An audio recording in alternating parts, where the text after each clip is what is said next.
Hello, everybody. Hello, everybody. What's up, guys? It's that time again. It's time for Blues Clues. Oh boy, hi. Hello. So, how many months has it been since I last, streamed H2R? I had to take a whole ass time to go and make a video. And I'm gonna have to do that again and, like, start that again in, like, 4 days if I want to keep up an upload schedule. Next video is gonna be about the sandbox, weapon sandbox. But yeah, I'm super excited to be working on this again, and especially something as big as and important as a whole ass new area on Delta Halo. Areas, I should say. This is not the only one that you're looking at. It's a collection of stuff that Spartan 277 concepted and did the very basic block out of everything, and now I'm taking that and building on it for gameplay and encounter stuff. We're going to be working on lots of encounter stuff today. I'm working on getting the pathfindable geometry as, like, near complete, so I don't have to constantly redo things. So I'm focusing on getting all the ground geometry in a semi-finalized state, so it's practically playable, which is among the first things we're going to do on the stream, is going to place a whole bunch of AI where I roughly estimate where I want them to be, and just kind of see how things play out. You know, just with the bare basics, no fancy scripts or anything, just like a bunch of AI, plop them down in this space, and we'll see how it performs. But yeah, I've been working on this tirelessly for the last 3 days. Oh yeah, hello Willie. Also, yeah, those are some really tasty UVs indeed. Yes, you can tell where I stretch things out to adjust things, but you know the old adage, everybody in the Halo community, the space needs to be fun before it's pretty, and that's exactly what we're gonna do on this stream. Although I did get a little carried away making some things pretty yesterday. I was doing the waterfall stuff and all that jazz. But the one thing that does need to be pretty is the ground geometry, because that's pretty much like essential to figuring out if an encounter space can work at all, is that you need to be able to drive, especially if you have vehicles, like, you need to be able to drive over it smoothly. Like, the thing that does need to be pretty before it's fun is the ground geometry, so it was working out. I'm still trying to work out, like, the good practice of making, topology of, like, natural terrain, and yeah, I think I've done a decent job. It's not, like, super horrible to look at or anything. Again, I've only done much of the topology here was done by Spartan 277. I just did a lot of adjustments to it. But yeah, I'm happy to be showing this off to you all today. And we're gonna be jumping right into things, placing some AI down after I adjust some of the scenery that I've plopped down to actually make contact with the ground, because I placed all the scenery as cover objects, because obviously that's really important, and I need to adjust their positions a little bit since I mess with the ground topology a lot. Hello, Smoked Uke. Where in relation to the... Is this to the rest of the mission, or is this a secret? I don't have a problem revealing that. I do want to keep some things secret. I don't want to show you everything, but this takes place between the LZ and the bridge encounter. We've added a whole bunch of, like, more spaces that aren't explicitly about combat, like you saw in the second level Halo on CE, that allows you to breathe in the environment and get immersed in things. Halo 2 distinctly lacks that, especially, like, Delta Halo. Halo 2 is a very, like, encounter-to-encounter, fight-to-fight game, like, wall-to-wall action. Like, every encounter is just every section is just a combat encounter. I wanted to bring a little bit more exploratory, chill vibes into here before we ramp things up, especially because Delta Halo is even more huge on the action than the second level of Halo 1 is, because you get a Scorpion tank and everything, so this will help to build up to that a lot more, I hope. And also gives a great opportunity to use the Gun Goose, which I introduced on this level. I've been driving a Warthog around to test the space, but I should also test it using our Gun Goose. So this encounter is gonna be... This encounter is designed to get as much fun out of the Gun Goose as we can before we get to the bridge area and you're given a Scorpion tank. So yeah, that's also a really important part, is this, these new sections give you a lot more time to play with the Gun Goose. As usual, I'll need to turn my stuff down because it's loud. But I see we have a lot of new people here, thanks to the recent trailer and video, which I'm very happy about. So, one thing I'm going to do before we get to the combat encounters is I'm just going to sort of drive around the space in both the Warthog and the Gun Goose to make sure, you know, it's smooth to drive around and everything.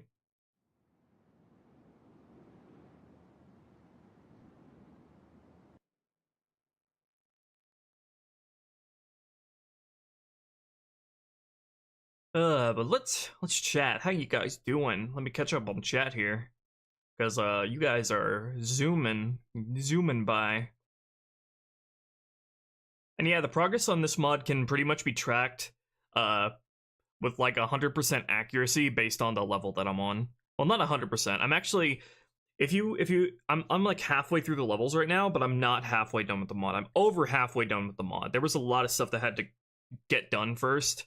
A lot of baseline work that had to get done first with this mod before I could even touch one of the levels. So it's definitely way over halfway done. But yeah, you can use the mission that we're currently on as a general guideline for where we are in the mod progress. Just like multiply that by or add to that, like, I don't know, if we're like on 50% done with the missions, just like add 15% to that and you'll get a more accurate idea.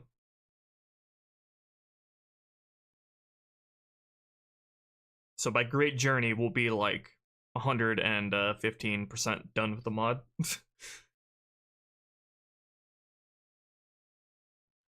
And one thing I'm really excited to do here is introduce much more expansive combat spaces to Halo 2, which is something that they couldn't really afford to do with the OG Halo 2, with the graphical fidelity they wanted to have.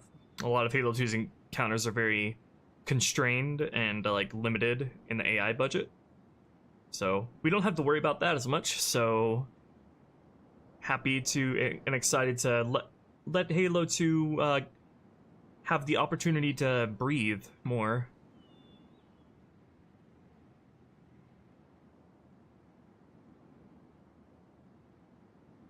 Delta Halo is among my favorite missions as well. I don't know what the scale of the like level expansions of Halo 3 are going to be. I don't have a good idea of that yet. I'd have to read up more on the sort of things that were planned and cut from Halo 3. The only thing I can say for sure is that I want to do something with the final mission Halo to be an actual mission and not just a single encounter space and the rest of it is just a Warthog run. And restoring something with like the flood-infested Scarab on Cortana. That's all I know about H3R level expansions at the moment. No doubt I'll get like inspired and do something crazy once we get there.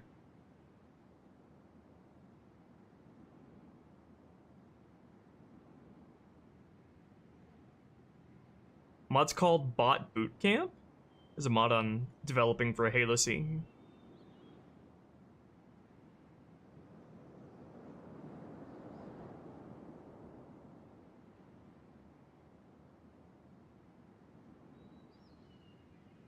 Hello, Kipabra? Well, she stencils shadows in this mod. I don't know about the stencil engine, because that's like not even something we have access to, but one of our team members, Sev, is like overhauled the Halo 2 lighting system to be much higher quality and use a lot of modern shading techniques. So you'll see some of that, and especially in like the cutscenes. Can't really show that here, especially since we don't have any light maps right now. It's just like the bare basic raw map at the moment. But yeah, if you notice like a lot of like in Halo 2 Uncut restorations of a lot of like the cutscene dynamic lights, the shadows are like very, very jaggedy. Sev has like improved all of that, and like the lighting in some scenes looks absolutely incredible now. Sev did a fantastic job with that.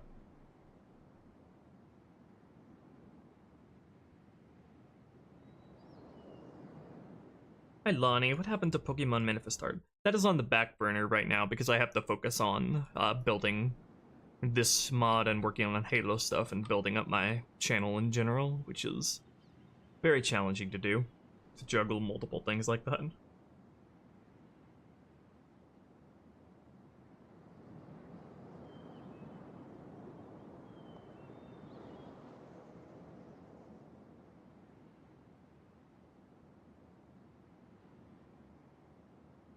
See the new Chow for Sonic Generations? I know there's I know about the Shadow DLC, but I didn't know there was anything Chow related there.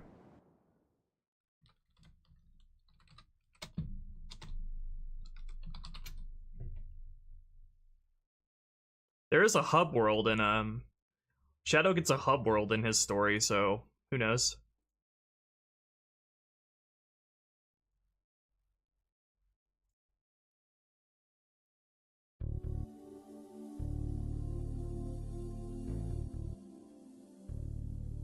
When did live streams have ads? I think since the inception of live streams.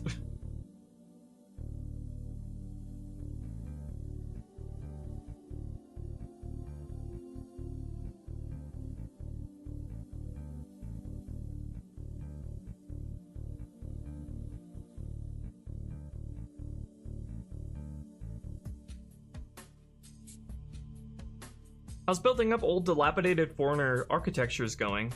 I haven't done much building of these up from the ground so far. All of this has just been mostly been done by Spartan 277 so far, but I definitely will get into detailing all of this stuff here. The biggest challenge to me has just been going from learning the first like modeling level design stuff I ever did was the Flood Lab stuff on the Oracle. So going from that to like very square, straight, planed, boxy rooms to straight up naturalistic terrain with ridges and bumps and everything where I have to learn how to sculpt, that's been a learning curve. That has been like the entire past 3 days. It's just been me learning that stuff and building on this and blocking it out.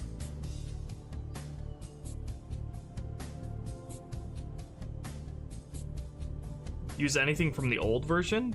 The old version of H2R? No, this was built from the ground up. I mean, there's nothing really from the old version of H2R to carry over. It's literally just... Old version of H2R is literally just number changes. And encounter changes. A couple of my encounter changes from H2R have carried over, like some placement of some dual-wielding elites. Patty, whoa, Giraffics is here. Yeah, look at these Giraffics. These beautiful Giraffics. What do I think about CE getting remake? I have no thoughts until I've, seen what they want to do with it.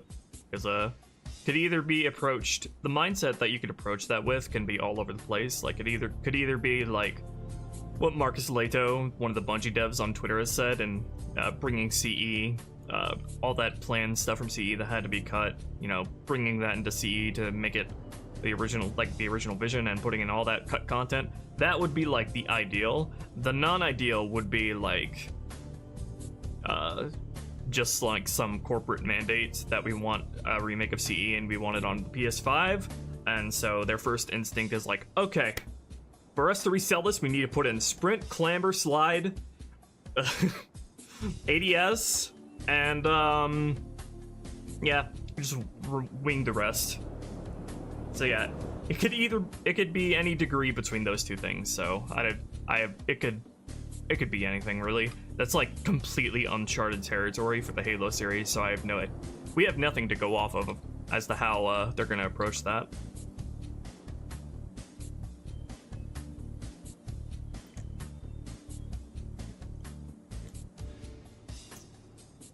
All right, ladies and gents, will you add new geometry to Sacred Icon? I do want to do something with Sacred Icon. I want to do something like really creative with Sacred Icon. I'm not exactly sure in what form yet.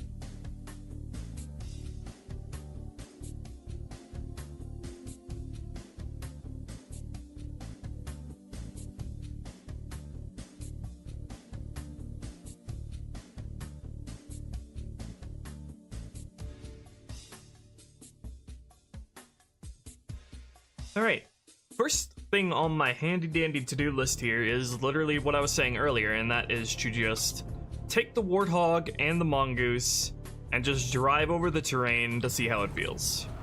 And let's do that. Let's go on a joyride. Let's go on a joyride, bitches. Damn, see, that's the kind of stuff that we need to work out, is like that kind of weirdness. You gotta make sure you can do the Warthog jumps all right and stuff like that.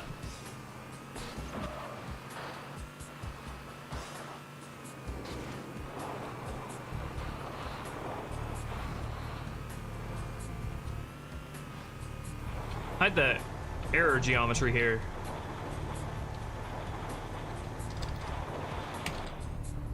Get these degenerate triangles out of my face. Hey, little dude, we just started. We're just testing the topology of the natural terrain here to see how it feels to drive on. Why is my frame rate so low in Sapien? I like never get performance issues on the Halo tools.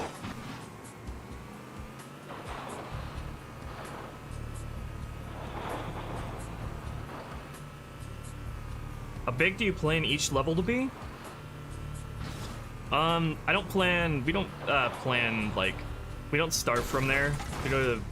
We see if a level has any untapped potential in it, or there's like a missing, like, hole of content in the game that would have been good, and then we sort of just go from there. Like, if a level is, like, too short or it feels, like, too samey, we'll probably go from there. It starts with we don't start with like looking at a level and saying how big do we need to make it. We just tend to look at what would this level benefit from as it exists right now. Need to make sure like crossing between the river is smooth. Just don't want you getting flipped over too easily here. Yeah, I need to smooth out this ridge here. Just bevel the edge there. That should be good.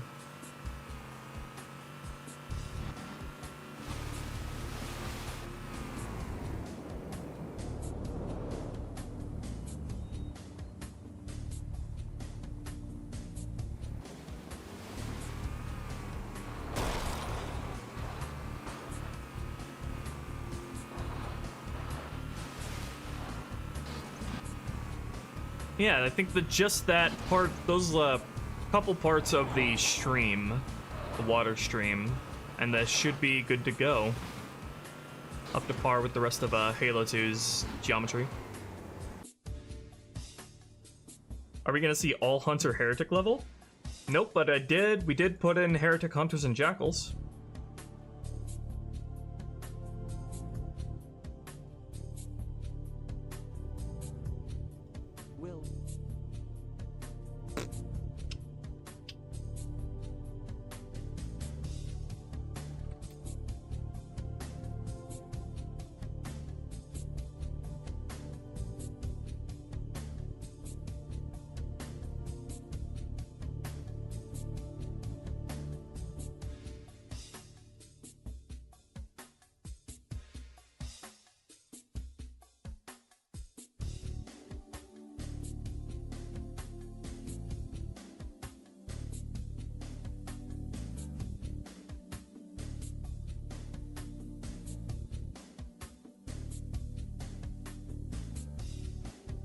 see any behavior changes from the hunters.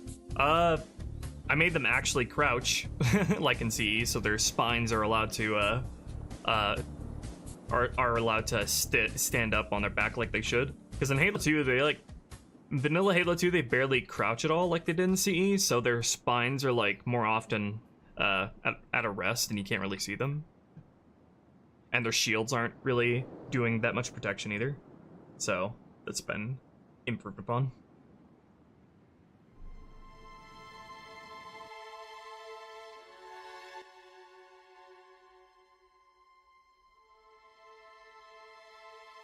Yeah, we did try to do vehicle health, but that's not Halo 2's engine's not capable of that. Okay, I think all I need to do is just bevel a couple of these edges out here. And then that should be perfectly smooth to drive across.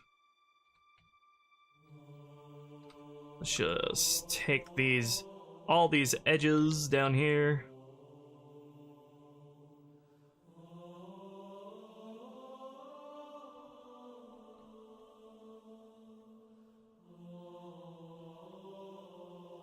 All the way up here, and let's just smooth these out.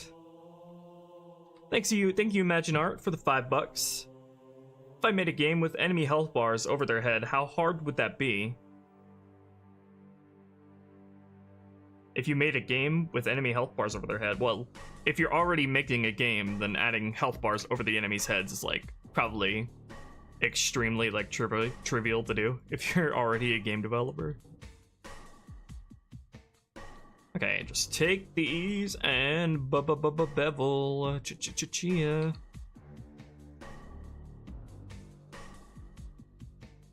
Just like that. Okay.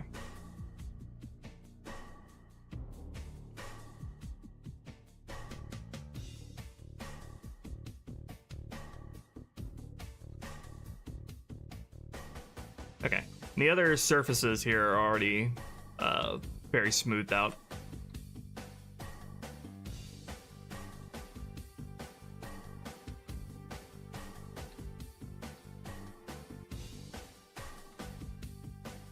And then let's go over here to this one.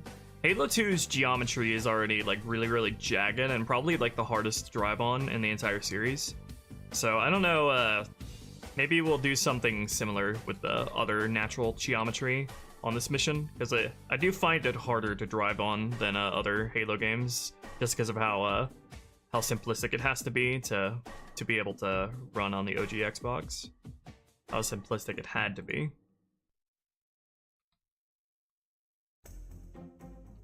Just drag all these verts together and merge them like a dirty slut. Alright. Let's just re-import this. And then we'll drive on it with the gun goose.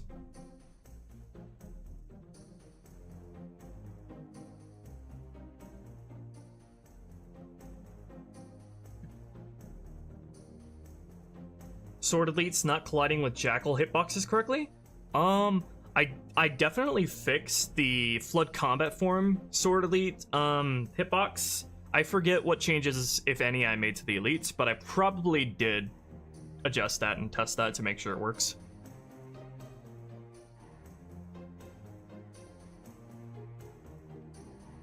Fixing the unused Elite climb animation? I don't think so, because that doesn't really fit the Elite's character. They're not supposed to be like the extremely dexterous like that. That's more so a thing with, like, I don't know, later game skirmishers.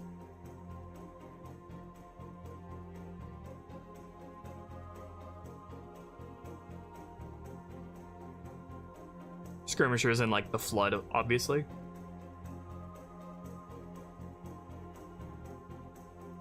Also, that would be a lot harder to manage, especially when it comes to ally elites, if they're able to climb up a surface that you're not able to. So I would have to control for them, like, doing that and then getting themselves in a bad situation that the player can't control because they're literally in a place that the player can't reach yet.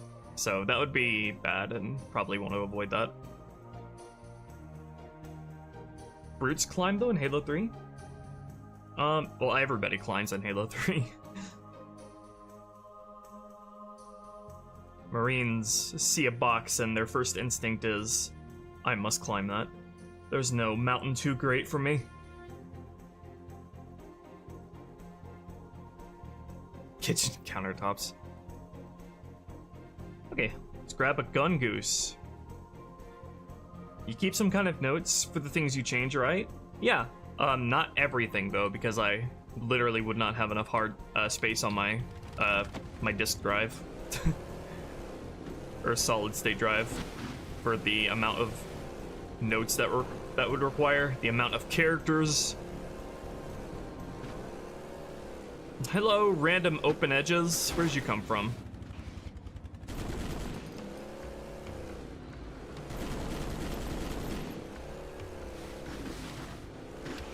Okay, that's better.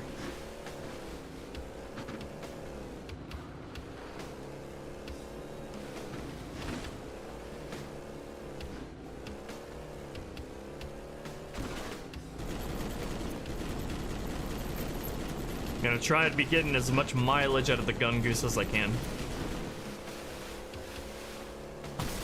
Oh, you can go underwater here. It's actually pretty deep. Almost.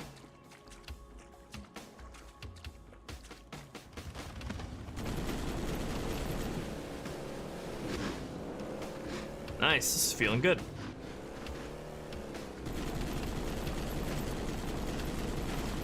Okay, where the frick did these open edges come from? They were not here last time. How did this come about?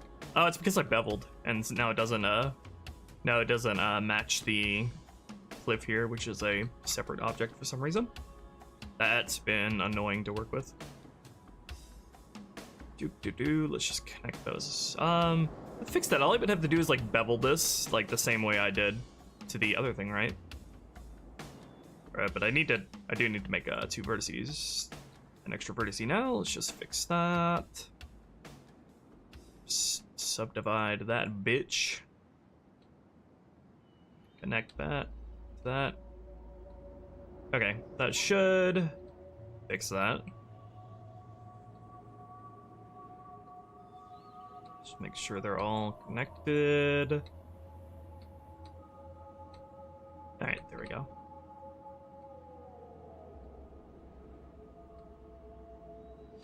Alright. Ground feels good to drive on. Now I need to correct the scenery, positions of the scenery that I have placed down. Some of it has been placed in Blender for memory optimization, some of it is in the in-game because it's animated. So I just need to go through all of these little pieces that I put down and just like make sure their positions are correct to the ground, since I messed around with the ground topology a lot.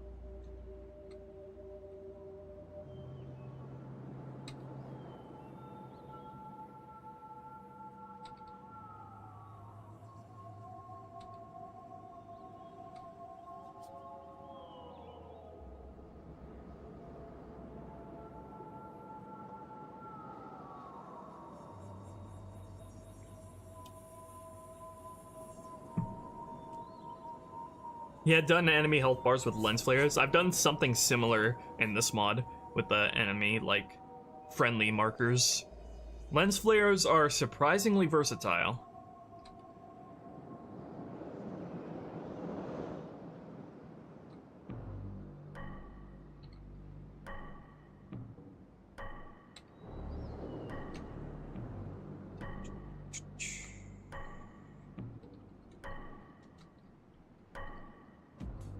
Would you consider adding an enemy called the Slugman to mitigate the absence of elites? If available? The Slugman is something, if I was gonna do the Slugman, I would have had to commit to it a long time ago, like in CER and in this mod. If I introduce it in H3R, this just gonna be really jarring. Because they're a really jarring enemies. They need that introduction, and they just they've never ever had that in Halo.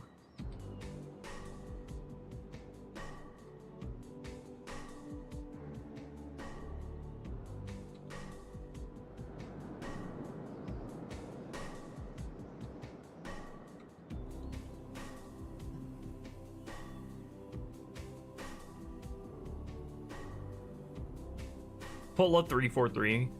Oh, what? Like that one weird humanoid alien that appeared in the Nightfall miniseries, and then it was just presented like, what?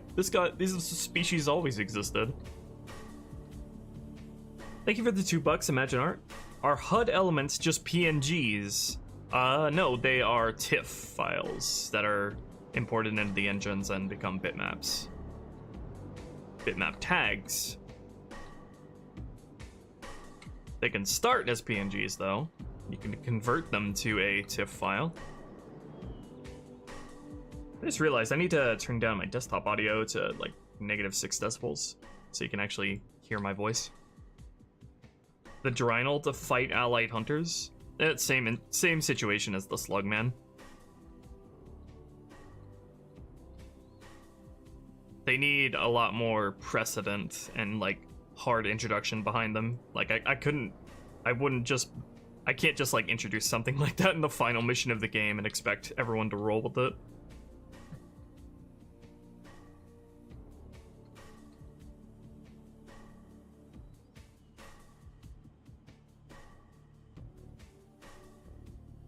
I do think it would have a much easier time implementing like Drynals into the enemy roster than I would Slugmen though. They would just need to be. They would just be like a. Do we need to have something to them that would make them just not just like a reskinned Flood Juggernaut, which is prominently featured in this mod, which is just like rushing a big enemy that is constantly rushing at you at varying speeds. What is this here? What is this ugly shit here? What is this here? Why are you so ugly?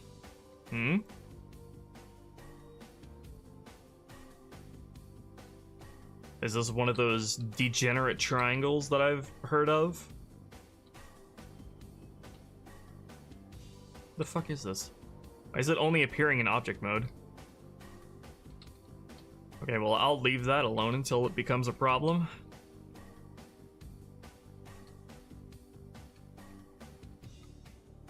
Game isn't complaining about it.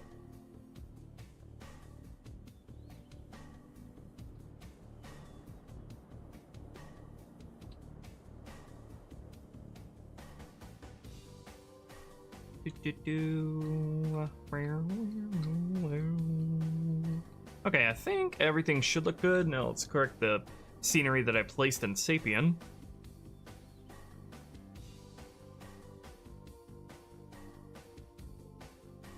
I think that would be an interesting dynamic if the Slugmen were like the only covey that's like, well, the only like infantry covey that's immune to headshots. That could be a good baseline to go from to design for their gameplay. But if you use them as snipers, then that could conversely become like frustrating to deal with. So it's tough. It's tough.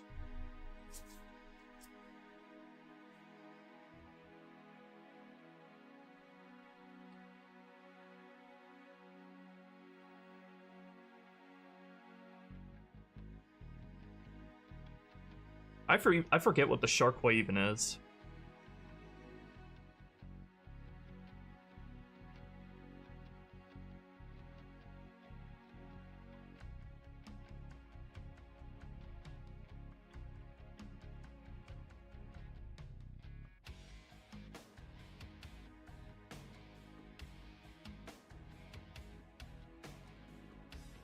A foreigner creation.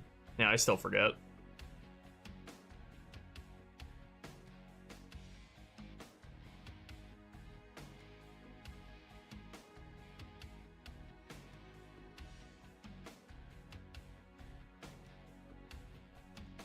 Alright, what scenery objects do I have placed here? I have this tree.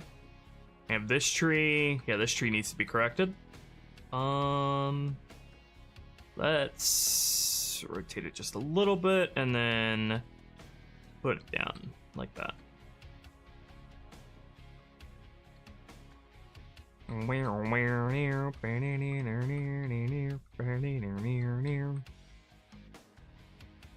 Oh, Sharkway's the canon name for the Drynal. That's what I suspected. I thought they were one and the same. This grass I just corrected in Blender. This is a Blender object. Did I correct this one? Do I need to correct this one?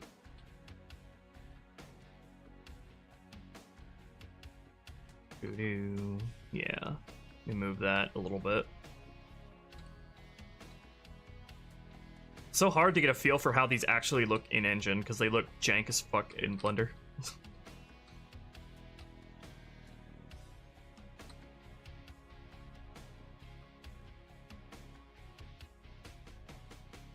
You know what? I feel like, I don't know why, but I feel like the bushes here actually, somehow they look better as Blender objects than they do if you just place them in Sapien. Hold on, am I imagining that? Tree bush.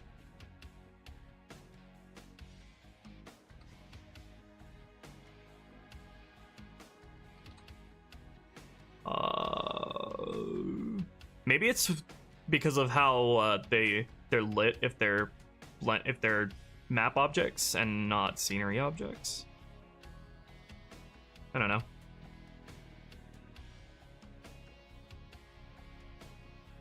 Okay, I think that's everything. Oh, this tree is still a scenery object because it's animated.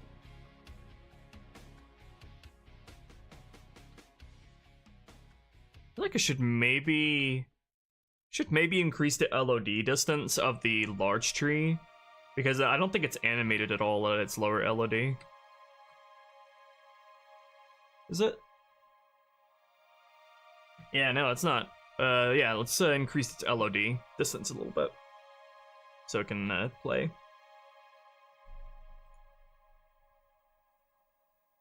Where is that? Scenarios, objects, trees, tree ancient, large. Reduces to level 4 at 35 world units. Let's bump that up to 50.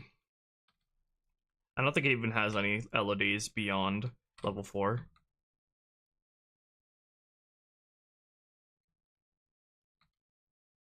Yes? Oh wait, no, it's not the large one. It's the it's the giant one. I don't think the large one has a. Wait, hold on. Wait, what is the difference in how large versus giant looks? Okay, that's giant. That's large. And that's medium. Okay. I think yeah, this one is a large one here.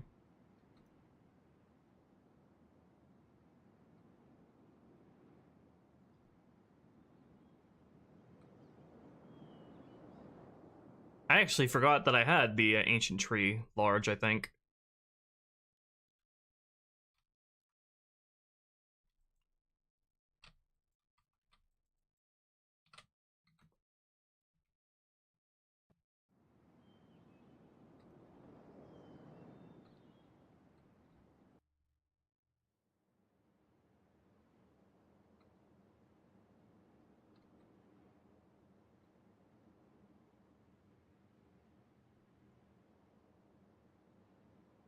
Oh, this is the large one. Wait, did I never use the giant version anywhere? Is this giant?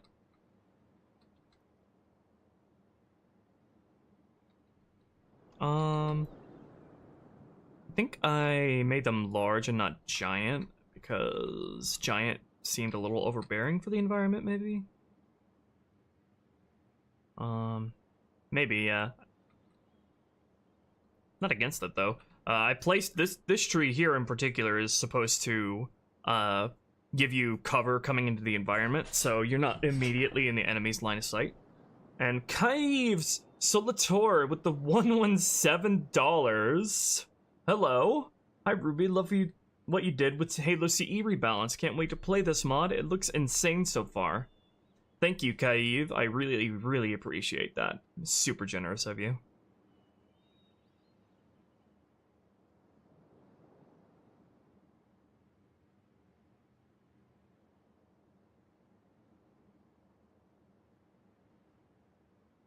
You can like super chats now? Interesting. Many hearts for them.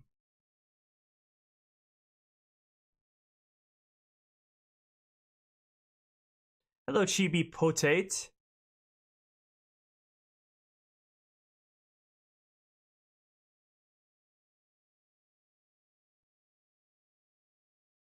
Will we be seeing an expansion of the more subtle storytelling in things like Laycon? Laycon?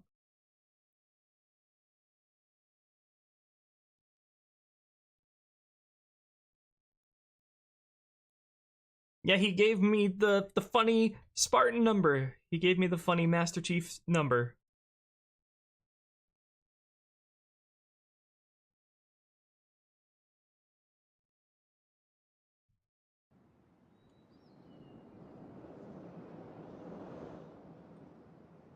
I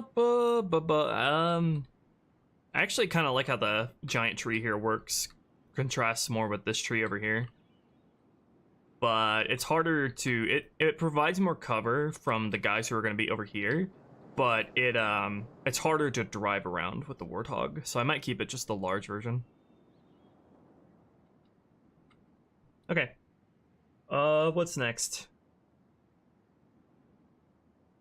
Let's re-import, and then we can start plopping some AI down.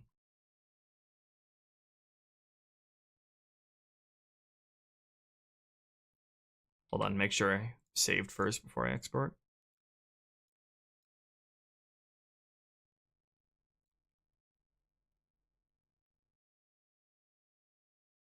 Nothing like good old Discord discourse, little dude.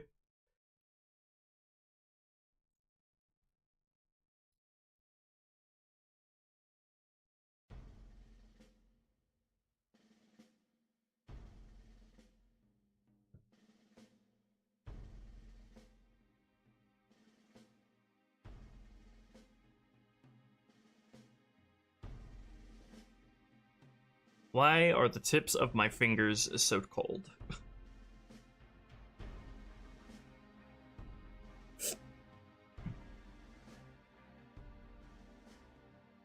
Any plans to add the assault rifle in the mod? Not as part of the... Not as a main piece of the sandbox.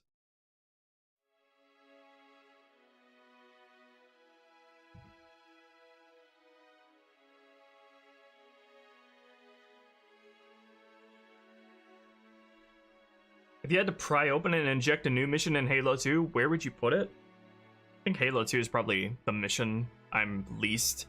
I am, like, least, motivated to put a new mission in, because there are more than literally any other Halo game. But it would probably be... the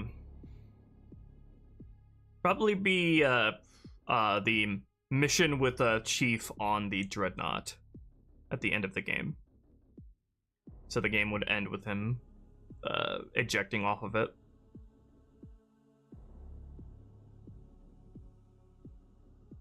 For ownership, yeah.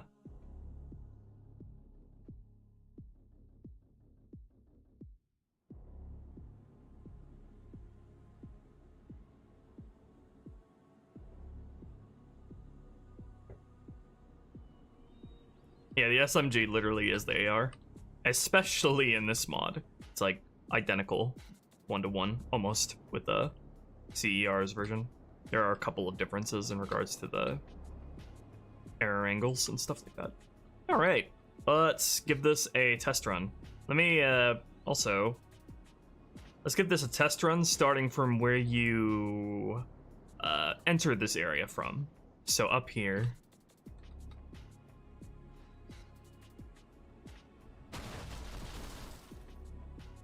We are not going to be driving a Phantom in here, I'll tell you that right now.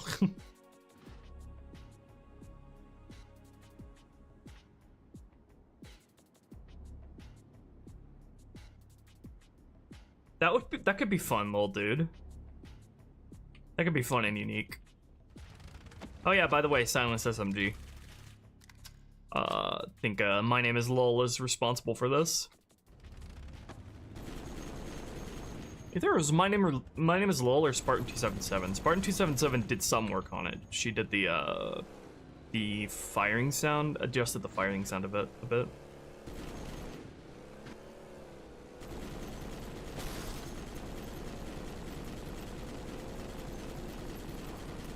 Yar har, whittly dee.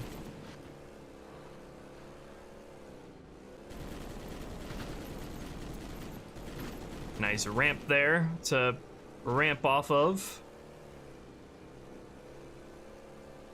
This is gonna be the encounter where, like, the physics of the mongoose is, like, actually finalized, because up to now it's just been, like, theoretical. This is, like, the first real practical test of the mongoose and its physics.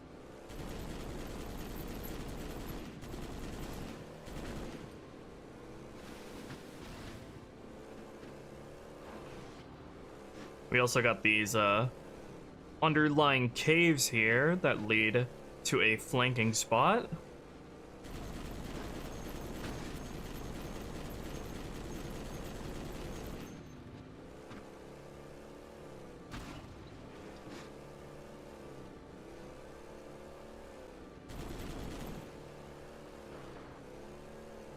Why does the map structure stretch out around the waterfall? Because that is what maps look like. That's what maps look like when they're being made. I would be very, very concerned if you're making a map and it looks good. I would be very concerned with how your map plays if it looks good, like, early on. The uglier your map is early on, the more confidence I have that it's gonna play well.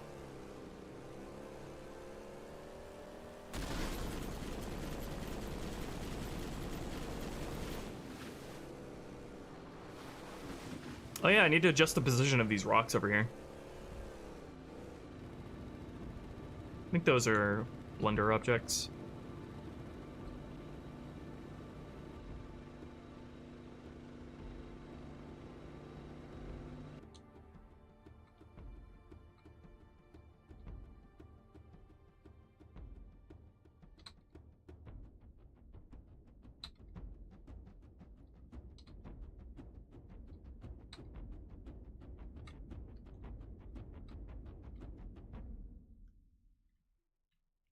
Okay, let's give it a spin, another spin with the Warthog.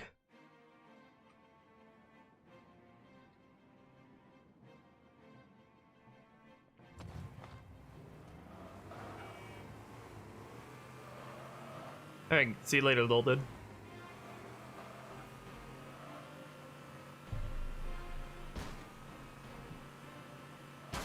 Nothing to report engineer-wise with H2R yet.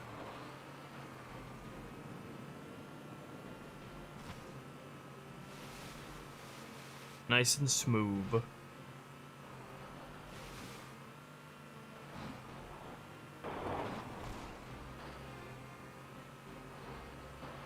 Oh yeah, you could totally put splash effect around those rocks. Imagine art. It's just a matter of, like, making a scenery tag that has that looping effect and just putting it there. That'll probably come on the visual pass of this area.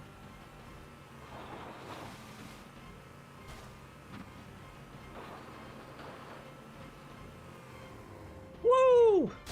This area is excessively smooth.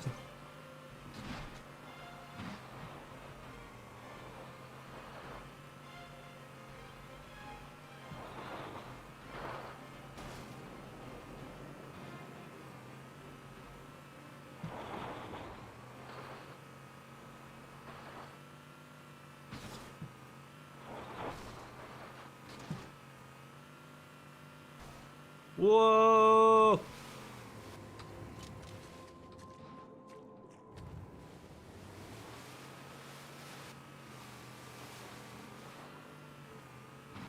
It's crazy how just beveling the edge once turns, like, the geometry from, like, you just ram into it to ramping up it perfectly and smoothly.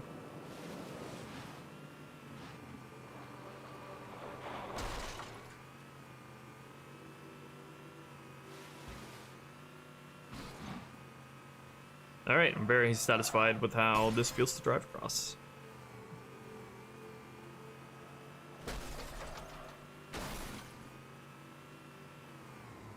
Alright, who's ready for some AI? My hands are cold.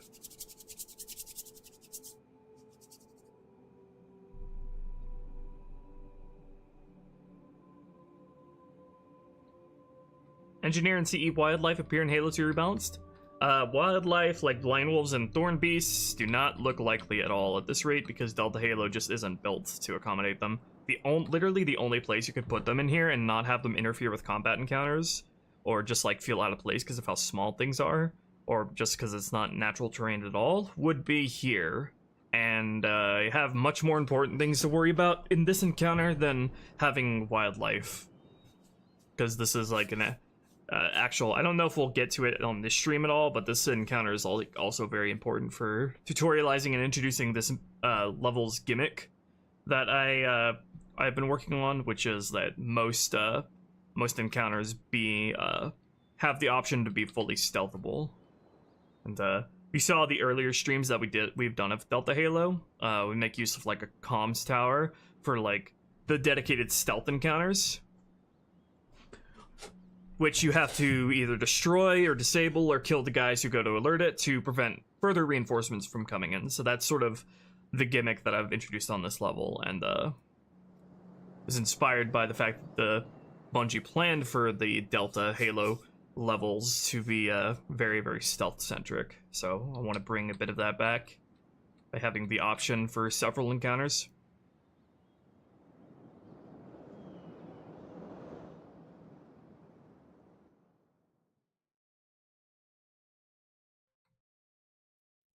Alright, we're going to start with basic spawn locations, general firing locations, and we're going to determine where scenery and crates should be placed after that test. Should I start with the placement of the AI, or setting up the test script for this? We'll start with the AI. I already have a couple of test spawns for the turret grunts that are going to be here.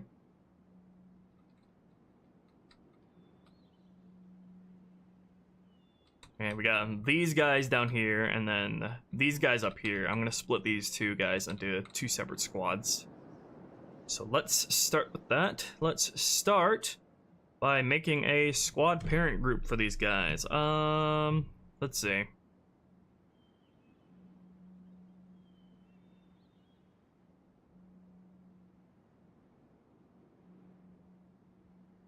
All right. Tributary enemies, all. And then parent is all enemies. Okay.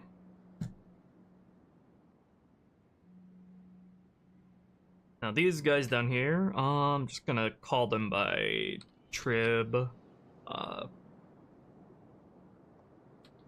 guns low.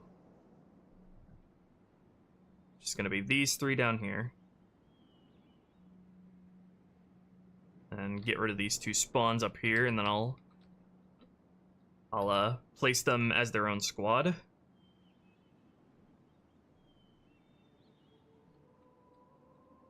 Halo 2 already has quad wings. That's the quad wings were not native to CER. The quad wings were literally ported from Halo 2 to CER. Halo 2 gun towers defending the Prophet of Regret from air attacks. There's definitely no room for gun towers unless I like made massive changes to the design of the towers. But gun towers on the level Great Journey, for example, that's a no-brainer.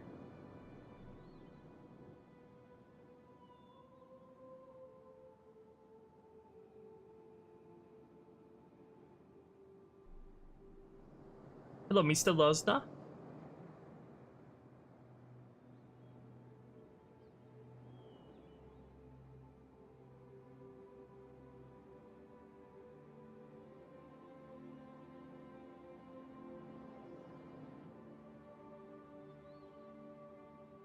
If we can get engineers, then I would really like to.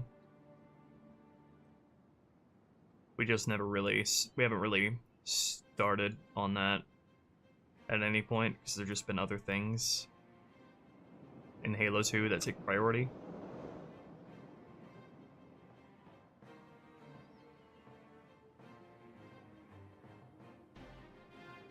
Okay, and these guys are gonna be...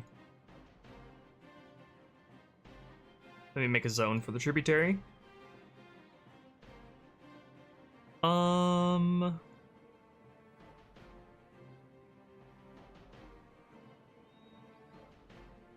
BSB 0B tributary.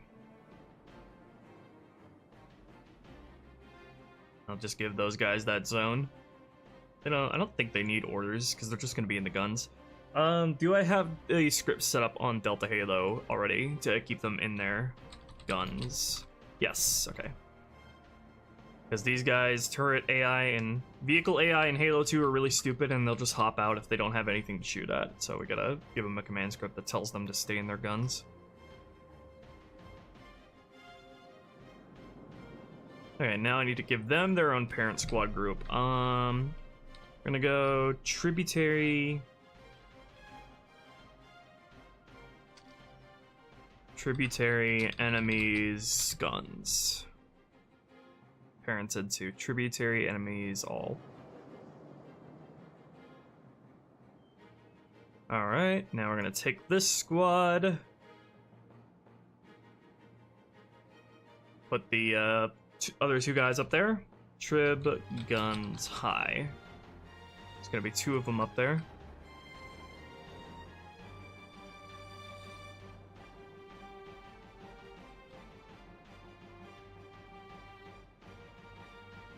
One there. One here.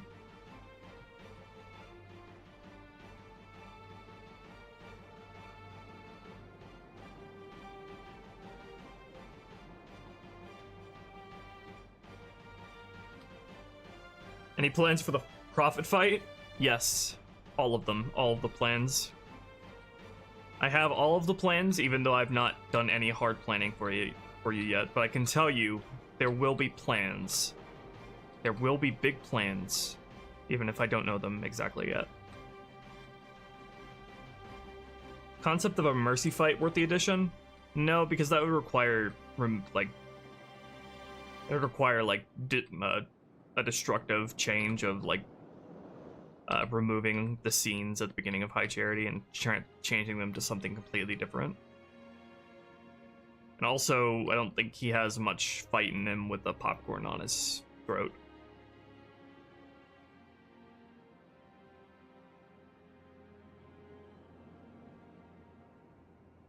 How much cut dialogue can be reused for Halo 2 Rebalanced? All of it. Literally all of it.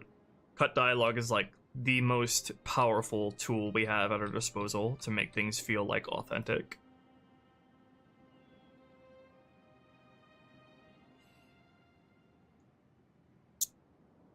Justify human weapon drops in this area with all the ODST slots practically used up. ODST slots. But we don't need to, I don't need to justify human weapons in this encounter at all because you haven't had the chance to use your weapons at all or spend its ammo since the LZ. So, player gonna have no change in their ammo between the LZ and this area. Especially since we're leaning so hard on the Gun Goose, and you have the Warthog in it as well, so you're not going to be spending that much ammo here anyway. You're still going to have plenty of ammo coming to the bridge encounter.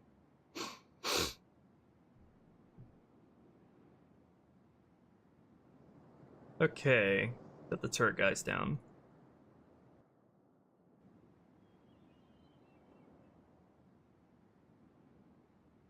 Alright, so I need to decide where the comms tower here is going to be. Is that what kind? I forget what kind of object that is. Hold on. I think it's a device machine.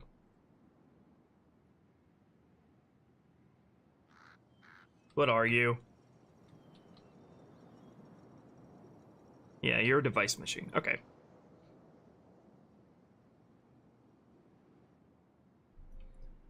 Need to decide the placement of that. I don't think I'm going to have its placement randomized in this encounter, but its placement is going to be really important to where the AI are going to be placed and where they're going to run around in relation to it. Okay. Let's see here. Coming into this encounter, it needs to be somewhere plainly visible, but somewhere that's not like, you can't just like long shot it with the gun goose immediately. I want the player to have to get in closer and like alert the enemies if they want to destroy it.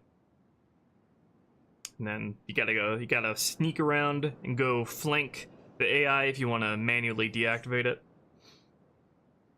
But I do not want it to be as easy as just like sniping it with the gun goose. So we're gonna have to be very careful with how it's placed here. Let's see.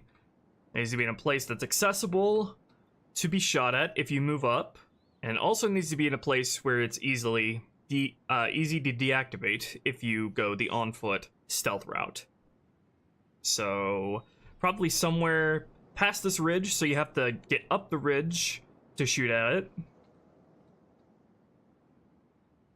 And then that would also work with the flanking route back here.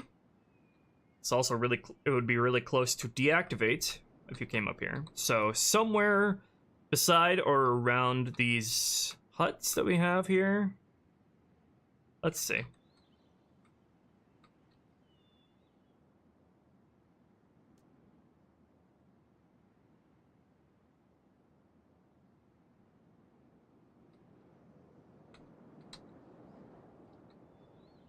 I feel like I want to put it here.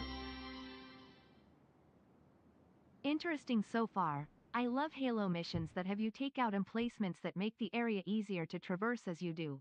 Truly makes it feel like you're making a big difference in a battle for not only yourself but your Marine allies.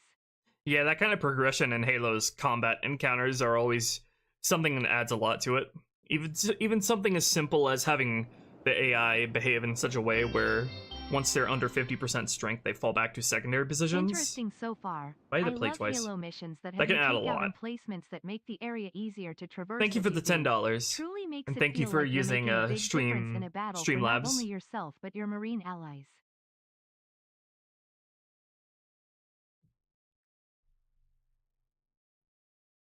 Okay, so my first thought is to put it here, but the geometry here is a bit funky for that, so I might have to adjust that if I want to put it there. Let me put it like right here, and then see how that feels to shoot at with the gun goose from several angles.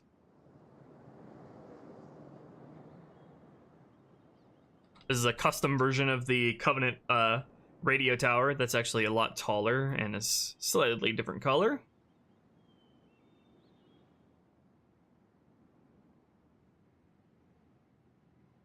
As you can... that's not it.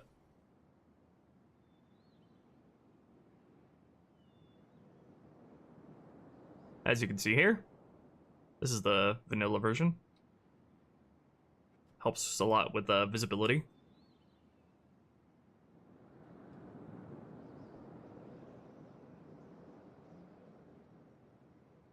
The good thing about device machines, though, is that they aren't knocked around by the freaking geometry or physics at all, so they can stay in one place.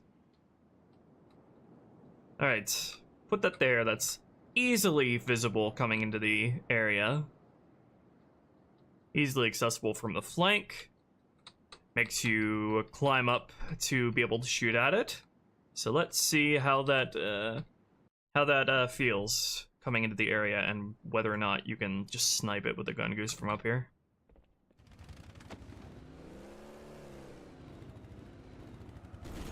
I think it might be outside of its range. Yeah, I was very careful to limit the maximum projectile range of the gun goose, so you can't just snipe it from here.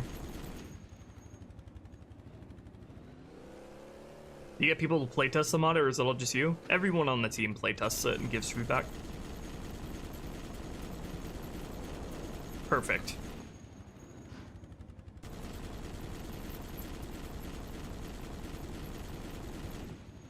Alright, that's the perfect position for it to be in.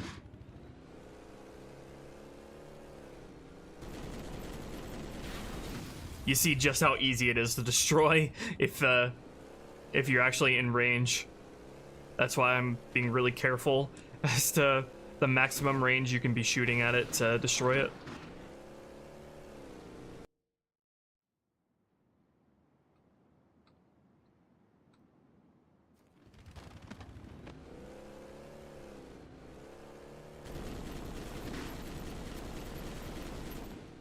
Nice, that'll work well.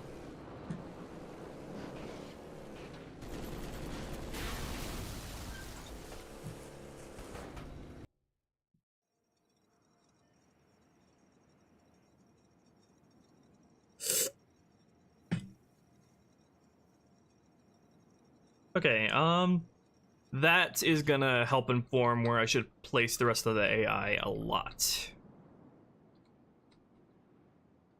And the addition of any scenery, but let's just focus on the AI spawns for right now.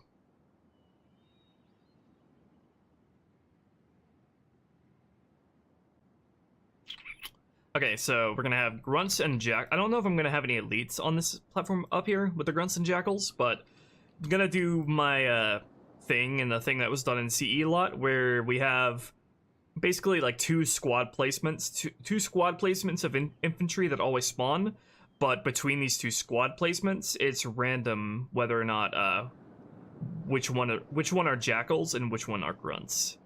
Halo CE does that a lot, and it's a really simplistic thing to spice up encounters on replays. So we're gonna have an initial squad of guys defending down here with the turrets, and they're gonna fall back up further once engaged and a certain amount of time has passed, or they are falling in strength.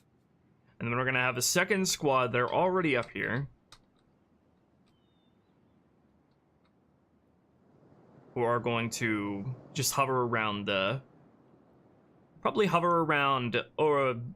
around this area here, and then the squad on the lower ground can sort of hover around the left side here. And then we're gonna have more enemies as we go further up as well. So let's work that out. Let's go Trib.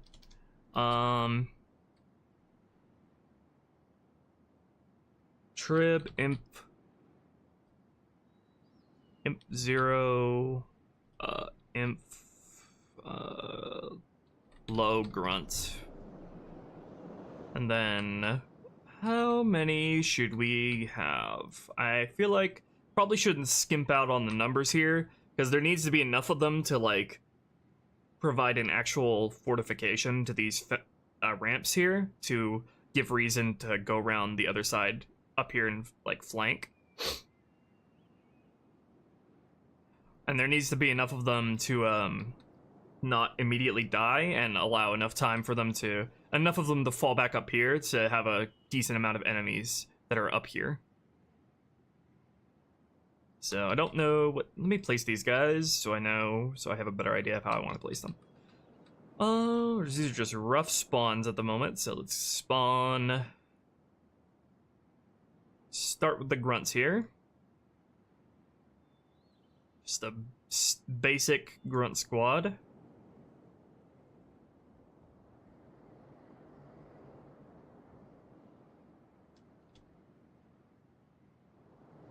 Let me make sure to give these guys have grenades.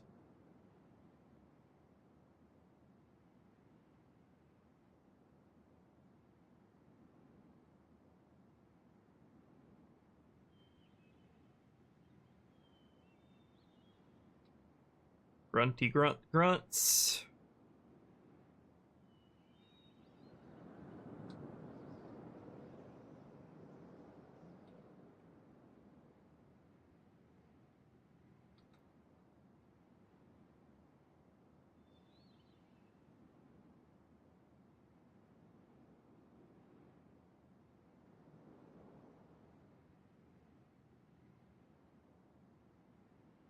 I have multiple potential spawn locations for these guys.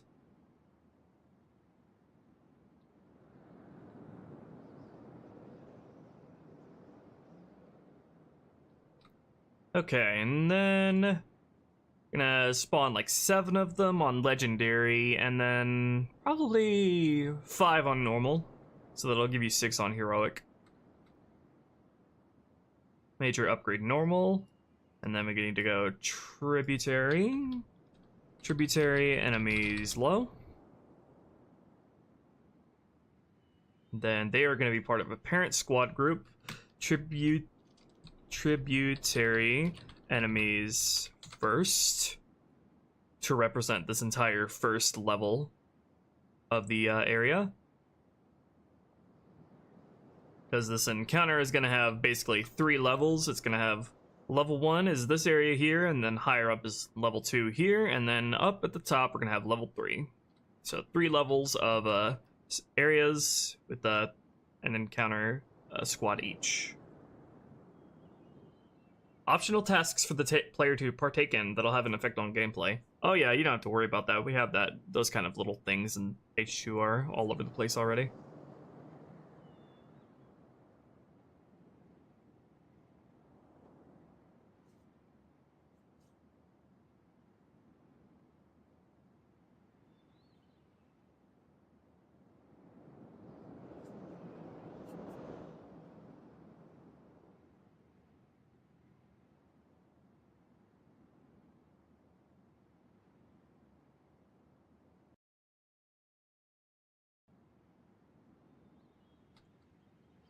Why are you dead?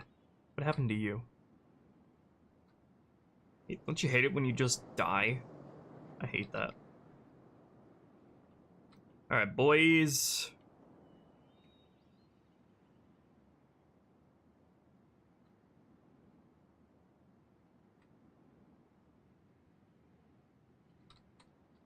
There be some grunts up in here. Mm-hmm.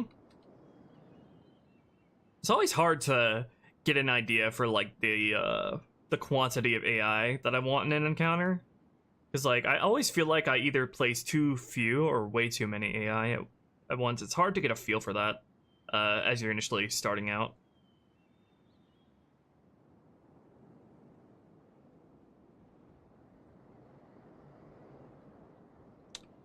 All right, so, and now we need to do the Jackal counterpart for these guys, which is game is going to choose randomly between whether this squad here it consists of grunts or jackals. And so we're gonna have a couple less jackals than we are grunts. How do you abbreviate jackals? I think jack is typically the way that's done. Okay, we're gonna have, let's say 5 jackals, between 4 and 5 jackals.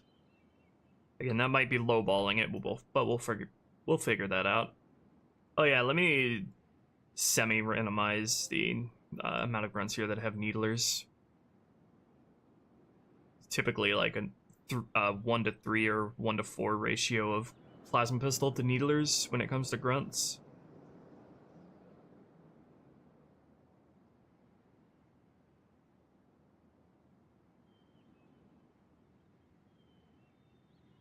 Okay, and then also, let me make them not use the initial zone. I'll give them orders in a second.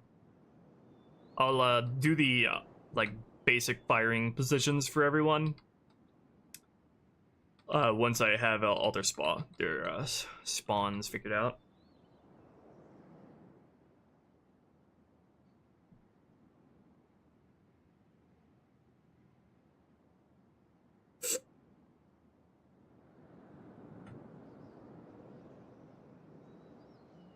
Holy moly, for easy it just uses the normal value, and then it uses the median value between normal and impossible for heroic, and then rounds down. So if like here the normal difficulty count is 4 and the insane difficulty count is 5, then it's going to be 4 on heroic. It chooses the lower number if it doesn't have a median.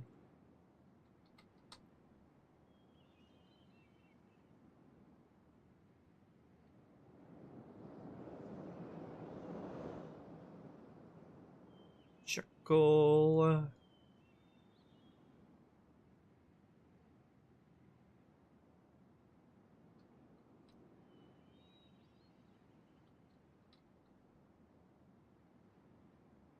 Gonna have them a little bit more spaced out.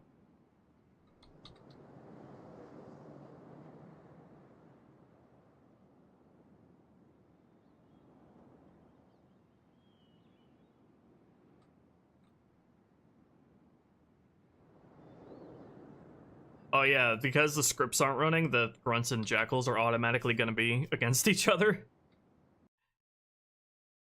Well, they would be if they weren't in the same parent squad group.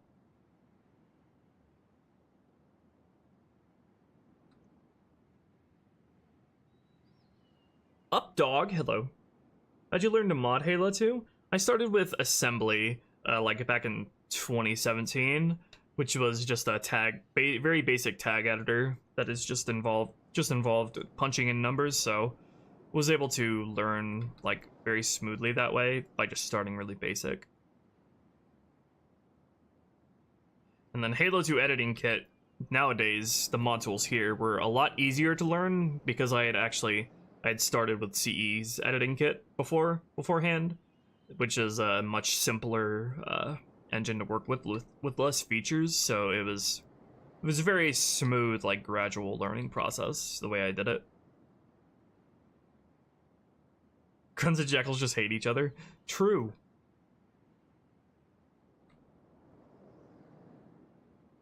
Okay, now let's plan out the upper end squad. I think I do need to I need to have like some sleeping grunts up here that spawn in regardless of the other two standard infantry squads. I'm not sure how I'm gonna handle that. I don't know if I want to just make the two standard squads, whichever are the grunts are sleeping, or if if I'm just gonna have a third independent squad that spawns regardless. I don't know. It might just depend on I don't know if I'm strained at all for AI resources here. I think I might probably just do a combination of them. So have a couple of the grunts here in this squad sleeping initially, and then we're gonna have that third independent squad group that always spawns with sleeping grunts. Yeah, we'll just make you asleep.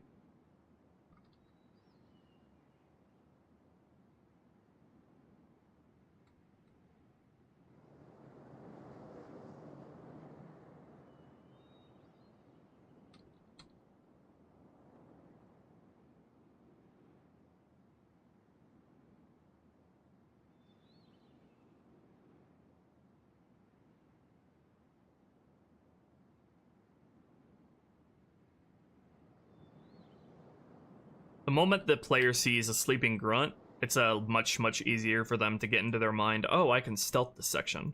Maybe I should think about that. In fact, I think the two best ways to signal the players that this is a section you can do stealth in is to either have an AI whose back is turned to you as immediately as you enter the area, so you can assassinate them, or you have sleeping grunts that are immediately visible coming into the area. Those are the two best ways to do it.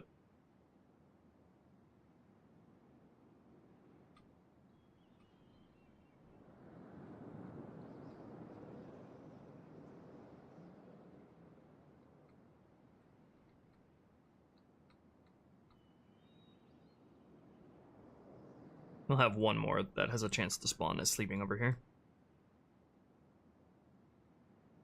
Okay. And now let me work out where I would want the sleeping guys to spawn here before anything else. I think I just have a max of like 3 to 4 of these guys, because we already have plenty of other Covenant.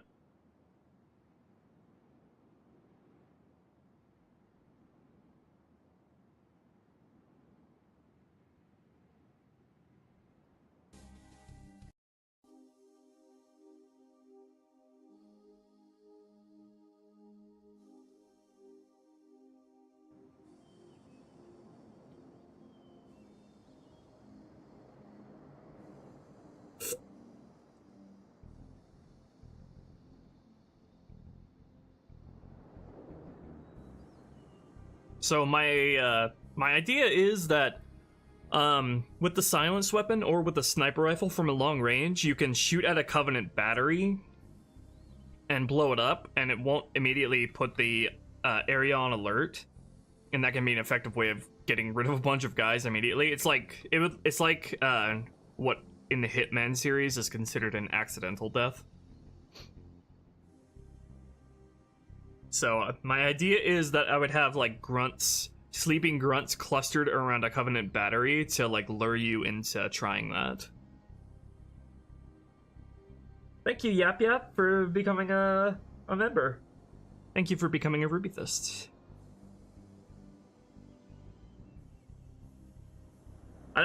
Honestly, I can't see any Halo game being, any Halo rebalance mod after this one having this large of a scope. And that's purely because of a combination of like, Halo 2 has so much untapped potential, more so than any other Halo game in existence. And also just because like, every other Halo game is just like way more well realized in their vision than Halo 2 is. So there's not as much room to go crazy with the scope like this. But who knows, I might prove myself wrong in the future. Alright, Trib.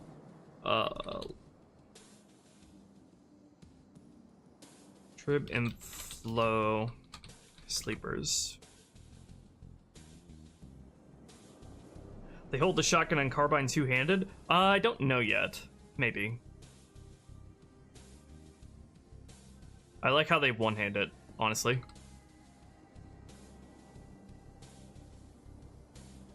Let's have a stingy upgrade chance for these guys. Okay, let me, how should I handle this? I feel like I want to have a randomized placement of the Covenant battery they're clustered around, so they're always clustered around a Covenant battery, but not always in the same place. That might involve a little bit of scripting shenanigans,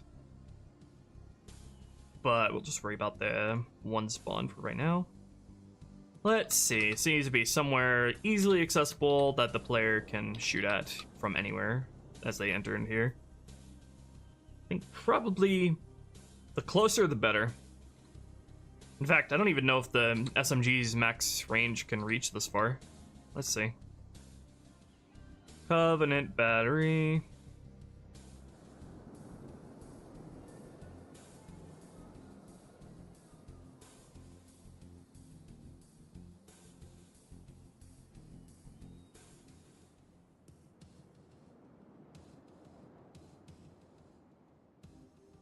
In fact, it might even be even better to lure players into trying this by having two Covenant batteries together. Now we're getting innovative. 2 Covenant batteries. Holy crap.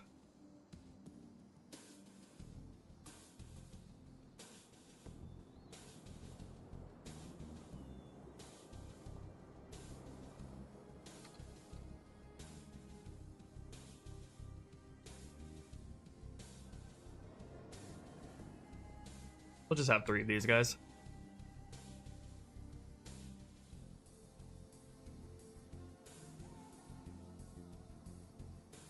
Although I'm probably going to have more than 1 Covenant battery here, regardless of where it spawns, so maybe 2 might not be necessary.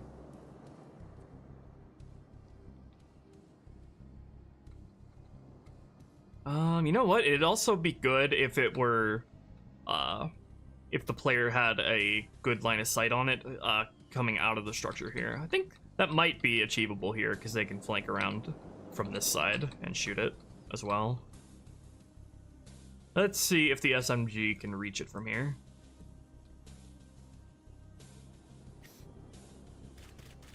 Oh yes, it can. And I think even if you don't hit it immediately, just the sleeping grunts waking up shouldn't put the area on alert immediately, the way I've set up my insane unhinged stealth script.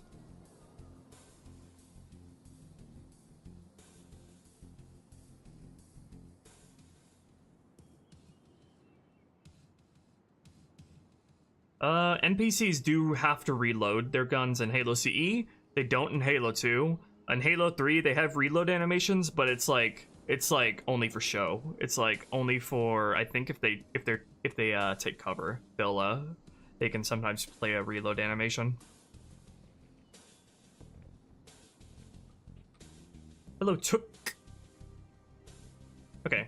How far can the SMG reach? That is the question. Can reach very far. I can't tell if the projectile impact effects are just not rendering from this distance, or if that's actually the max distance. But anyway, that's a perfectly fine range for that.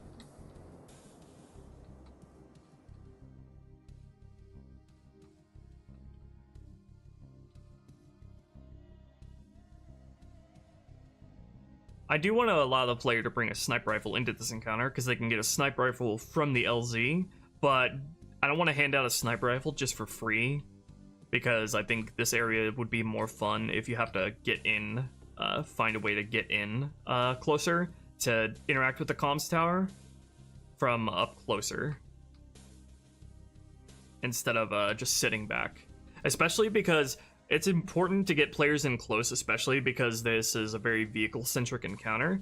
So if the area goes on high alert, you're gonna want like players to you're either gonna want the players to get in with the vehicles themselves, or if the player has a sniper rifle, you want your allies to get in there with vehicles, because an encounter where you're covering allies driving vehicles from a distance is gonna be way more fun and interesting than an encounter where you're just like sitting back with a sniper rifle here and your allies aren't doing anything.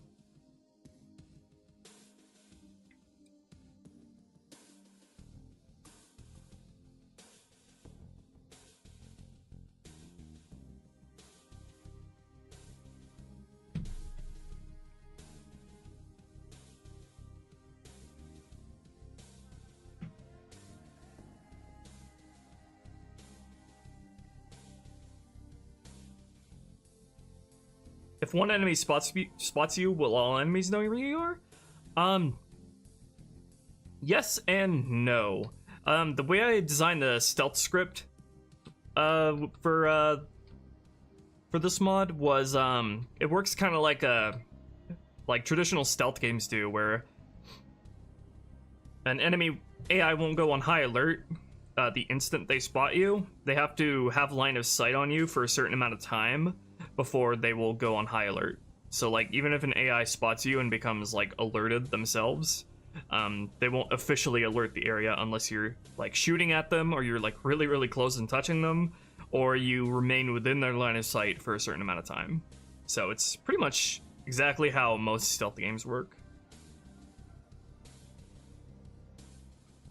We spent like 2 whole streams working out all of the inner workings of the stealth scripting system.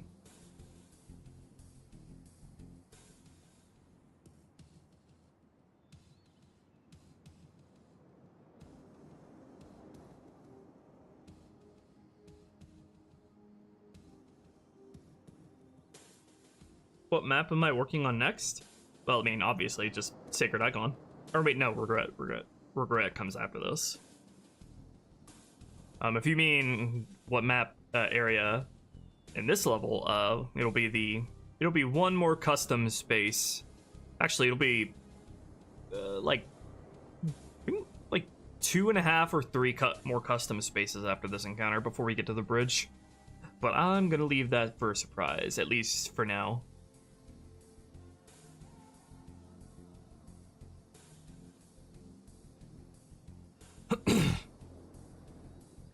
Yeah, we're doing good, Ian. We've polished all that up. See you later, Kibabra.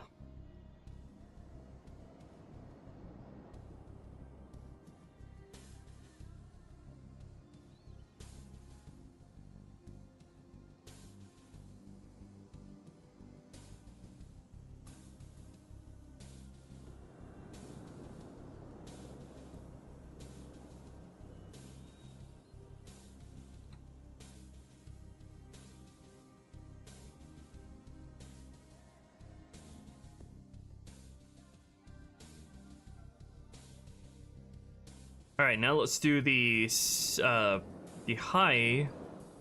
Run some Jackal squads here. This probably won't have as many of these guys as on the lower ground, or maybe we will. Maybe even more. I'm not sure. Depends on what the how the number of AI here affect their knowledge base. We'll see. Trib, Imp, Grunt, High. And then parent group, Tributary, enemies, low. They're still part of the first space. Wait. Enemies, high. And then it'll be part of the tributary enemies first. Parent group. Alrighty. So my plans for these guys is I would actually wait to spawn some of these guys. A little fuzzy on that though. It really just depends on what kind of AI knowledge memory limits we run into. But I'm not gonna worry about that now. I'm just gonna place them down so we can see how this plays just in a standard traditional combat context. Should probably have a couple of them always spawn near the at least one always spawn by the comms tower. Of course, have their backs turned to the flanking spot.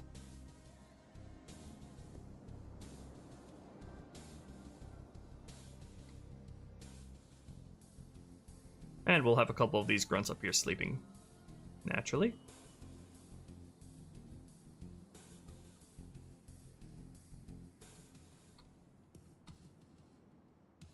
Have you sleep.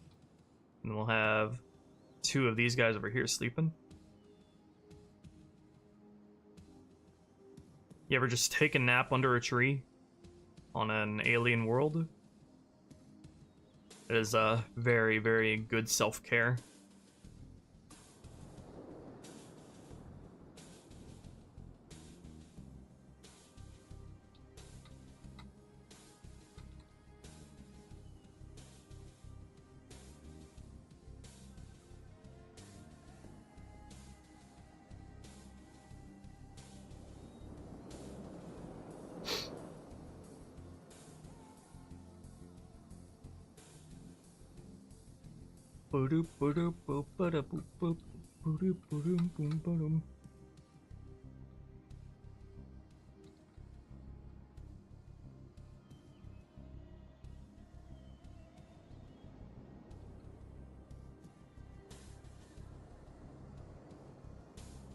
Wide variety of spawn locations for these dudes.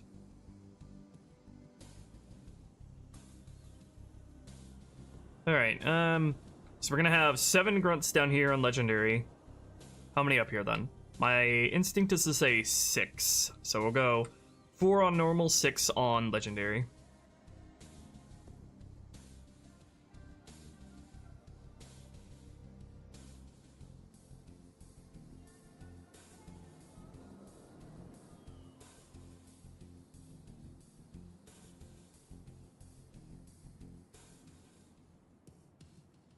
Yeah, I think I remember reading in the like the Halo art book from 2003 that carrier forms are just like further progression of the Flood life cycle that progress from combat forms. So basically, combat forms get really, really fat over time because they eat too much and they eat too much cake, and so they start to grow popcorn inside of them. That's the gist of how the Flood works.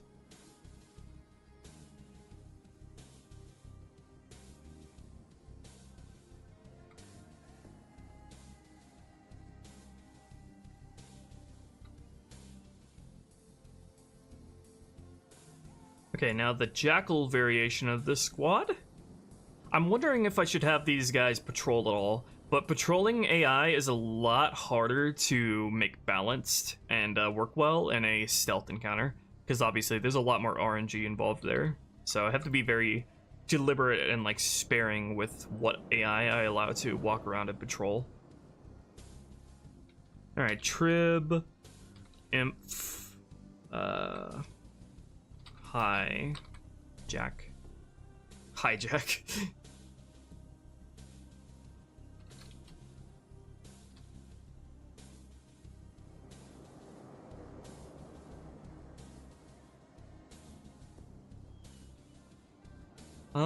We'll have... I think we'll go 4 to 5 jackals here again. I'm trying to be careful with the AI limits, because I want to have a really good amount of AI spawned in at once, and I want to have enough AI to be able to, for you to have fun with shooting at with the gun goose. But Halo 2 is also a very fickle beast when it comes to AI knowledge base, if you get too many of them interacting at once. Especially when it comes to AI versus AI battles. It's much, much, much less expensive just to have AI fighting the player. It gets like 3 times as expensive when you have AI fighting other AI. So it's like very tricky to pull off in Halo 2.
Alright. Got some birdie boys there.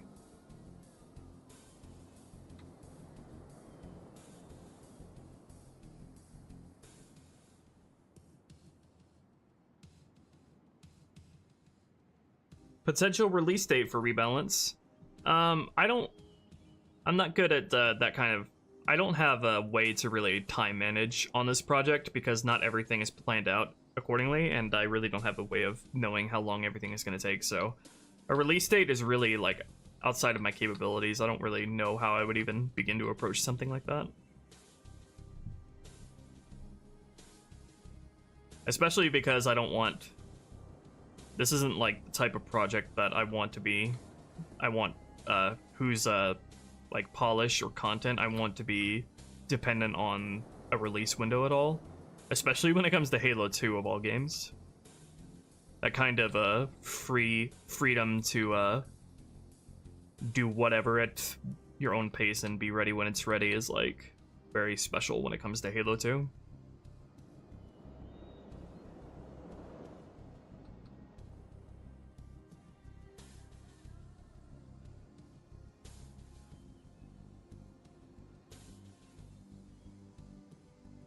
How will ODSTs in Halo 2 Rebalanced be different from Marines? Pretty much it's very similar to how they were in the CER. Basically higher health, higher hard ping threshold, don't stun for as long when hitting the ground, they don't have fall damage.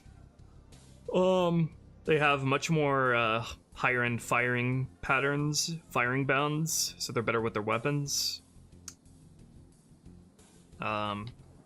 And other small stuff, including just generally designing their firing points and like orders and scripting behaviors and all that to come off as much smarter and more tactical than Marines do.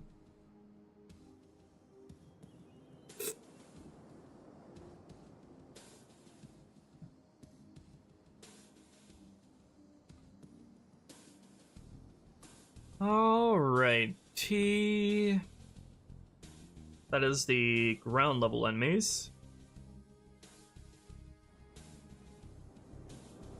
I will need to do some scripting here to get the game to actually choose between these two. Actually, I might just do the bare minimum and just spawn one of the potential squads just so I can, just for the sake of testing. But let's get the second level squads up and going. For this squad over here, I am thinking that it's just going to be a standard Grunt Elite squad with an Elite over here on a Ghost, with a Ghost, and he's just like doing maintenance on the Ghost. So he's kept busy with that. And maybe other Grunts sleeping over here, all of his Grunt squad sleeping. while he works away on the ghost. Considering how many guys I have spawned over here, I really should not go too crazy with the amount of AI on this second level. Probably just 3 to 4 grunts. I think even 4 grunts might be pushing it. So Trib, Imp second. I think this is going to be the only squad on the second level, so I can just leave it at that. I think I will segregate the grunt and elite into 2 separate squads though, because that'll be much easier to design around, especially since the elite is going to be having that ghost once shit hits the fan.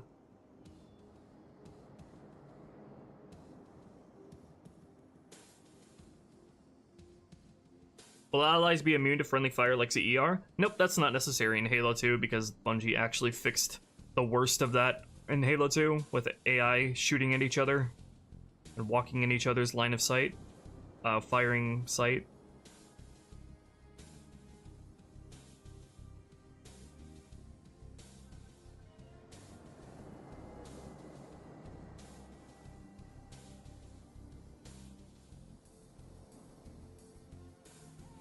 My own story and a larger campaign overhaul? I have not worked with any Halo game other than Halo 2 and CE as far as editing kits go, so I really can't say. People will swear by Halo 4's engine and its capabilities, so that might be a contender. But I've never seen like Halo 4 I've never seen any mod made in the Halo 4 engine have lighting that looks as good as in Halo 3 or ODST's engine, so we'll have to see about that. I know Halo 4's lighting is technically a lot more complex, but I haven't seen a Halo 4 mod whose lighting is like as like photorealistic or naturalistic as it looks in Halo 3 or ODST. I don't know, just something about the way those 2 engines render light is phenomenal.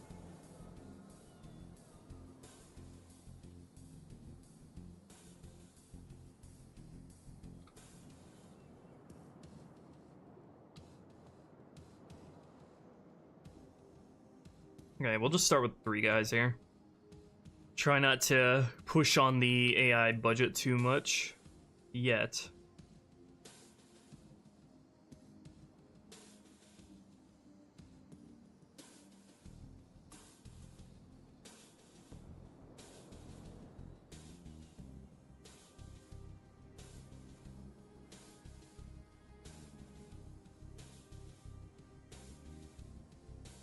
All these dudes are going to be asleep.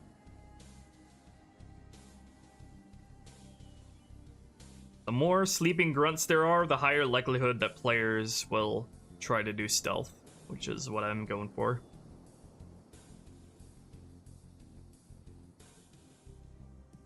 Let's give them a parent squad group. Tributary enemies second.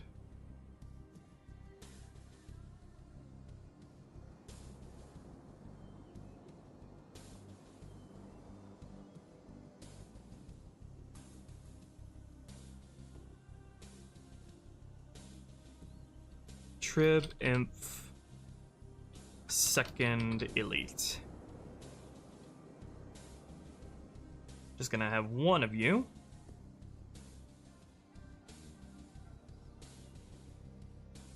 I think I'm gonna always have this guy spawn as a major, because he's like the only elite on this lower level, so I don't want to go too far and have him have a chance to spawn as an ultra, but since he's the only elite down here, minor would be going too easy for being the only elite here. So I'll just have him be an elite major with an upgrade chance of none. Maybe I should have him have his what weapon he has randomized though.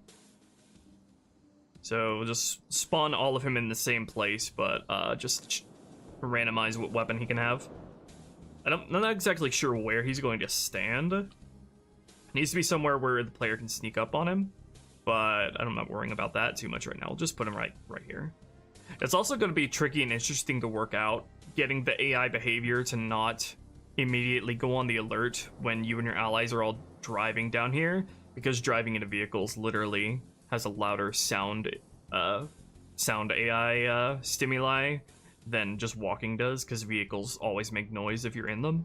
So that's going to be interesting to try to work out, is entering the area and not have AI ignore the sound that your vehicles are making, at least initially.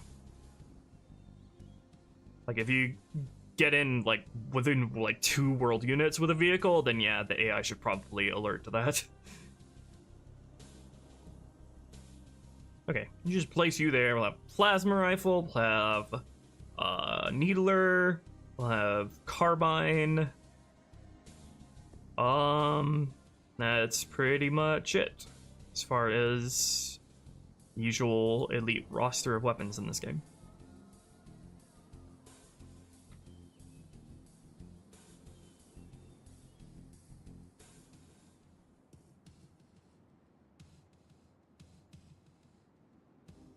I'm going as loud as possible. Hey, that's an option.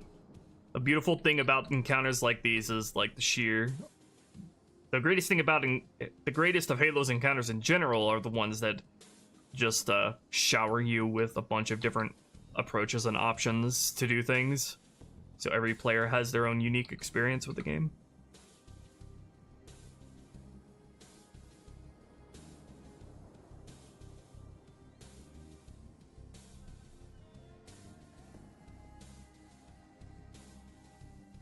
Okay, there's those guys, and now the topmost encounter, which I might have the most trouble designing for in this early stage, because this back part still needs quite a bit of designing as far as the level design goes, but I'll try my best. So we're gonna have the initial turrets up here.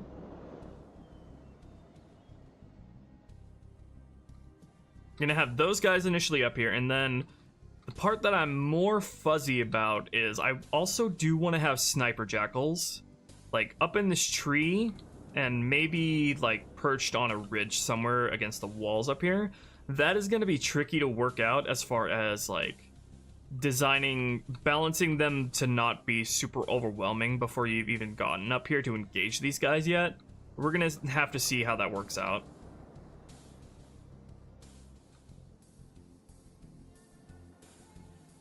But at the same time, I don't really feel like I want to give them carbines just yet, because the Overlook encounter from the vanilla game is going to have a very extended path to it. I feel like I want that to be the official introduction of the carbine jackals. So the Overlook is going to be this really long path where I have a bunch of carbine jackals in the style of like Halo 3 that are perched, have random spawn positions that are perched in trees and ridges all over the place down the path that you shoot down with the gun goose. That'll be fun. So I'm not sure if I want to introduce carbine jackals here yet. I guess it'll just depend on if I feel the beam rifle sniper jackals are too overwhelming here. But even if they are, I feel like I feel like you wouldn't have too hard of a time dealing with them especially if you have the gun goose, because I think even from this range the gun goose would be able to reach them, and just one shot from the gun goose will send a sniper jackal like plummeting to his death if he's in this tree, for example. And then if they're further back on the ridges here, I don't think they'll be able to shoot at you at all because the tree will block line of sight, I think. Or you'll be outside of their firing range. We'll see though. That's the entire point of this like basic playtest, is seeing how this all goes. Alright, tributary.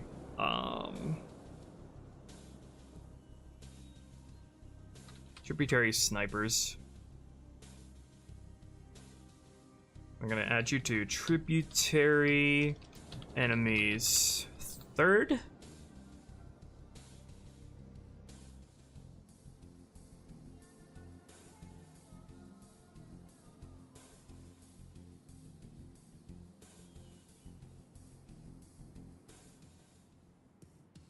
That's true, Yuri. A lot of the balancing with these guys will also come down to what additional pieces of cover that I add in these various places.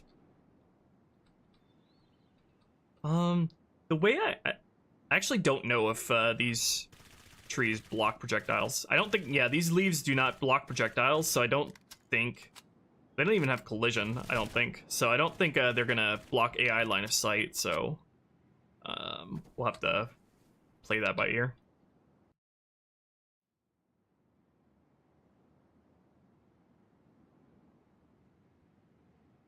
Oh yeah, the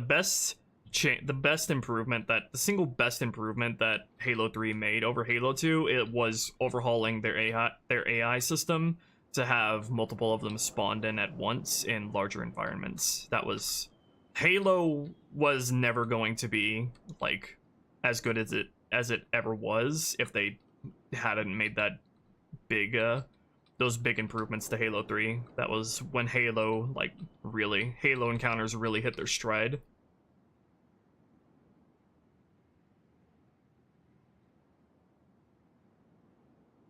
Okay, so this tree here is actually part of the geometry. I imported it into Blender, so it actually does have collision now. It does not have collision as a scenery object, but this means that I can actually put AI on top of here now, which will be fun to play around with. I don't think I want any more than 2 sniper jackals up here. We'll probably do 2 on heroic and legendary and 1 on normal, which I'll have to script manually because of how the heroic count works in Sapien. So we'll just place 1, 2 like that, and then we'll playtest this on both normal and legendary, so we'll get to see how 2 and 1 feel.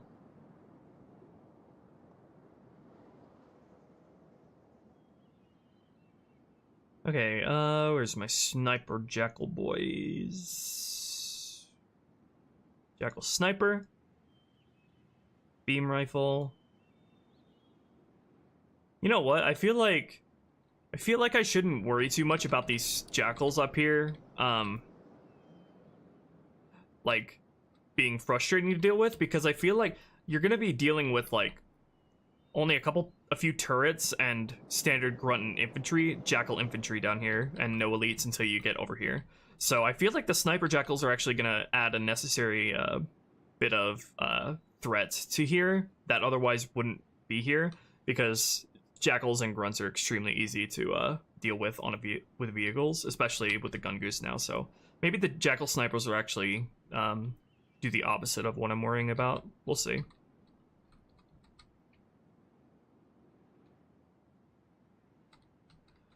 Let's see, and just place them every which way on these branches. Heck, have this guy all the way out here.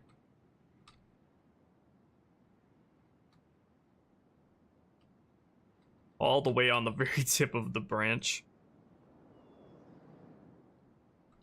And then that guy you wouldn't even be able to see, so that's not a good placement. And this tree rotation and placement is already like, it needs to stay this way, so need to design these guys with that in mind. I wonder if it would be a good idea to randomly choose between I wonder if it'd be a good idea to have always have 1 jackal sniper spawn on the tree on legendary, in heroic, and then have 1 always appear on like one of the ridges on the back wall that I'm planning to have. So I would have to script that to randomly choose with that. I'm wondering if it would make for better gameplay if 1 sniper jackal was up here harassing you, so there's only 1 up here that you had to deal with, and then further up as you get, there's 1 more sniper jackal that you deal with, and you're not dealing with both at the same time, and it's not complete RNG as to whether or not you're dealing with 2 sniper jackals from down here or none, if you get what I mean. So it's always consistent whether or not you're dealing with 1 guy down here and 1 guy up here,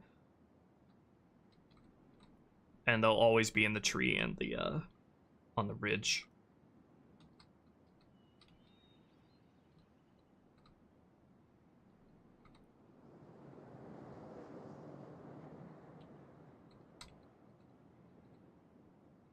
Okay. You gonna behave yourself up there? You're not gonna jump to your death? Yeah. Good boy. I don't even need to give them any firing points, because they literally shouldn't be moving anywhere at all. Will this guy actually... I think the way I have things set up in this mod, they will die to fall damage if I shoot him out of the tree, so let's see.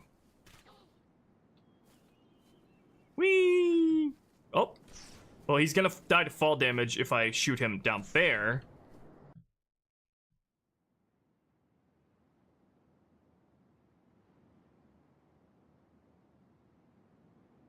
Oh, are we having discourse in the chat? Sorry, I was distracted, guys. I was too distracted having fun to partake in the discourse. Please forgive me. Let's bully this guy.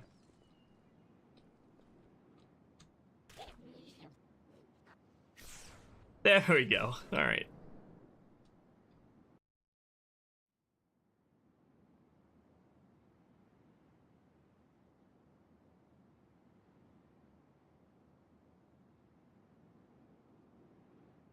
Hey there, 5-star. Hey, Digital Ghost.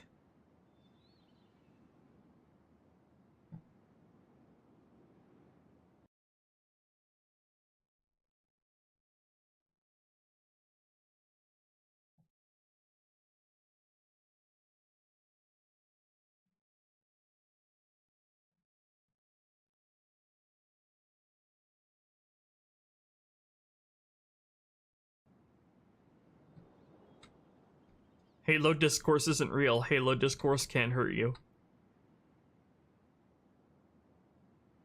Okay, I don't have any of the geometry necessary to place any of these guys on the back wall, so we'll just have to wait on that.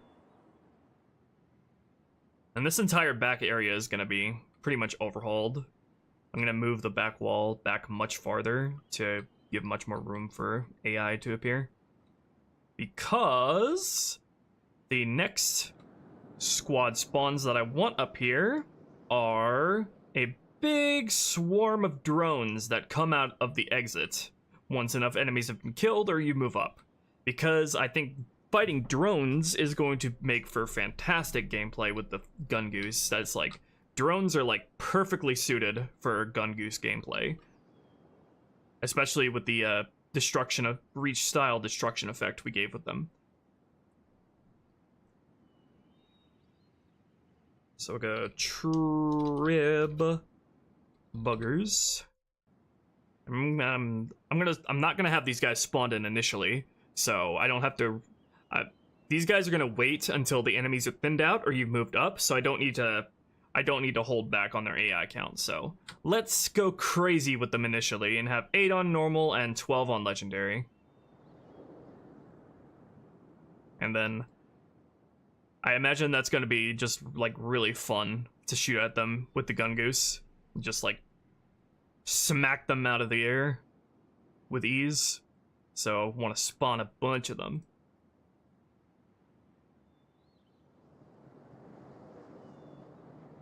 So I'm going to script them to fly out of the exit.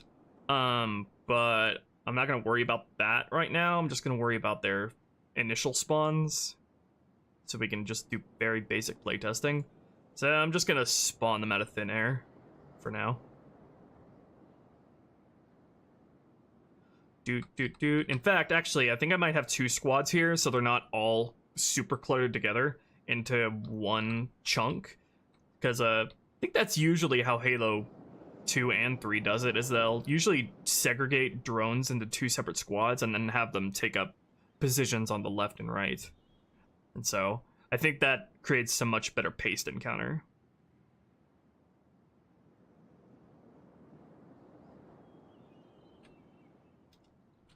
Trib buggers left. We'll call this one. Let's split this in half. 4 and 6.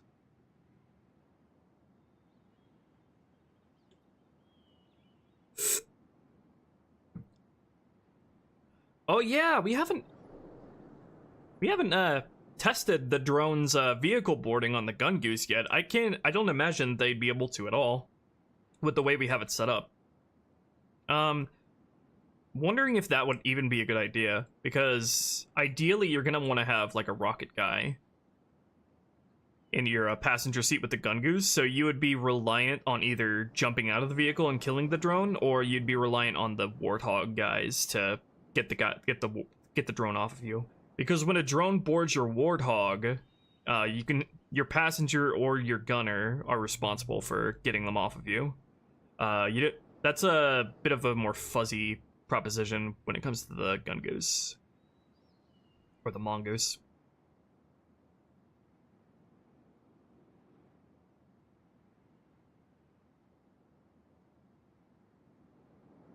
All right, spawn you lot in.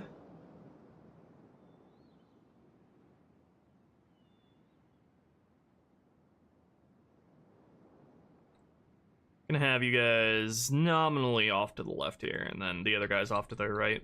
Like I said, this space here is gonna be greatly like pushed back and expanded, so we have more space to do stuff. So this is definitely not gonna play ideally, starting out here. But I'm still really eager to see how fighting drones works with the gun goose. Like I said, trying to get as much mileage out of the gun goose as we can before we're given a Scorpion tank.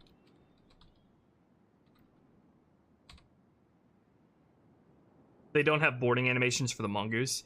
Yeah, but it'd be really easy to just use their warthog boarding animation for the gun goose. We wouldn't even need new animations if we really wanted to give them boarding animations for it, or if we really wanted to give them the ability to board it.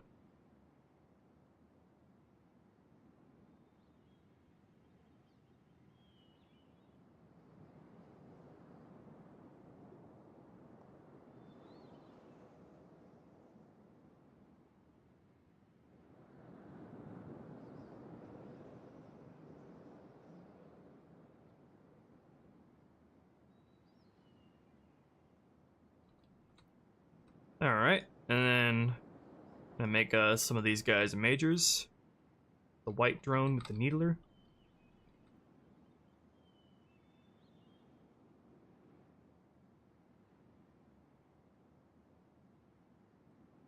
Let's see, do I even have you in this palette?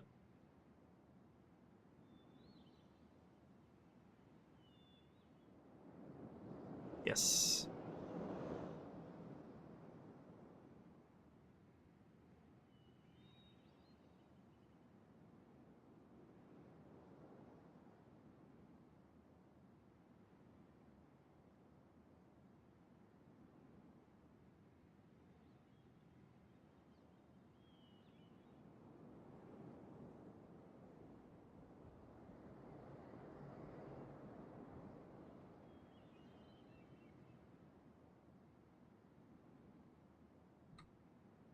Alright, got some drones.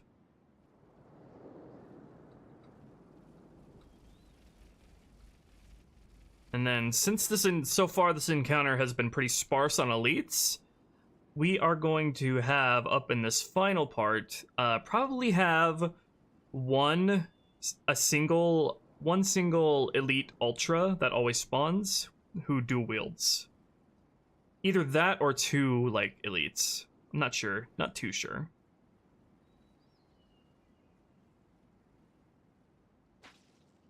Oh! And everybody exploded. Trib top elite. Just one dude and his dual wielding. Not sure what weapons I wanted to dual wield though.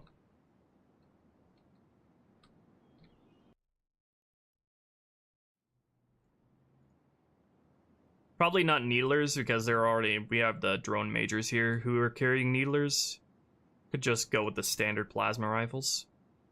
Dual plasma rifles.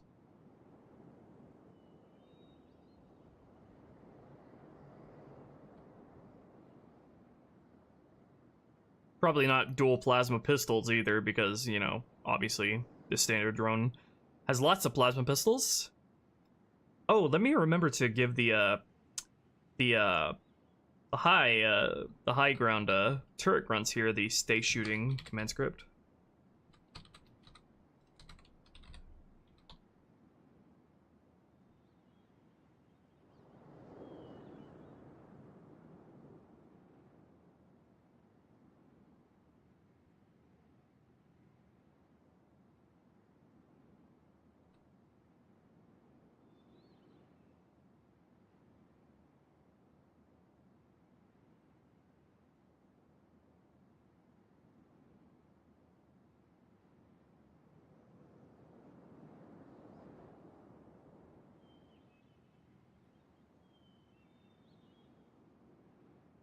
Then, scripting-wise, I'm probably gonna wait to spawn this guy in until enemies have been thinned out or you've moved up. Same as before. I mean, no reason to spawn him in early because, you know, like, from this angle, especially, like, you literally wouldn't even be able to see him at any point before you get up here. Especially because I'm going to move the wall back here. So, yeah, just gonna wait to spawn him in.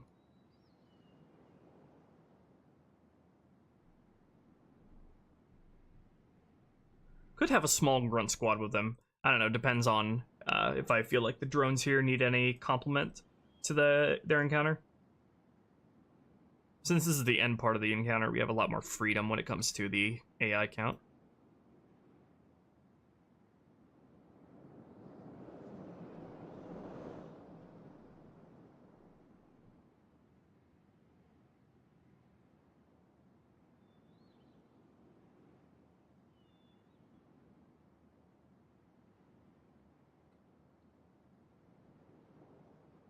Just give this guy a slightly dynamic range of spawn locations.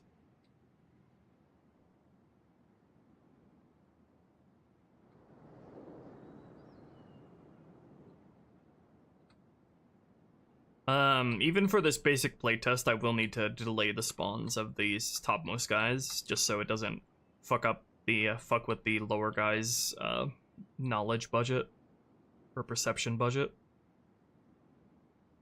And then that's all of the AI that I have in mind for the moment for this encounter. Now I need to design their firing points. Just some basics. Plop down some basic firing points so they can move around. We'll start with the lower guys here. Actually, instead of starting with the orders, we'll start with the zone and just plop a whole bunch of firing points down everywhere. I'm gonna start with the infantry.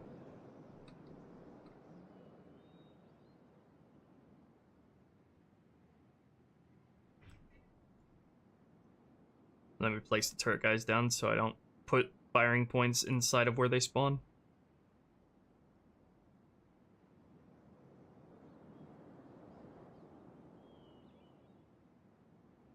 Just place them all over. The finalized firing points are gonna rely heavily on the scenery that I put down and the crates that I put down, so there's no reason to overthink them at this stage. I do need to keep in mind that I need to segregate all of these into different area groups, though. Probably do that after I finish placing all these down.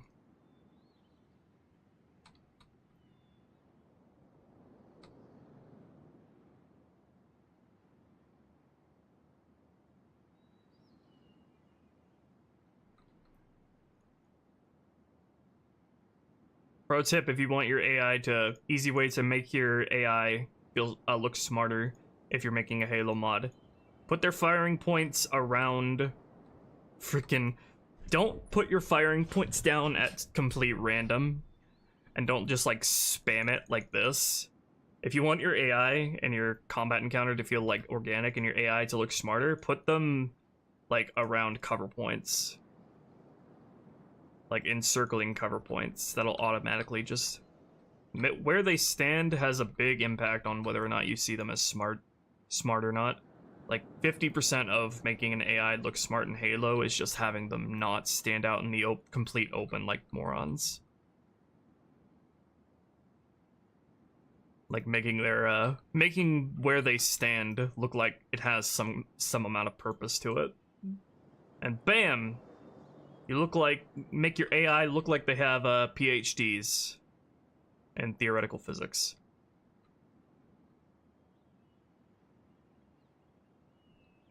Will there still be Halo 2? No.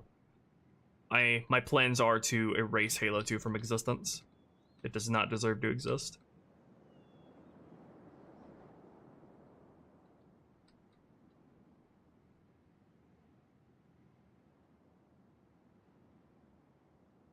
Halo 2, more like goodbye, bitch too.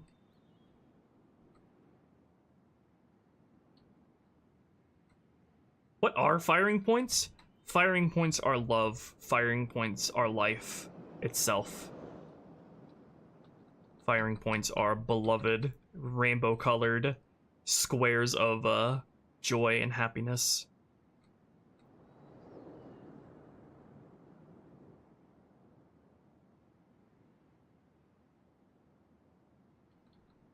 Firing points are pretty much strictly control where an AI is allowed to shoot from, where an AI is allowed to path to, where an AI is allowed to stand at any given moment in the game. Literally any given moment. That's pretty much like 80% of the AI's movement is because of firing points.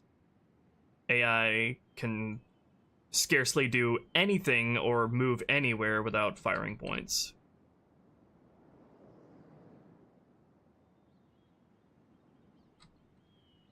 They're very, very important.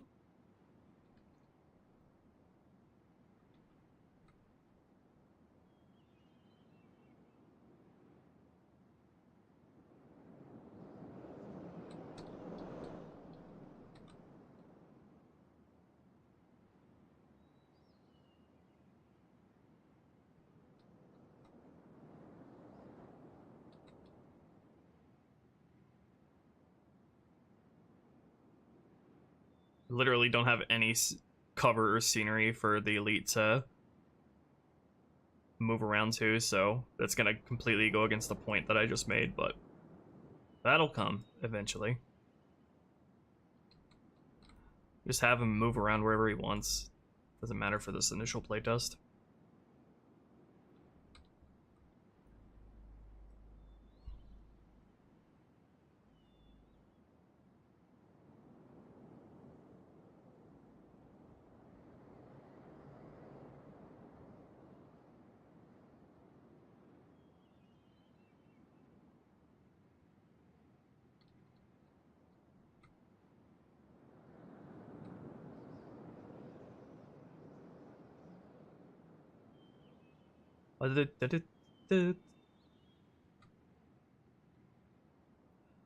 And the drone spawns. Alright, let me assign these to actual areas first before I do the drones.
Yep, pretty much Toa. The only exception I can think of is when an AI is running a command script, they're spawned and told to move an initial distance of world units, or I think there's an impulse that allows AI to automatically path over to like an AI that has its back turned and isn't aware of it to go in for an assassination. That's the only instances I can think of where an AI will move or path to somewhere, or not even path to somewhere, just move it all if they don't have firing points.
Okay, now let's give the drones their firing points.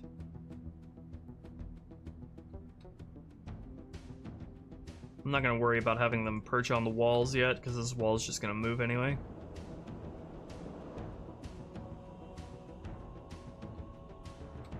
Just plop a whole bunch of them down, and then we'll raise it up.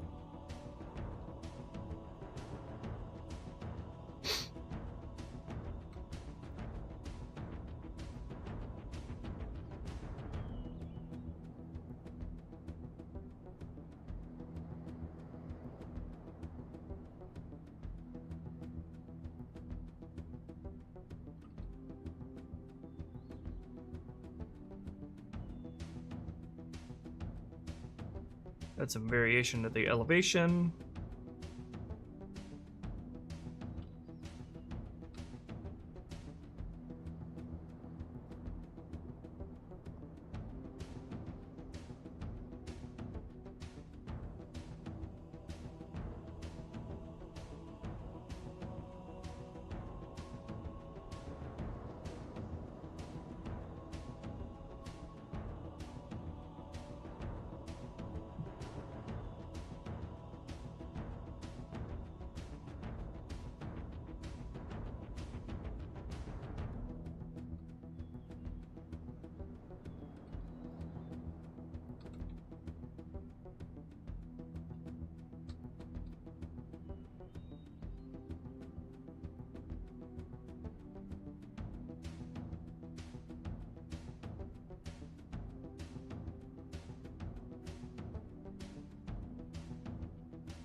Okay.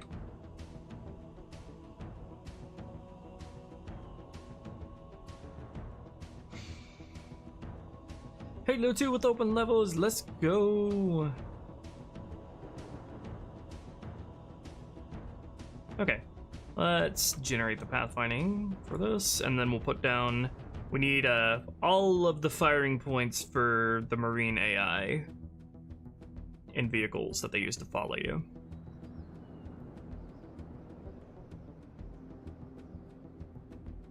So make an area, mark it as a vehicle area, and we'll just start by plopping a whole bunch of them down. I have to start from inside the structure.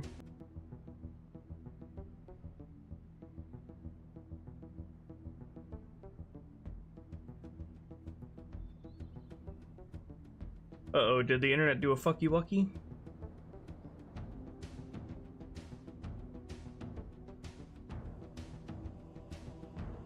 I think the internet did a fucky wucky.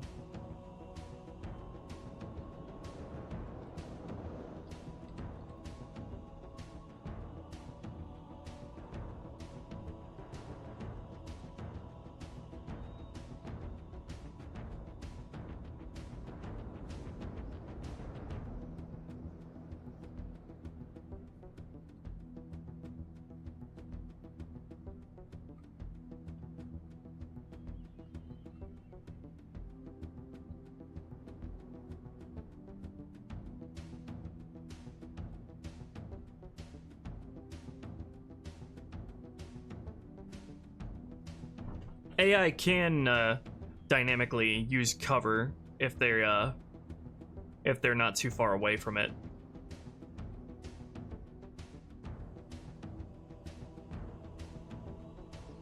Even if an AI doesn't have firing points, I think they could still use cover if they're close enough to it.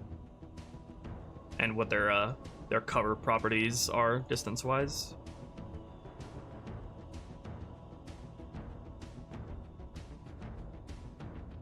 Okay, just continue plopping all these down.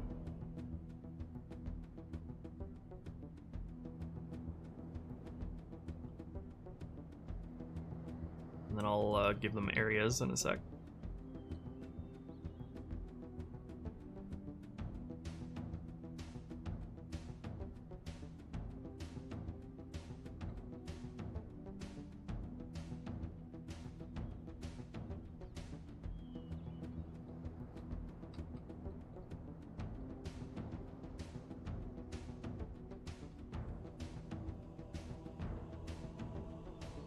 Yeah, this takes place after the initial LZ.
Let's not let the vehicles go right up against the turrets.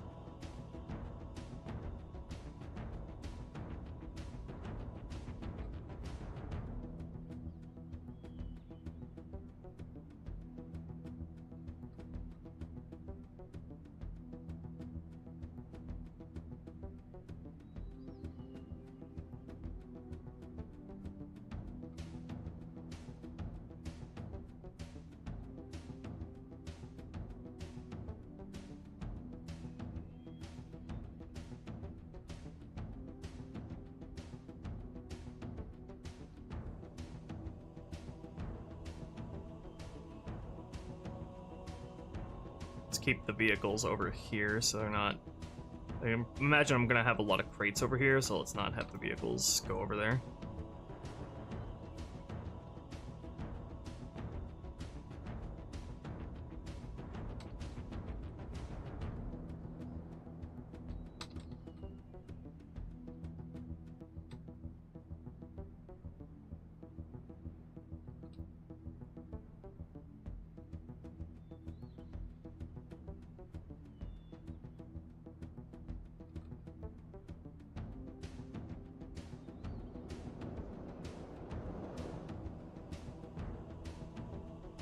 Okay, let's give these all areas now.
Any knowledge on AI intelligence with driving in Halo games? I'm not very knowledgeable about all the different sort of properties that AI can have when it comes to their vehicle, how they drive vehicles.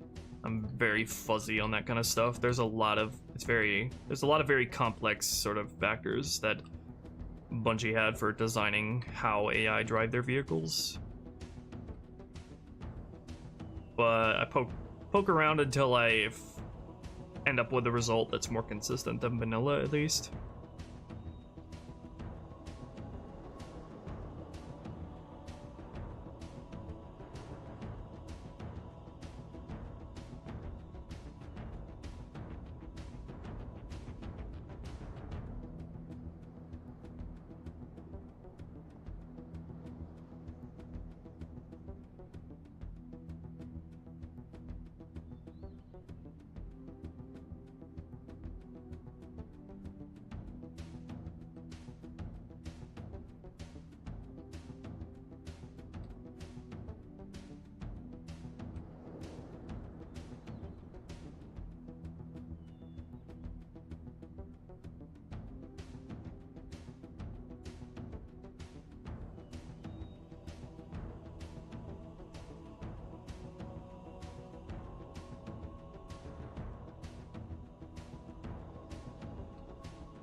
Alright, I think that's all of the areas. I need to also make sure that Marines have firing points outside of vehicles if they happen to flip out of it. And some of those need to be different from the ones that the Covenant use.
Try to make any Marines that fall out of their vehicle be able to get themselves to somewhere good and defensible.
And then the Marines can just use these firing points up here.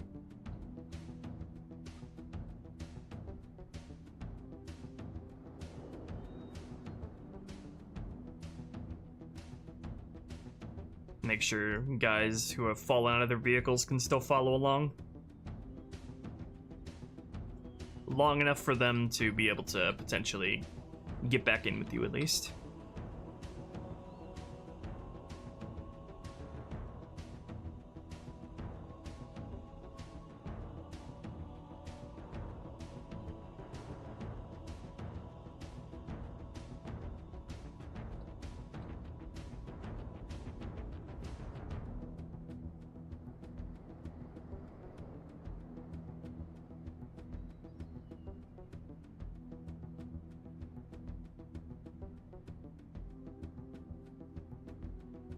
Okay, that should do it.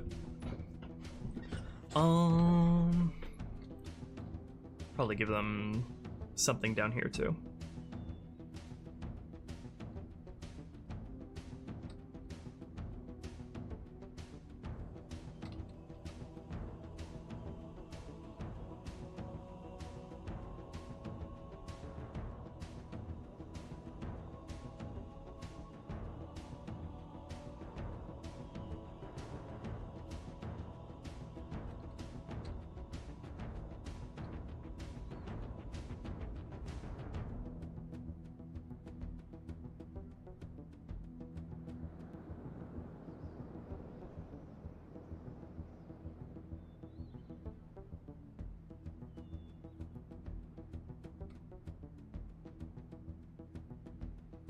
Alright, finally. Alright.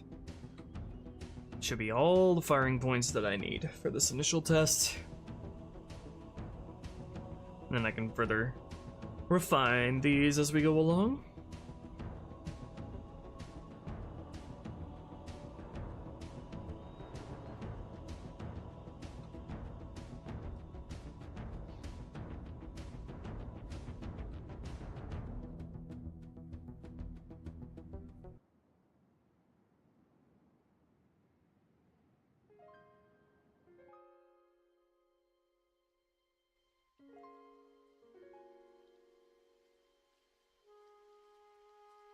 Oh yeah, Cashier's mod is insane. She can take as much time as she wants for the amount of quality that's on display there.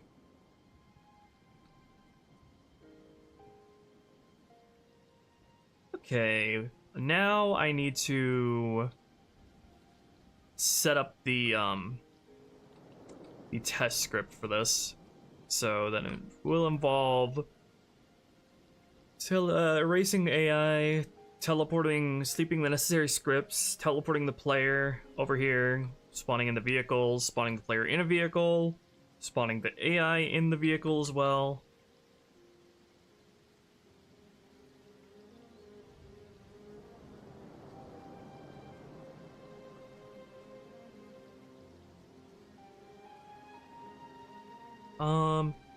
AI are just gonna start shooting.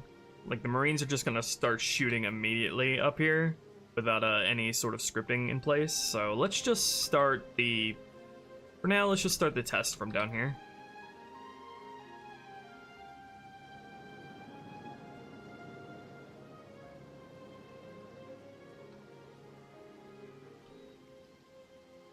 Oh, I do need to actually give the AI their basic orders to use the firing points before anything else.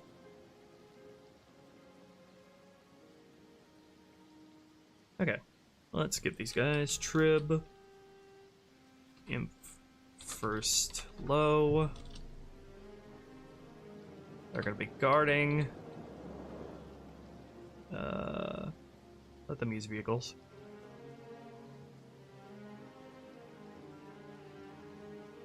Force them to idle. Actually, no, don't do that, because some of them are sleeping. Some of them are sleeping and some of them are idle. Alright, just mark some of these down.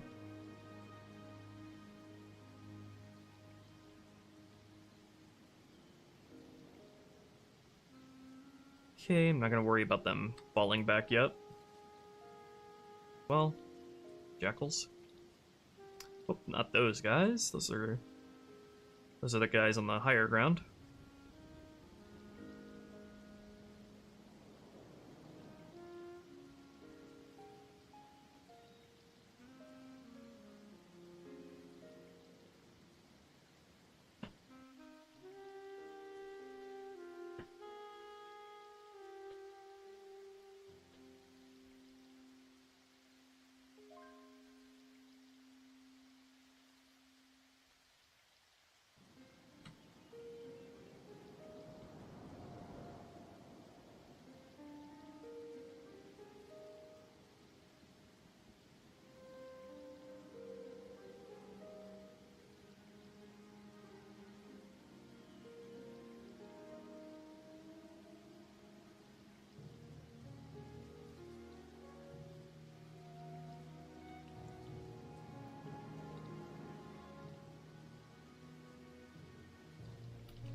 Getting that sweet, sweet bit rate today.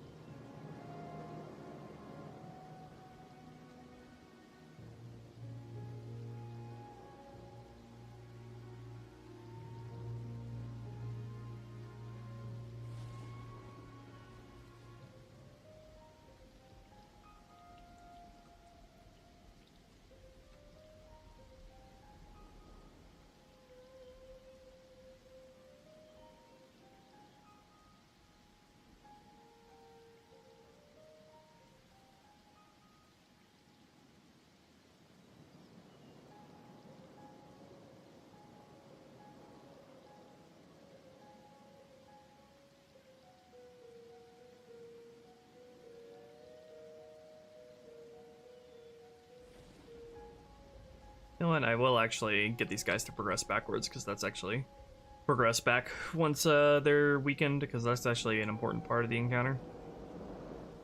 Getting the adequate amount of AI up on this ground. We'll go strength down 75 for that.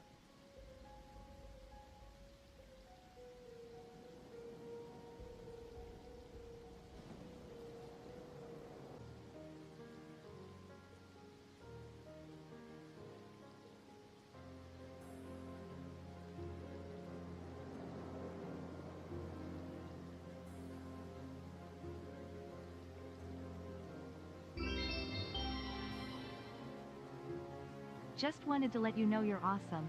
Keep up the good work, my dude. Thank you, Darkwing, and thank you for using Streamlabs. Thank you for the $5. Is that gonna play twice?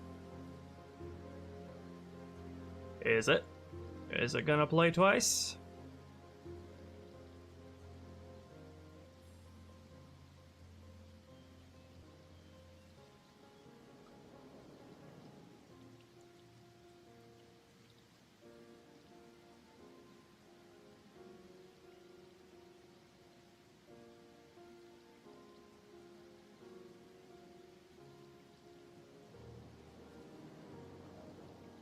Nope, not gonna play twice.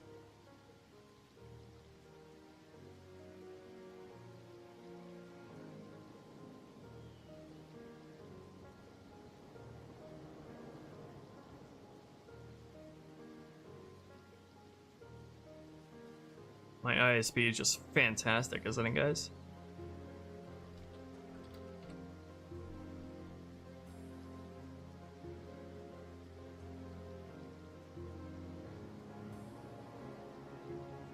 Make sure to inhibit these grunts' vehicle use so they don't hop in and steal the elite's vehicle.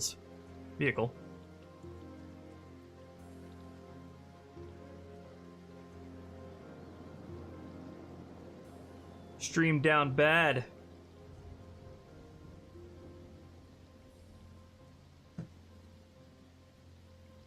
Down bad stream.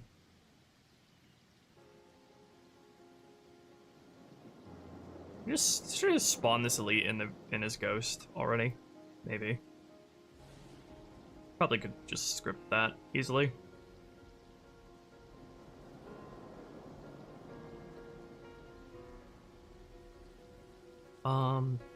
Oh, if he's getting in his ghost, then I need to put down some vehicle firing points for that purpose.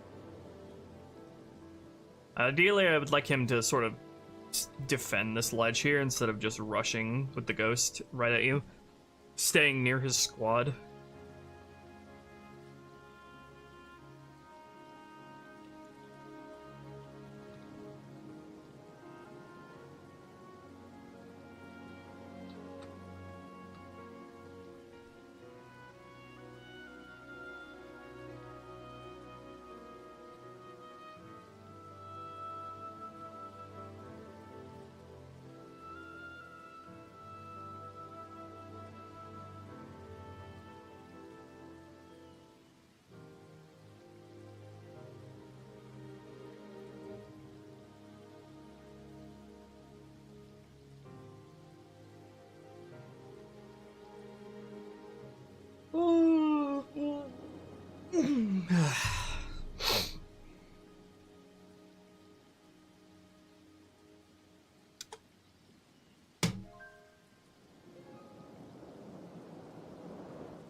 Hello, Code Dark Wolf. The engine has exploded yet? Oh yeah, it's exploded multiple times over. That's how we know we're doing a good job. How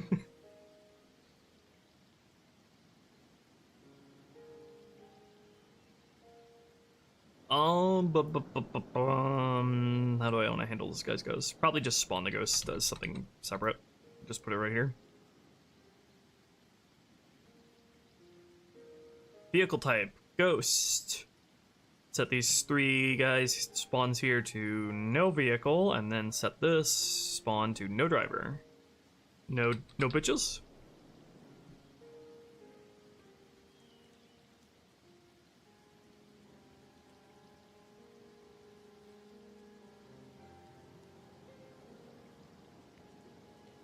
Spawn the ghost. Spawn the ghost. Will the game ever choose to spawn a vehicle that's set to not have a driver? Doesn't look like it, actually. Huh. The 9-hour stream we were working on Metropolis? I've gone for 11 hours before. What level was that? What level were we working on where I went for 9 hours? Or when I went for 11 hours?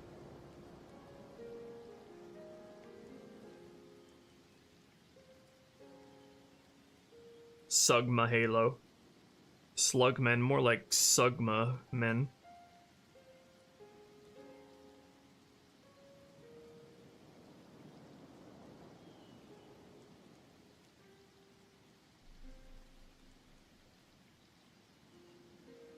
Alright, I'm gonna need to script that elite to get in his vehicle. Have a delay to getting in his vehicle.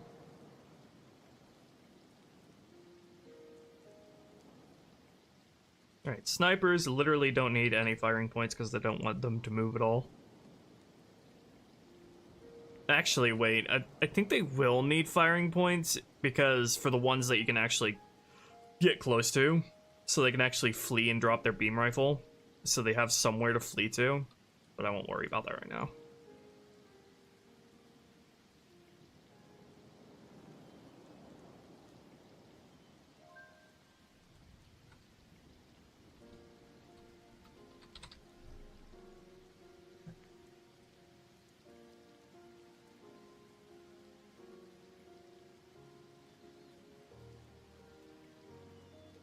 Tributary.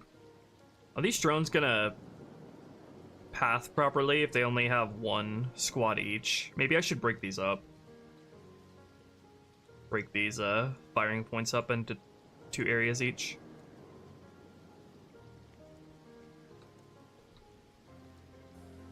Because AI sometimes don't know what to do if they only have like one single set of firing patterns. Like they don't have they want to make they have an impulse to switch areas of their firing positions, but if there's only one area, then they just kind of don't know what to do.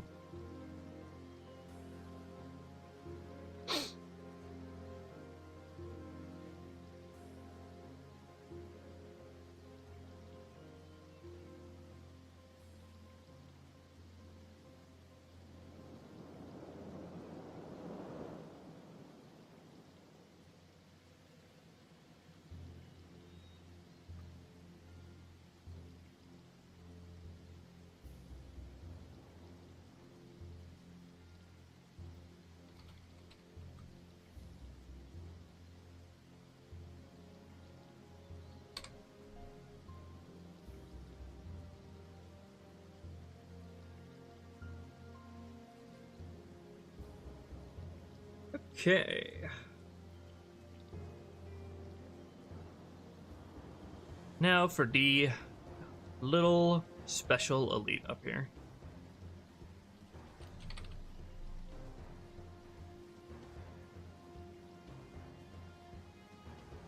I need to force these guys into combat mode, because they're only going to be spawned in combat. Well, the elites. The elite's always going to be spawned if you come up here, but yeah.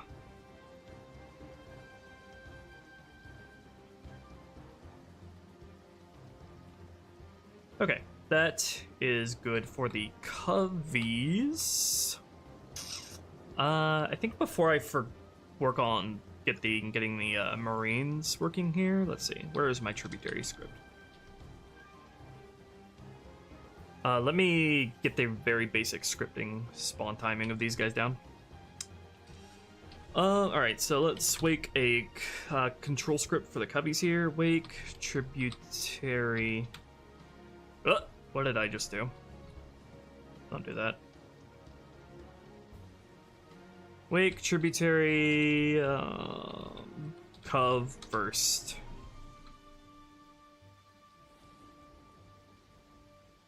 Gonna make this its own script. Script dormant.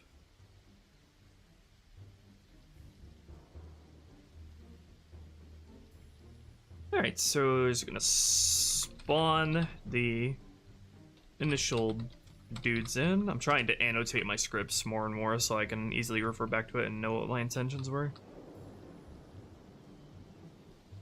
Okay, first most important guys to spawn are the turret guys.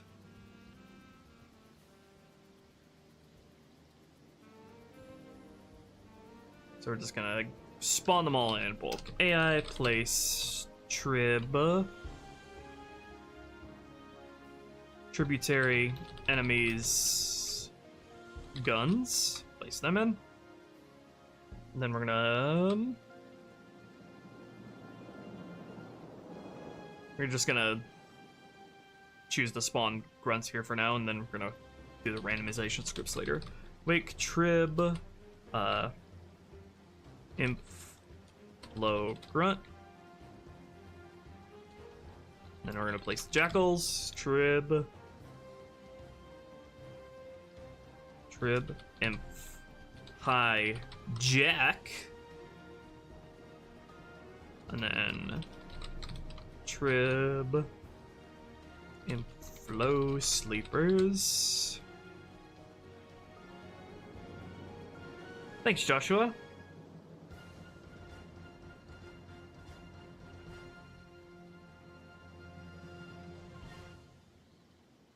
Those are all the guys up here, right? Yeah. Then, oh yeah, I need to spawn the snipers along with these guys.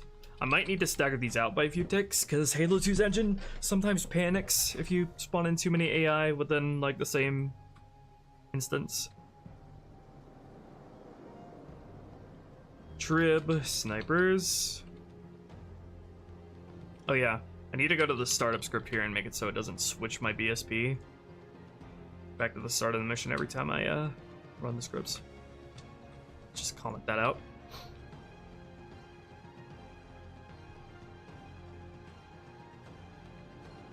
I would love to someday make my own 100% original Halo level. That would be a lot of work. That would be a lot of fun.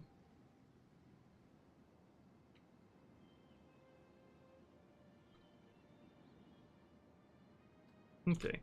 AI place trib second. Trib imp second grunt. Then AI place trib imp second elite. Oh, these guys need to go in their own script. This is for the first layer of coveys.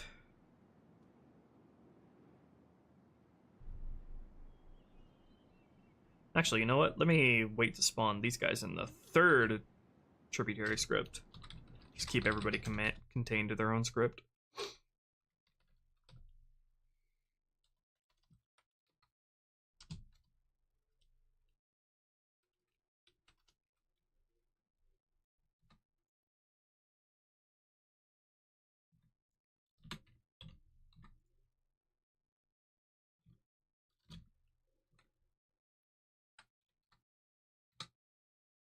hopefully I won't regret making these separate dormant scripts later.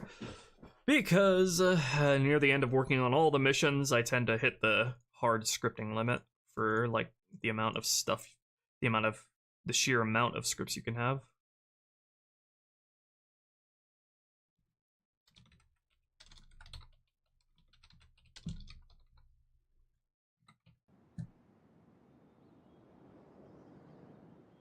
Hey there, Beethovenus.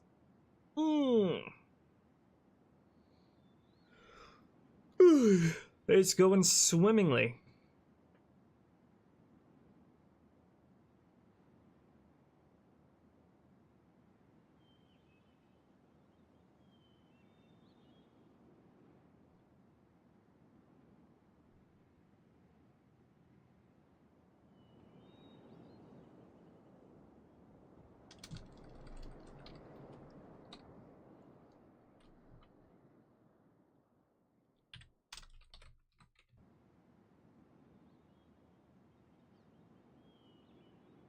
I want a gravity shotgun. That sounds fun.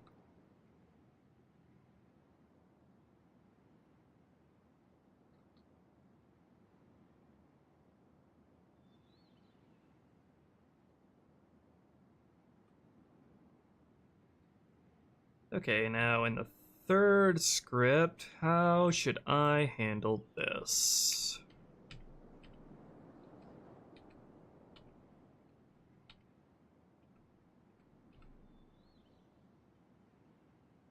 Let's say I'm gonna need to make a trigger volume for this to even work. Let's see, volume tributary third, we'll call it.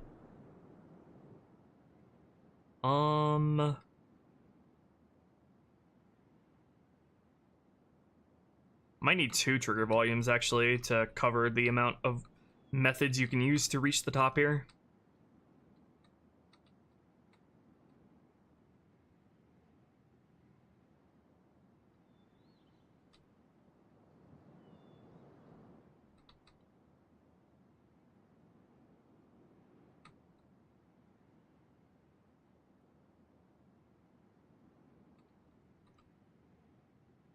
It's kind of like a Mario 64 level, isn't it? Now that I think about it. Who knew that good level design in Mario 64 would also translate to good level design in Halo? I mean, I don't even think that's a hot take. It's just that level design that is layered and vertical and sprawling is just good in video games in general. For most games.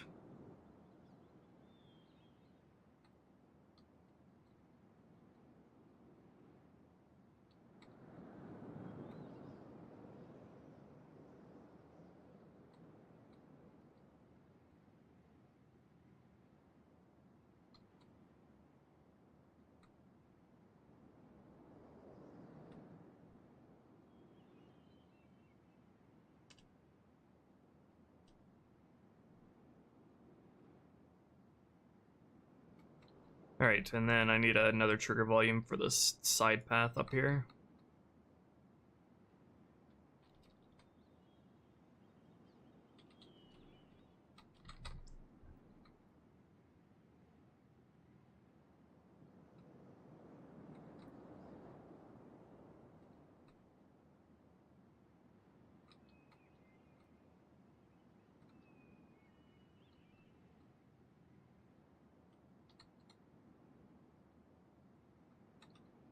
I'm gonna put... Oh, you know what? I don't know why I'm saying this, because it's stupid as fuck, but I want to port Womp's Fortress to Halo, and then build a Halo level in it. That would, unironically, be so fun and interesting.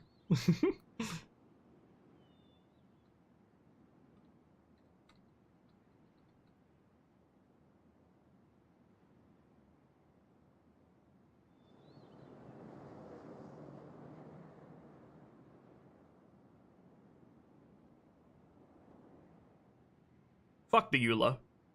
You love these nuts.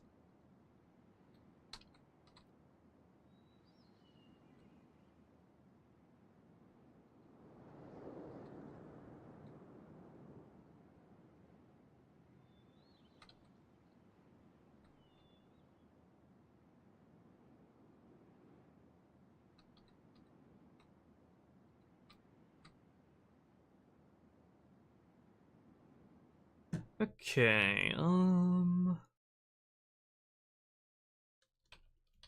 sleep until, or let's see, and okay, so AI spawn count tributary, wait until there are more than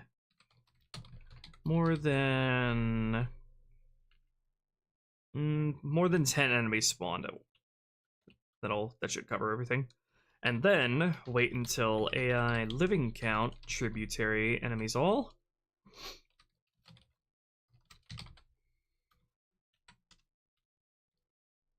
How many AI should we wait are alive until we spawn these dudes in? Let's see. I think ideally I think we're gonna spawn the elite first, and then we're gonna wait a little bit longer, and then we're gonna spawn the drones afterward.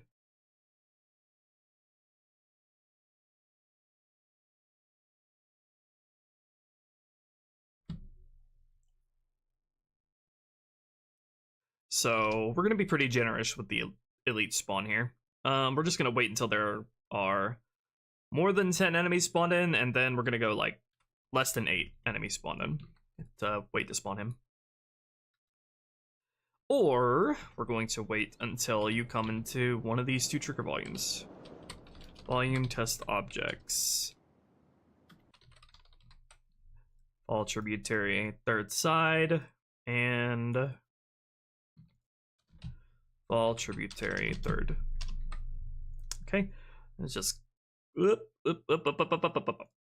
just copy this, and then we're gonna.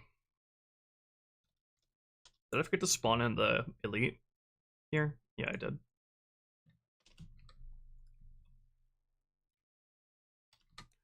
Okay, after that condition is met, let's maybe annotate this. Wait till enemies thinned out or player moves up.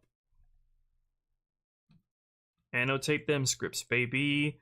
Okay, here we're gonna wait until for the drones, we're gonna wait until there are more than 10 enemies have spawned, and wait until there are 4 or less enemies currently living. Actually, I have to take into account the turrets and the jackal snipers, because yeah, the way I would have this set up now, everybody other than the jackal snipers and the turrets would have to be dead. So let's relax on that a bit. Let's go 7 or less enemies, and then we'll go 11 or less enemies for the elite up here. Okay, AI place trib third elite. His name is trib top elite.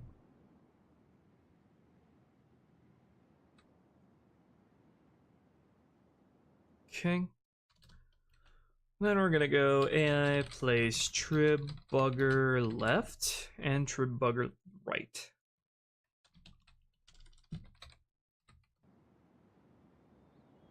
That should give enough breathing room to the AI knowledge budget. Will co-op legendary have forced iron on still? If I'm not mistaken, somebody made a DLL for that you can easily put into Halo 2, into your Halo 2 MCC directory. That'll just disable that altogether, and I think it's compatible with all Halo 2 mods. So I'll probably link to that on the workshop page.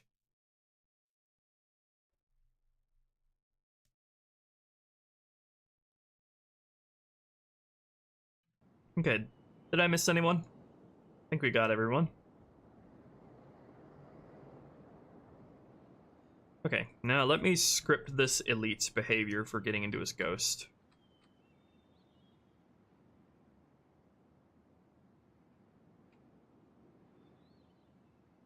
Let me give these guys names. Guy 0. Guy 1. Guy 2. Alright, so what conditions should this guy wait for until he gets into this ghost? So it goes sleep until Or, let's see, sleep until maybe the living count for the Covenant on the first area set are 3 or less. So we'll go AI spawn count, tributary, tributary enemies first, I think is the name. Yep. Tributary enemies first. Wait until there are more than 5 of those dudes spawned. Just to be sure it's not firing off early. Then wait until AI living count. Wait until there are 3 or less of them alive. Or 2 or less, I forget which one I wanted.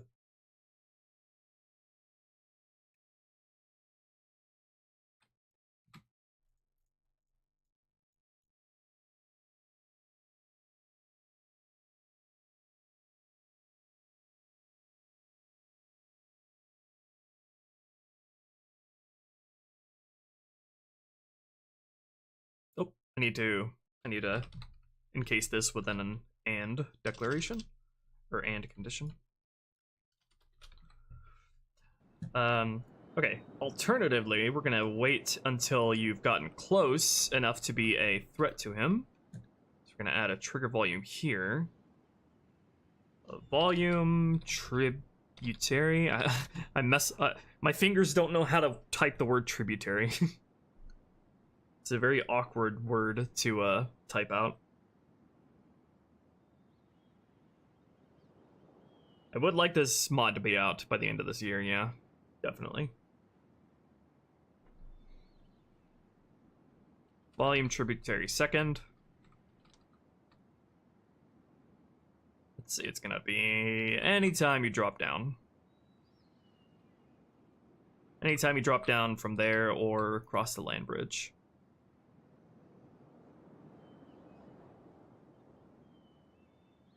Including all the way over here.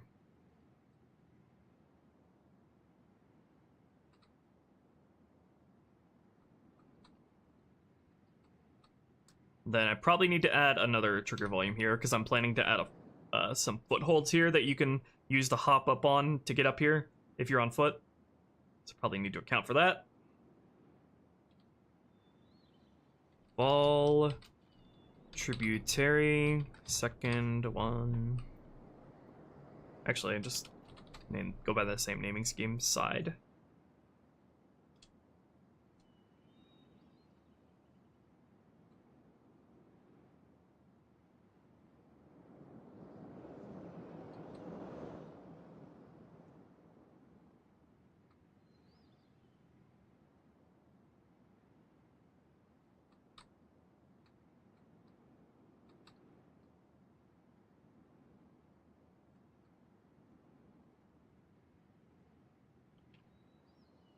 Okay, either of those trigger volumes.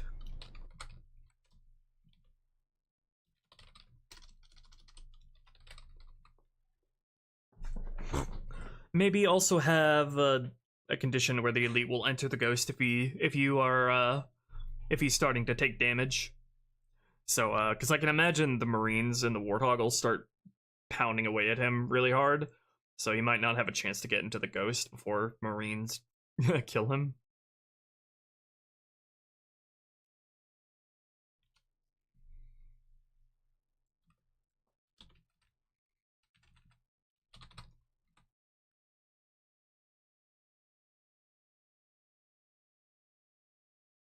So we'll go, also add a condition to go AI, strength,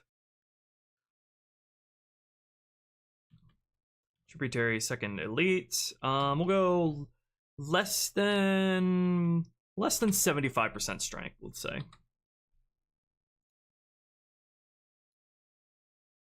That should cover just about every situation if we want him to go and get the ghost. Okay, now we'll go AI, go to vehicle, or AI vehicle enter. AI vehicle enter. Tell this guy. Will this work if I don't think I have to specify a specific spawn variation of him for this to work. I do forget how the frick to write AI vehicle enter. Vehicle-related script expressions and commands are always so annoying. They're like really inconsistent as to how you're supposed to write them. RJ, it's just AI unit. Okay. Okay. Units. That would be AI vehicle get from starting location. Tributary, infinite. Second elite, ghost. I think that's all I need to do. Let me check if that's valid. Yep. Okay. Then I'll have to test this real quick. Let me spawn him in. Oh yeah, I have to manually spawn in his ghost as well. Let's do that. Imp second elite ghosts. There we go. Spawn that thing in. Spawn this dude in. And then see if he does the thing that I want him to. Perfect. What a good little camper. Shape mold trigger volumes? Oh, I wish. Nah, they're just constrained to squares in this.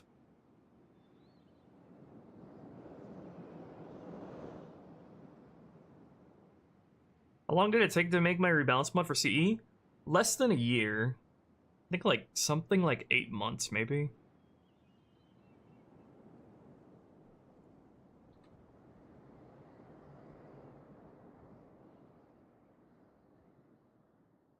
I hope the game doesn't freak out from spawning all these guys in one instance.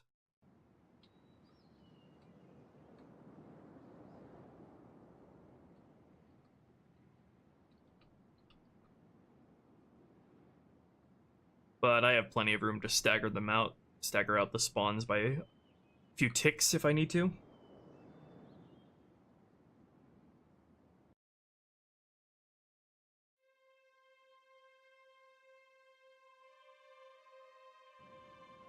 What other stuff scripting-wise did I need to do?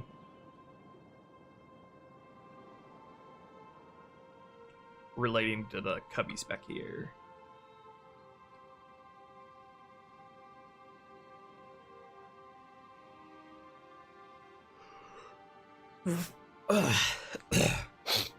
Also, the reinforcement squad is probably going to be the last thing I work on here, because counter is not contingent on how they play at all.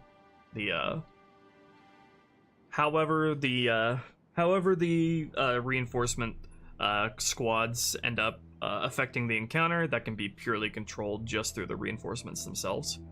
The encounter does not need to rely on the reinforcements at all when being designed.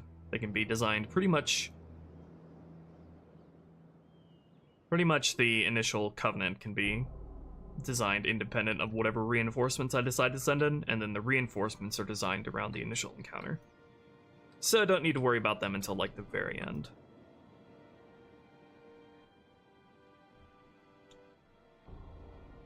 I think that was everything regarding the cubbies for this basic playtest.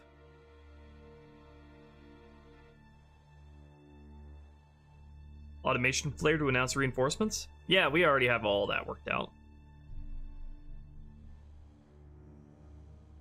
We got this thing may look like a regular radio tower, but it's fancy schmancy. You'll see.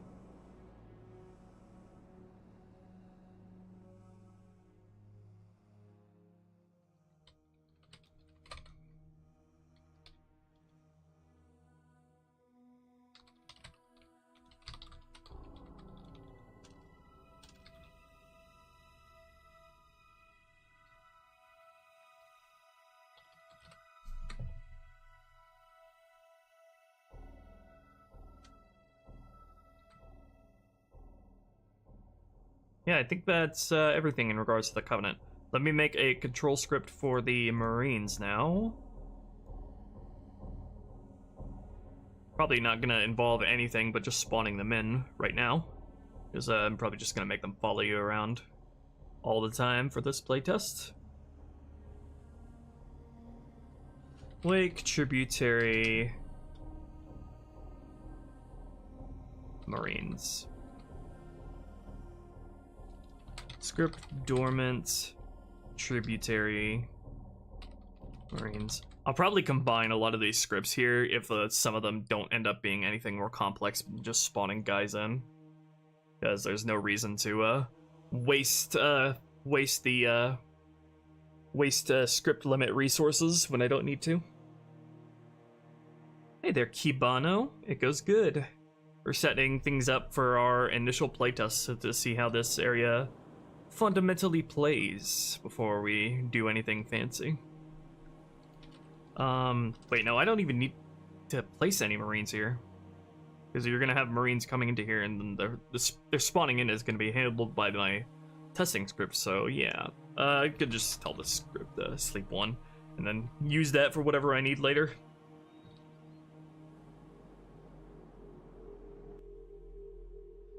Okay, now I do need to get an order for the Marines here. It's probably just going to be, starting out here, it's just going to be very, very basic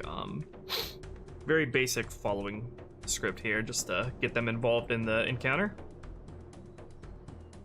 Gonna make them suppress combat until engaged. That'll help them later when I start doing stealth here. Follow closest player. Always active to make sure they don't get stuck from being in a non-loaded area. Tributary. All right, now let's just select all of the following positions we put down earlier.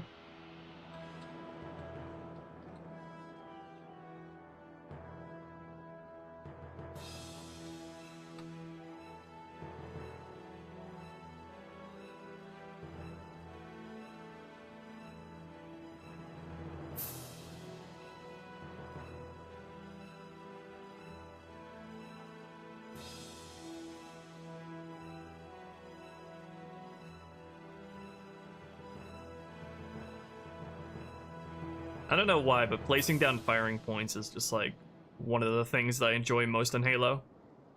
It gives me a feeling of being like in absolute control over how I want things to play and be. It's a weirdly cathartic.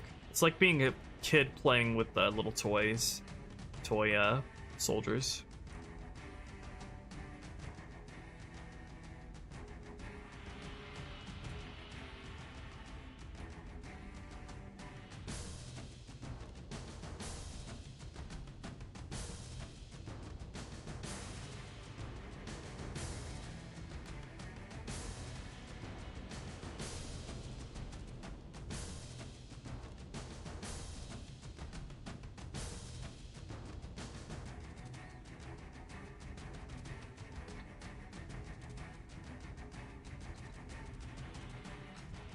This is a good thing about doing these types of very, very basic passes first, because if I were just making this level without having playtested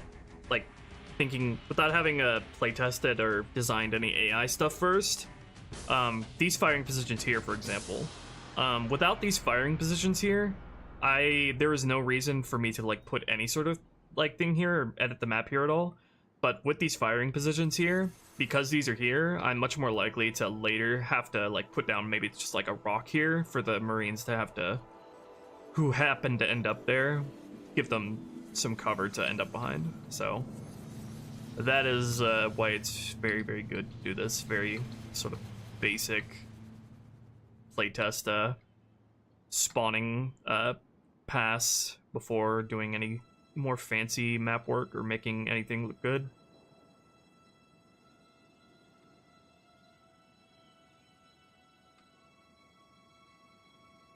Alright. Need to give this order a name. Trib, Mars, follow.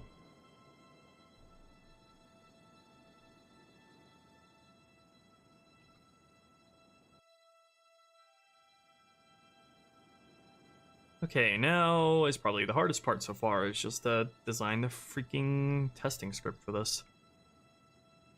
Okay. Let's just copy this test script here. Actually, wait, no, let's take the bridge testing script. That's probably closest to what I need so far here.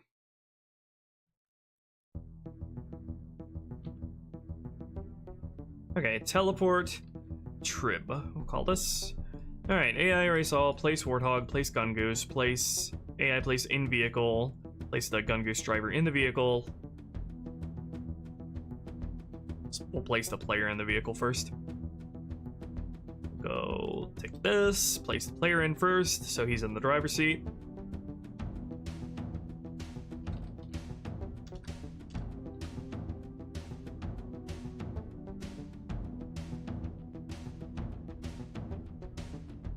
And then place the...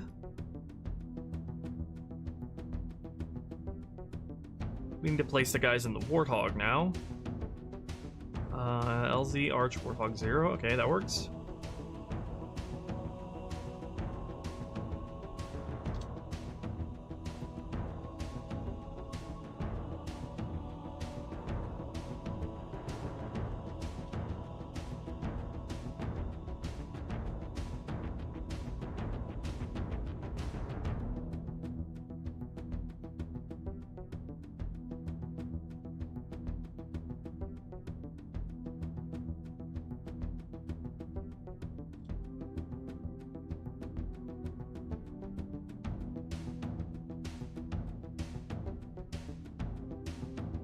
Now I need to place some flags down to teleport you two. I think since I made the Marines suppress combat until engaged, I can actually spawn everybody out here.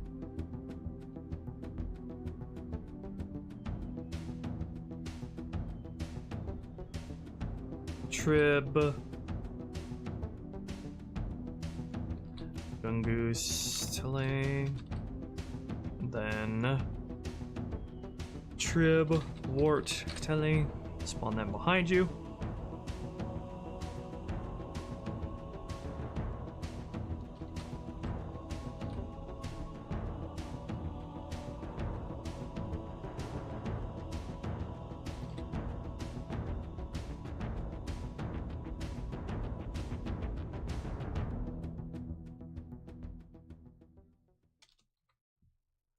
Then sleep the necessary scripts.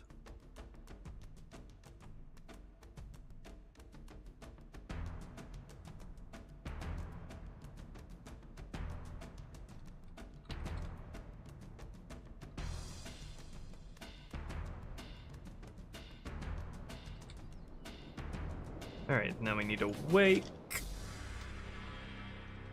tributary start.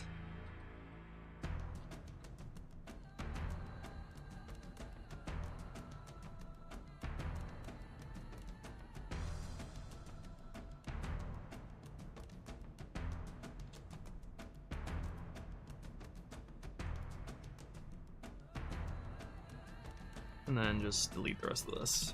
I think that's all we need. Let's see.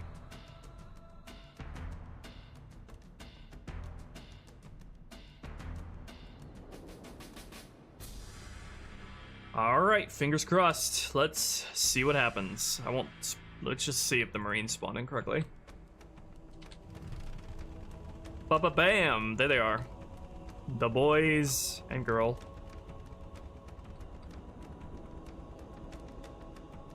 Okay, now it's waiting for me to get into here. Let's test the Covenant spawn scripts here. Alright, wake, tributary start. It's still waiting for me to get in here. Where's my trigger volume? Where my trigger volume? Volume trib start. Where is that? There it is.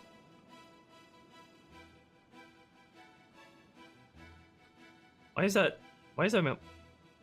this such an important trigger volume so thin? Wait, how was I not touching this trigger volume? Okay. Alright, show me the boys. Let's see. Game didn't yell at me about spawning in too many guys at once. That's a good sign. Where are the turret dudes? Whoop.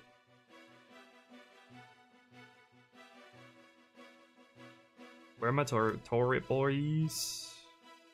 Cov third. Let's see. Oops. These need to go at the start. These guys need to all be spawned in as soon as the encounter starts.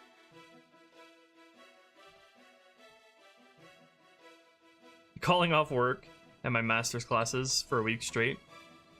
Damn, that puts pressure on me to like provide enough content to for a week's worth of playing.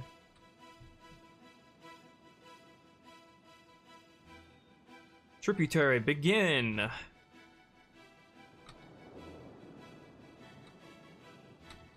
That jackal up. What the fuck are you doing, Halo 2?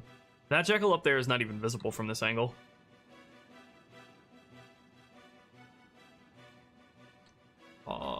Yeah, I need to possibly remove that spawn, although he is visible from this angle. I'll leave it alone for now. You're visible to him from here. Maybe if I just place him up higher.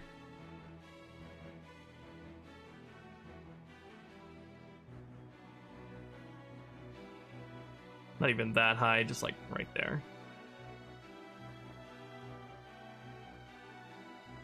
Alright, can you handle that? Can you keep your balance up there?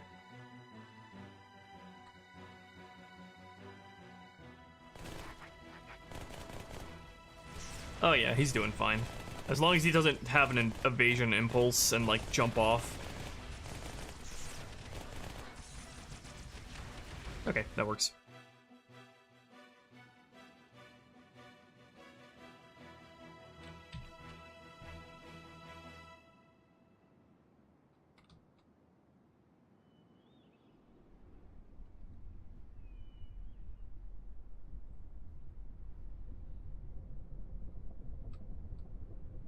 Nice. Finally seeing this place populated by AI.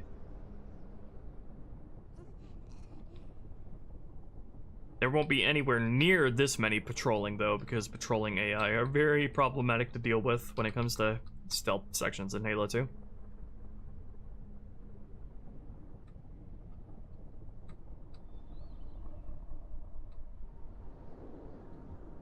Do I have the...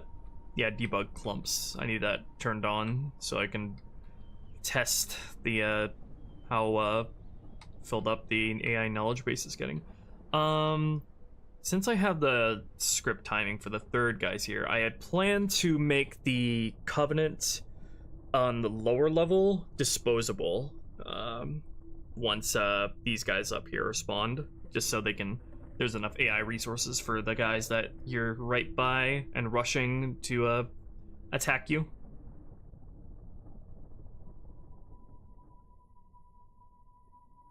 So when we spawn in the drones, let's make the a certain amount of the enemies down here disposable.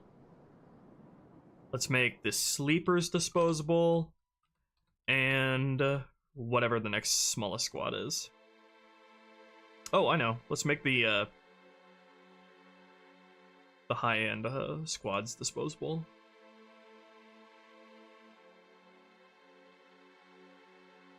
Yeah, okay. So AI, disposable, tributary enemies, high.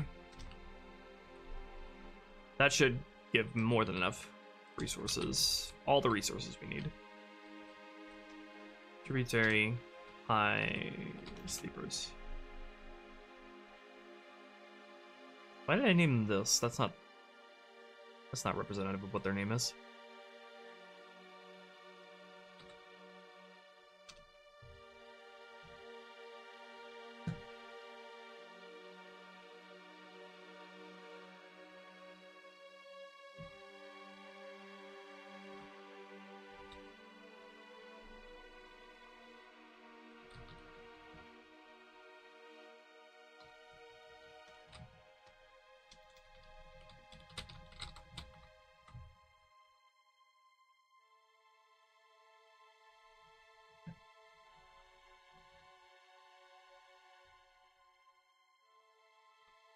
Like you're looking at Halo CE, but in Halo 2's engine, yeah, the difference between level design from CE to 2 is like stark.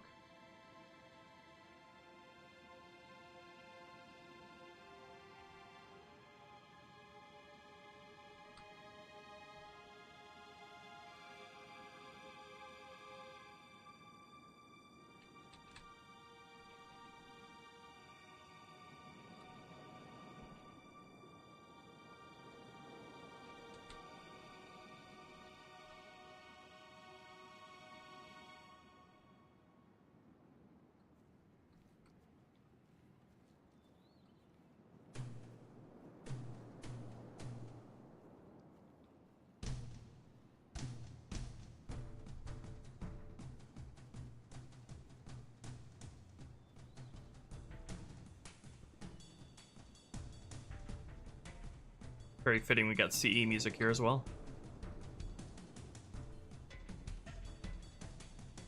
Look at our little ecosystem of bad guys grazing in their natural habitat.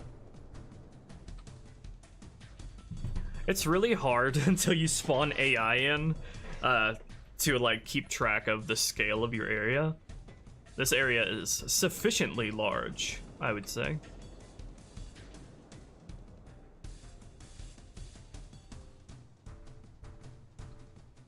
But I guess it looks larger than it actually is too, because we don't have any props placed around like crates or decorative scenery. So that all that stuff is gonna get filled in as we get further along here.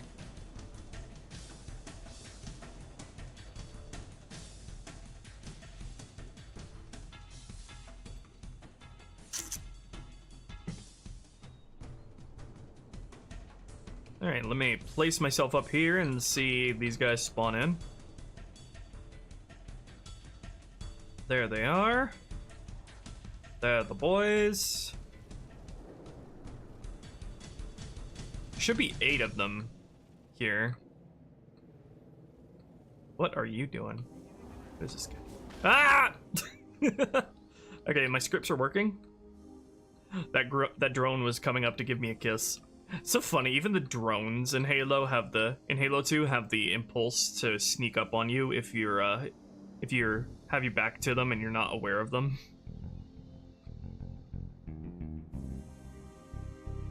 Hi, Christian.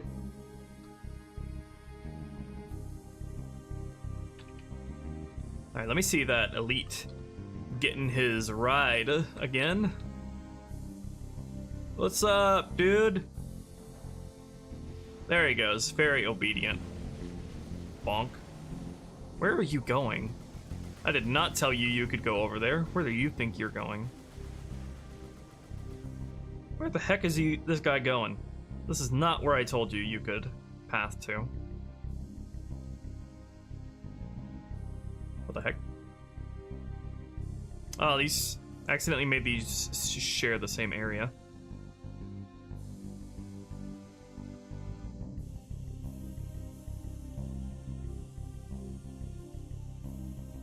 Need you to stay up here by your little grunt friends, okay? They need you.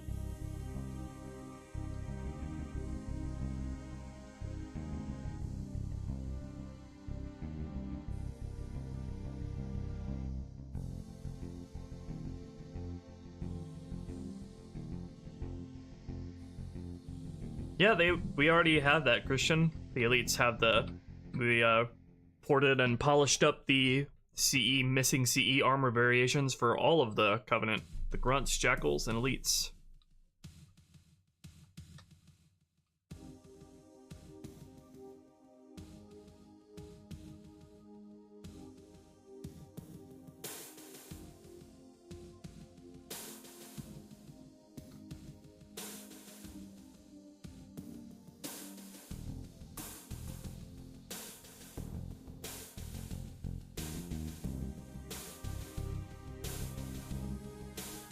I just thought of something. I should probably make it so this elite, like in Halo CE, I don't know if any other Halo game does this, but in Halo CE, Halo CE's like squad AI firing position behaviors have like a behavior that will Well, actually, I don't know if it's a behavior, but they did it a lot in CE, where they would make AI pursue you if you run past them, to like punish people who are like rushing and ignoring content.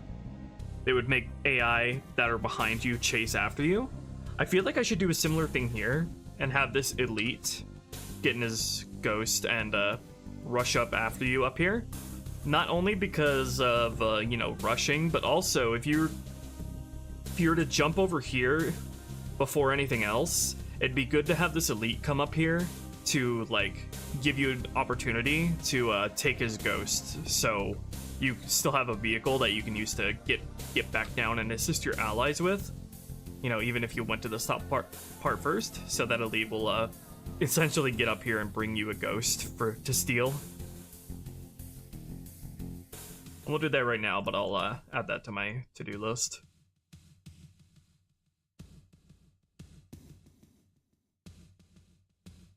I should probably keep that in mind for AI encounters in general. Having AI chase you if you try to run past and ignore them. That is a good way to punish aggressive rushers.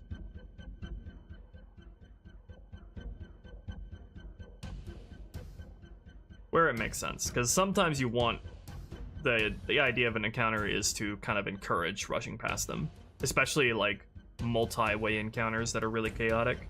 Those are the kind of encounters that where rushing past is more of an encouraged tactic.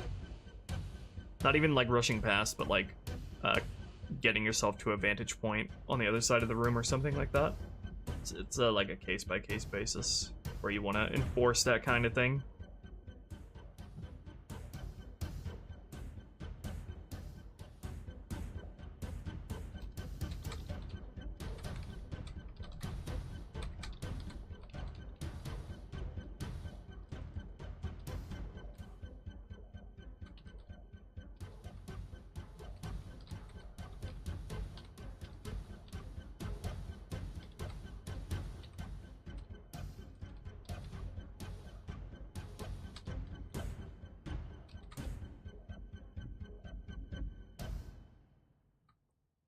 Let me add a qualifier that he'll get in his ghost if you go up to the top here.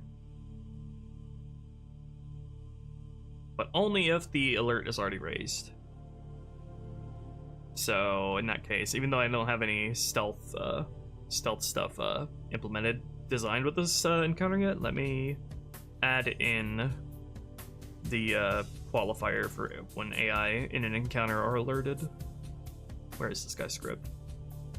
Yeah, okay. Let me go on. And all right, you're at the top, and the area is alerted.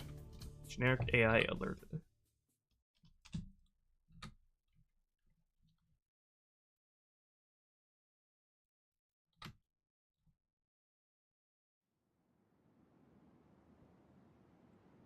How do you add to the levels and ensure it fits with the original vibe of the base game? Well, the entire criteria for whether or not we even add new areas is whether or not we feel like the level is missing something as it exists. So, like Metropolis, for example, feel like you don't spend enough time in the advanced city, and it's kind of too short of a level. So that's why we added new street sections to that level. It's really based on what we feel the level needs. And then go from there. Everything just sort of flows from whatever we feel the mission is currently lacking. In this case, on Delta Halo, it's more exploratory downtime that's missing from Halo 2, which is really important for a mission like this where you're landing on a Halo ring. Doesn't even have to be downtime. It can be encounters like this that are so expansive and open that they're exploratory by their very nature, even if they're still a combat encounter.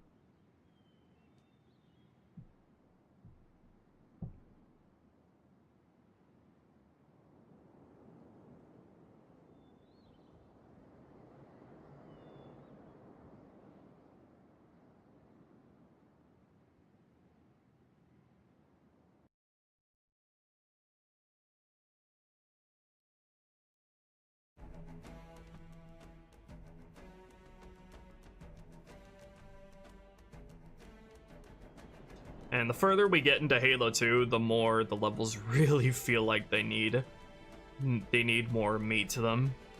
The ones that come to mind immediately are High Charity, Gravemind, Uprising is probably the biggest out of any mission that needs an overhaul in like every way.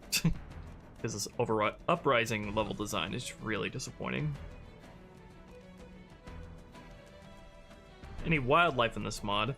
Not at the moment that don't already exist in Halo 2. There's just like there's not enough room in the game to justify spending the time to make the assets, honestly.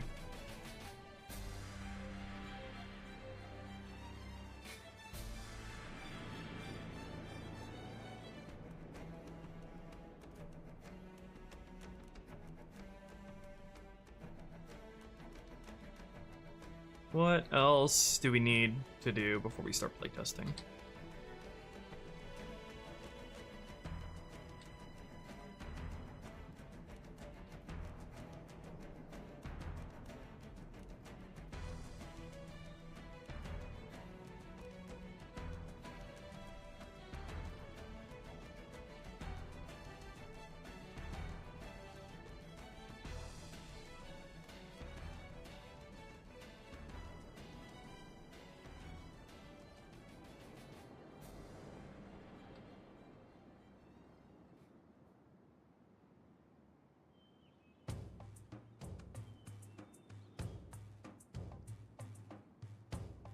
Let's see, I made the grunts down there disposable once once you get up here.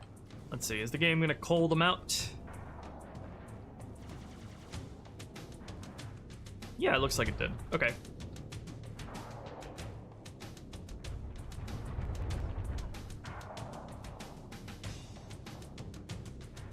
I need to call out the other guys and not the guys who are up high.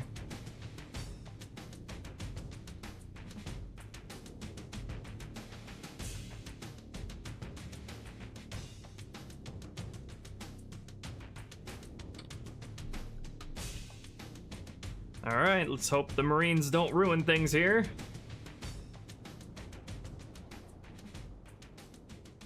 Let's hope they behave themselves before we can get down to the ground. Don't immediately light the area up.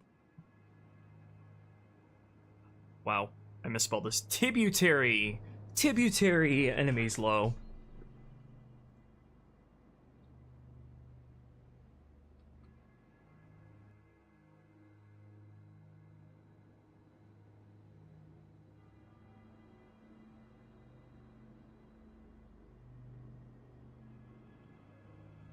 Generate pathfinding again for any firing points I put down.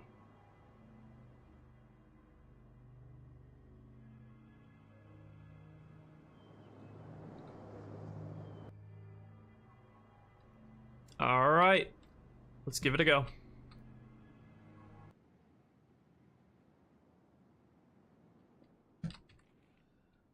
Teleport.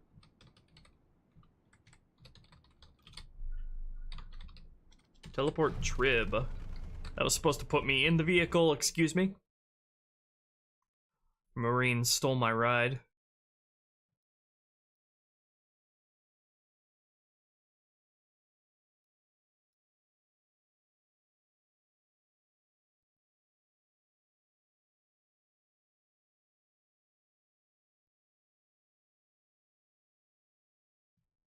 I have to wait more ticks for it to spawn me in. Oh wait, I might need to teleport the vehicles over first for it to properly put me in. Because they're on a different BSP. Oh yeah, I need to set the Marines' orders as well. Okay, sleep 5 ticks and then AI set orders. All allies to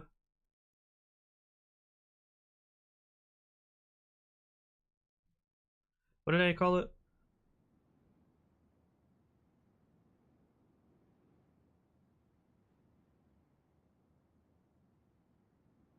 Trib Mars follow.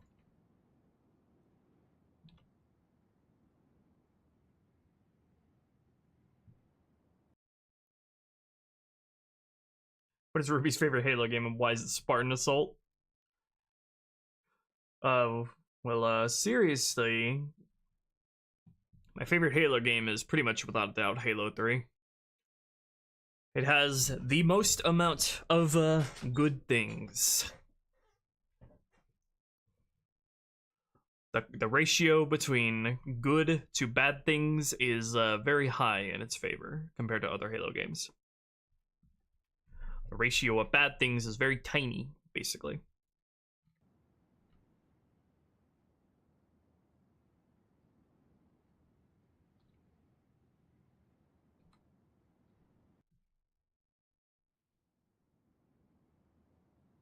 Okay, let's see. This is probably gonna go horribly wrong.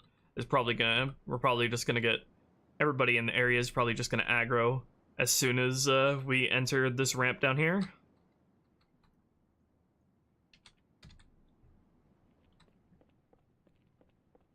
Hello? Where's my ride?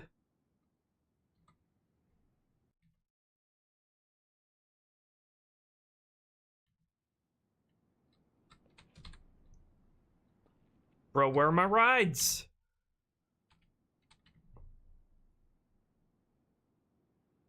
Oh, fuck. I'm stupid.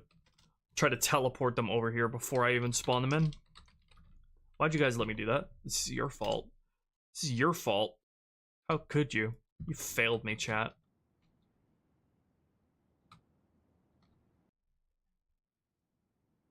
Switch between CE and 3B, my favorite? Oh yeah, I had that struggle too, because I think CE's like basic gameplay flow and feel is unmatched.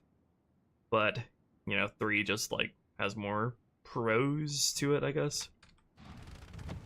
There we go! Ah! Not cool. Okay. Everybody chill until we get down to the ground, okay?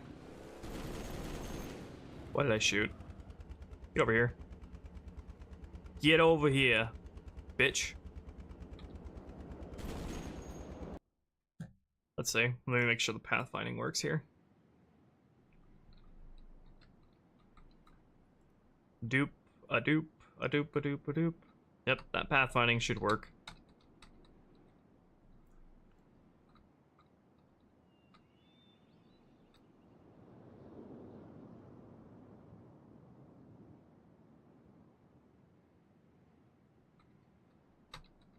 Why are you not following?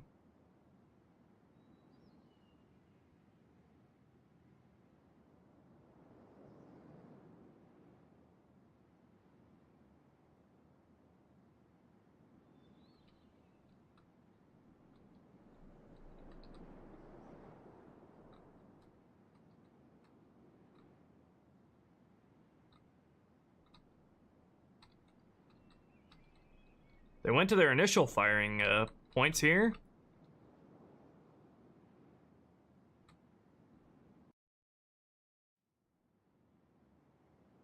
Thank you for the well wishes, Proto.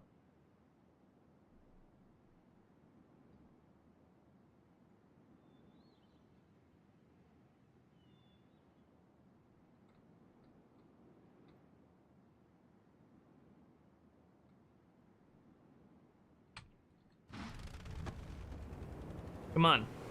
Come with me.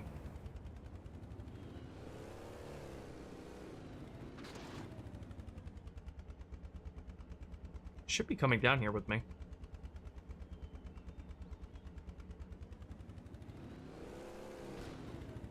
Wait, hold on. Something's not firing off correctly.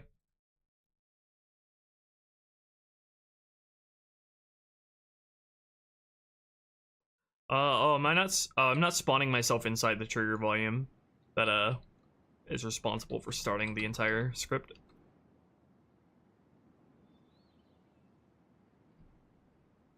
That's why.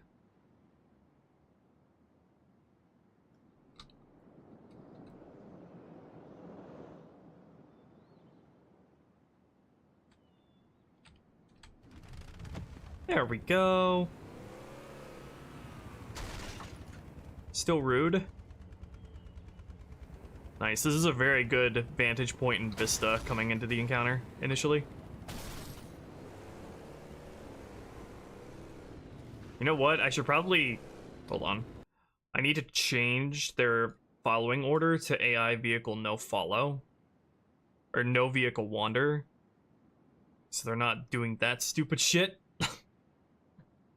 Not playing bumper cars when we're trying to be sneaky.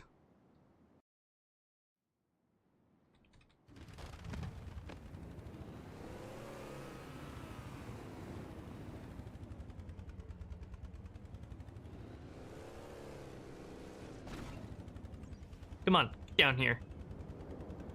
Good timing, Chief. Alright, good. Okay, gameplay!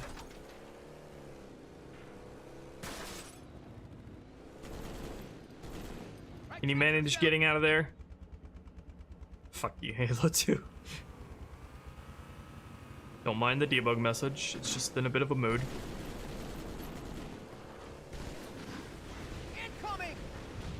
I mean, I'm hurt, man! No! Alright, Vatos, dentro! Can you manage getting around those rocks, Mr. Warthog? Why did the lead already get in this ghost? Also, why is he still down here? You're not supposed to be down here.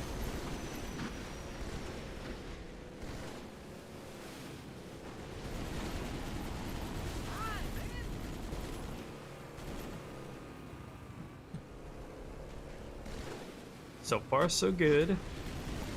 Oh yeah, those grunts reman those turrets. That's good. There's another one!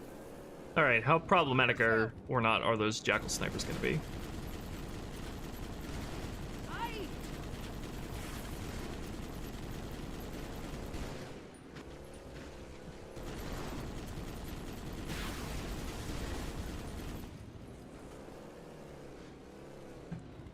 How's the Warthog faring?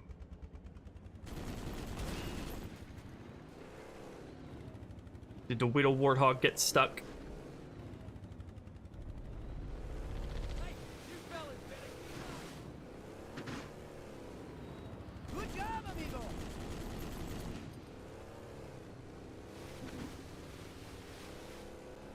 Hey, here's one! Warthog driver seems to have a wee bit of trouble keeping up.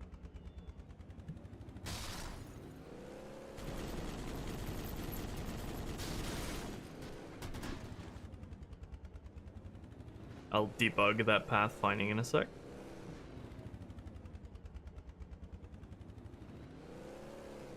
That ghost lead has no chill though. Come out and fight! Whee!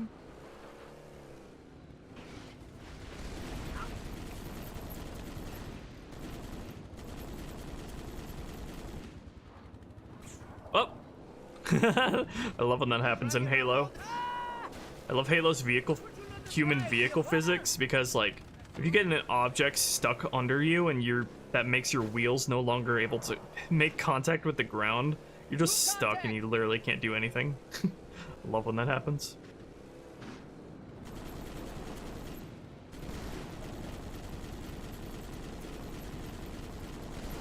Get the birdie out of the tree.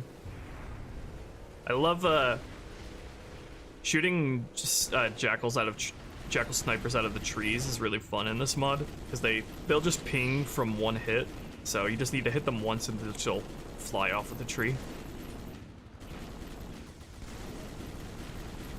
Oh, this elite got into the turret.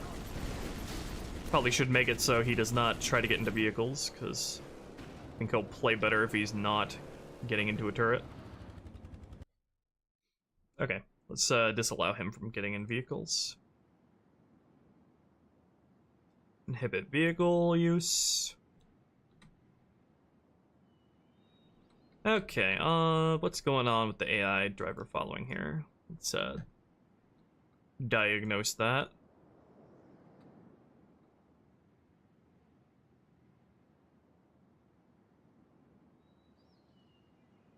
Not sure.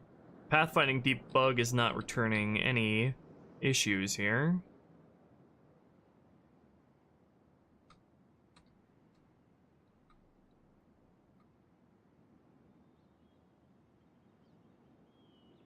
something with their orders.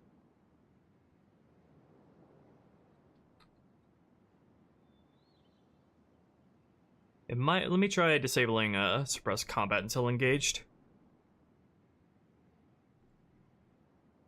Might also be no vehicle wander.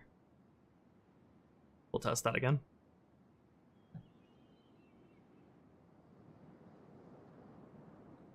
Oh, I didn't give him any firing points for the upper part here. For vehicles. That's probably important.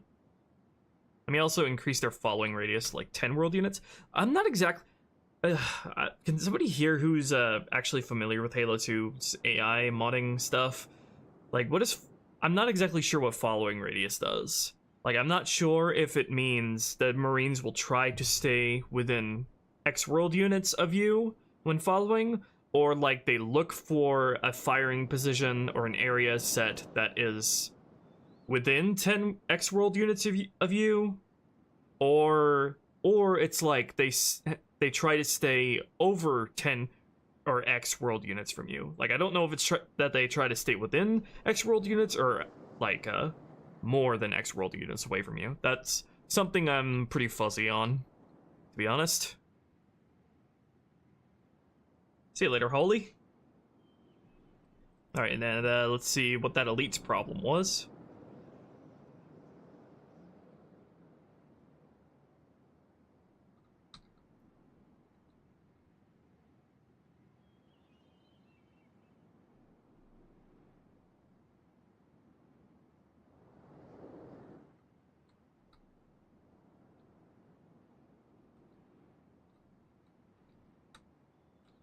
Might just be the ghost behaviors that's making him do that. Like a ram chancer or something that just makes him go after you like mad.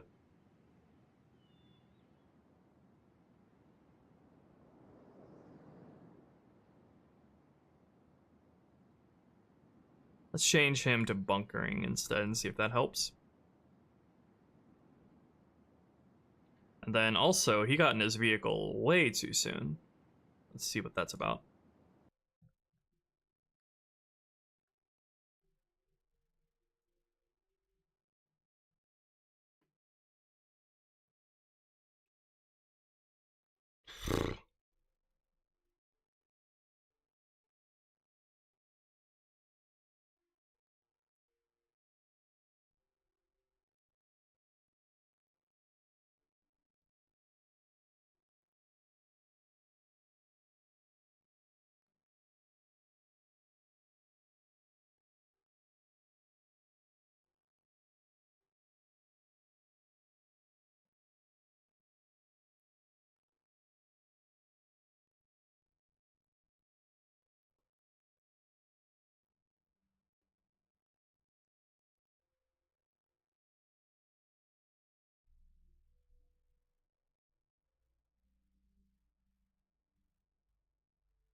Okay.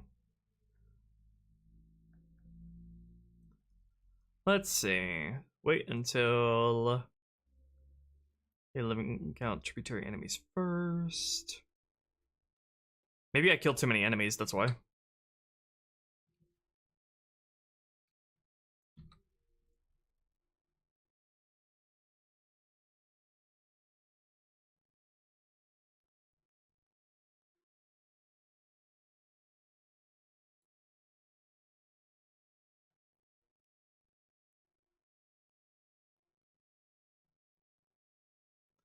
Just lower this to less than 60%.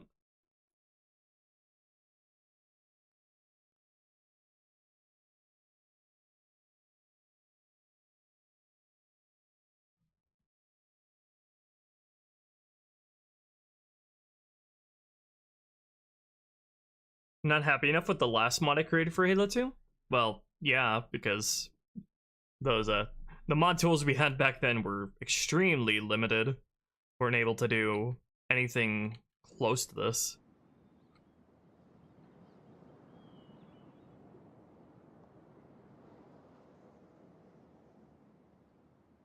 Let me add a print here.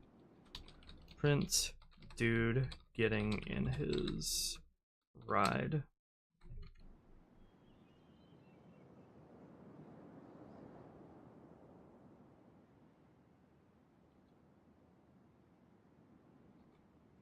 Okay, round 2. Live recording is blurring because my ISP sucks and just drops the ball at random. I have it set to lower the bitrate if the connection's failing instead of dropping frames.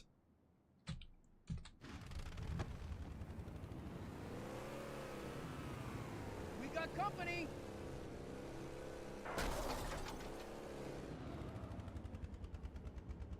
That's tight, amigo.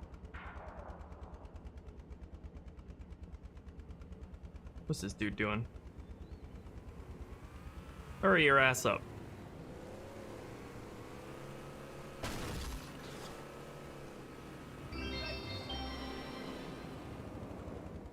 I donated $5 just so you can read these words. PP Poa Poa. Thanks for remastering. It's not me who has to read it. Games. I'll donate more once I get a job. Thank you, Mr. TaxEvader, for the $5. And thank you, furthermore, for using Streamlabs instead of Super Chats. Really kind of you. I will say it, though. Pee pee poo poo. And there goes playing twice again. So you can read these Why words. does it do that? PP Poa Poa. Pee pee Thanks po for remastering my childhood game. Nice. I'll donate more once I get a job. Fucking Streamlabs glitching out. So weird.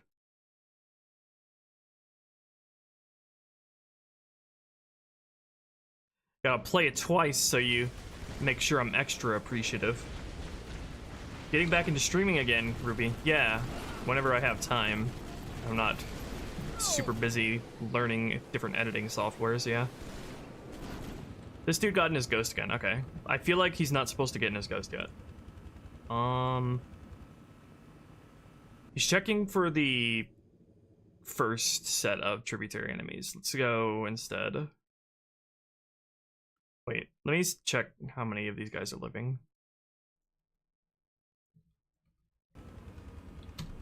There's 7 of them still alive, so it's not that condition.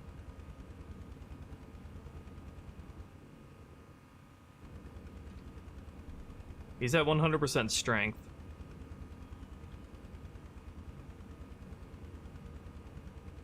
Oh, you know what it is? It's because he just gets into it autonomously as part of his base behaviors.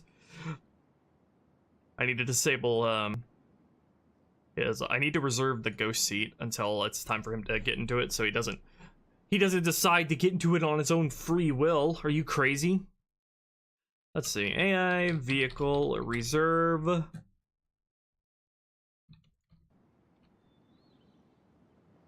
Reserve that seat. AI vehicle reserve.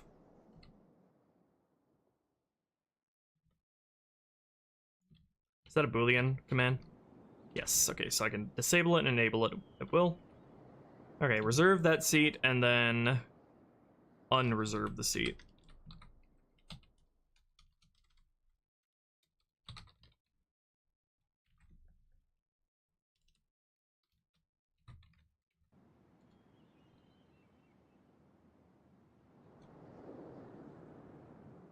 Sad face, smiley face.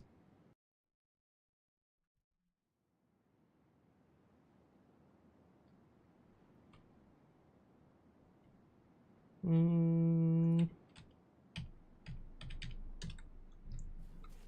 need to teleport myself there automatically.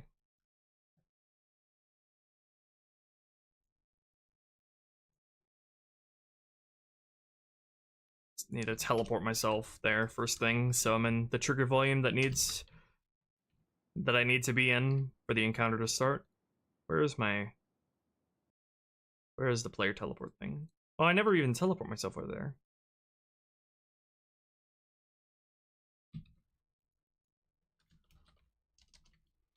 Object, teleport, player 0.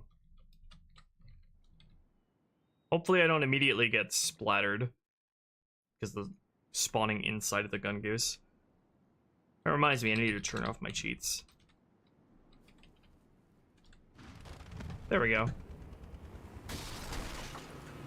Thank you, Lath.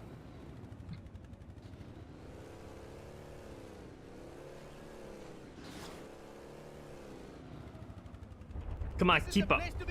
Okay, he kept up a lot better that time.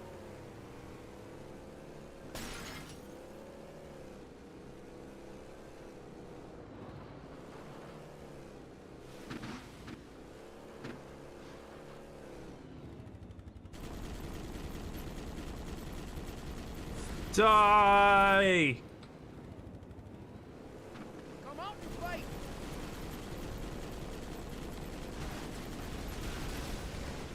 Alright, Mr. Warthog, can you follow me back here, please? I'm hurt. Those jackal snipers have been pretty chill so far.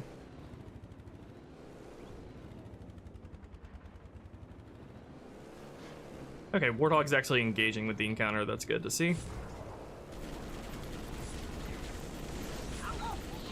Man, it's so good to, like, blast through a bunch of bad guys like that. Oh. Mira, here's one. There we go, that timing makes a lot more sense. Ah! That Jackal Sniper is actually a really good addition, because he keeps pressure on you. I need to make their, like, spawn locations a little easier to see from down here, though. How did the Jackal Sniper flip the Gun Goose?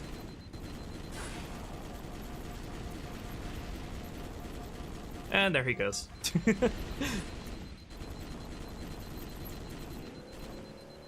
See, Warthog, please keep up with me. Where is it?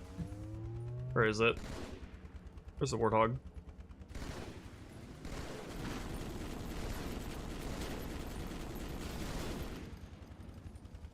Where is it? Hello? Oh, hello. What are you doing?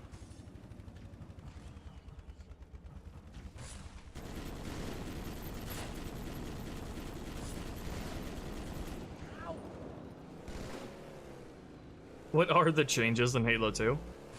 Yes. Indeed. All of them.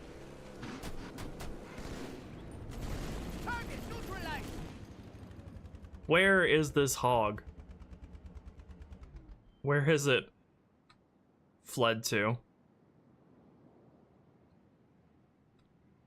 Oh, okay, that explains it. Oh boy, that bloodstain there does not look good. Wait, they should have still been following me though, even if they got flipped out of the Warthog. Because I did put down infantry firing following positions for them.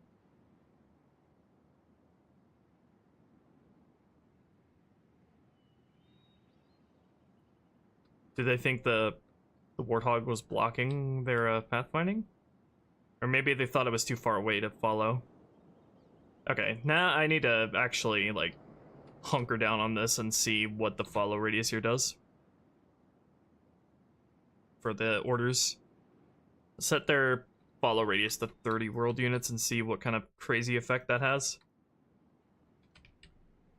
Oh yeah, before I forget, let's fix those Jackal Sniper positions so you can actually see them from down there. Properly reward you for getting up close. Okay, let's move you over here.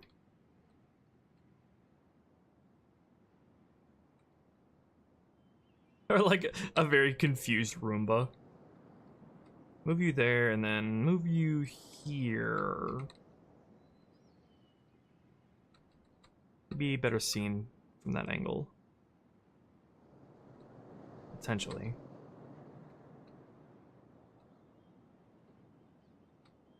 Oh, you know what? I think putting the Jackal Sniper back there where I thought it wouldn't make sense at all was actually a better call, because you can see him from that angle.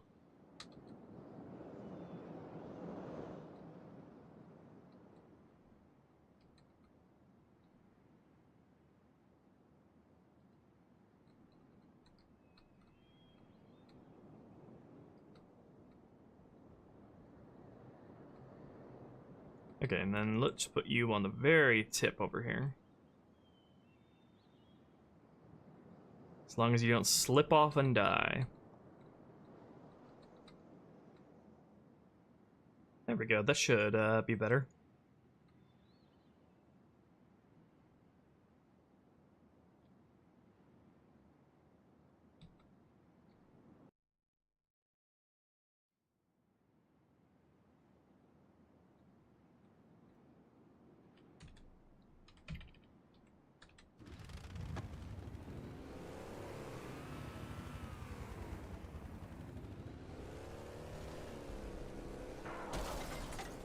Alright, let's see how this Warthog behaves now that it's something insane follow radius like 30 world units.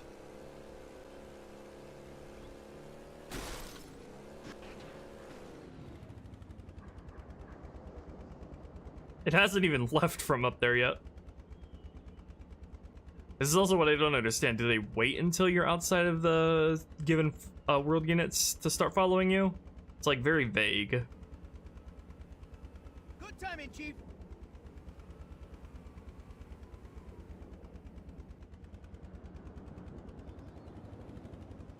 Alright, what will you do now if I move up here?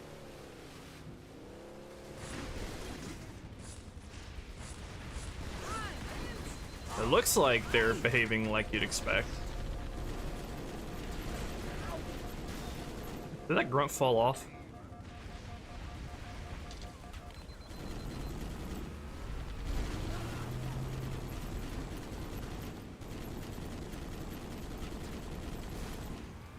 Oh, man.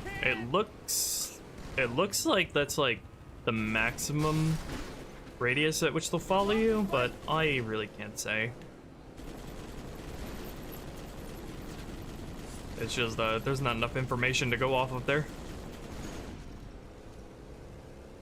Incoming.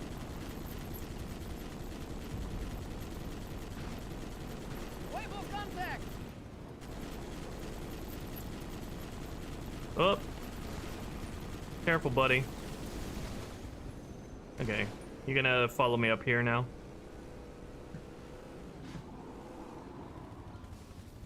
Just a jackal sniper.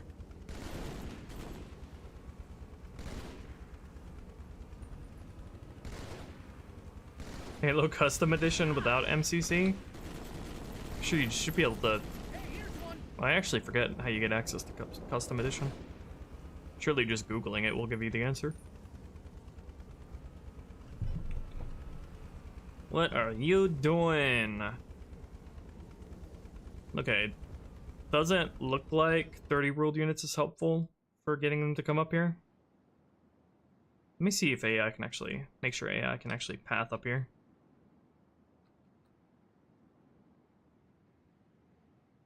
Yep. Looks good. Alright, let's now decrease this to be very, very small with one world unit and see how that changes things. I wonder if the game wants me to put some firing positions on the bridge itself.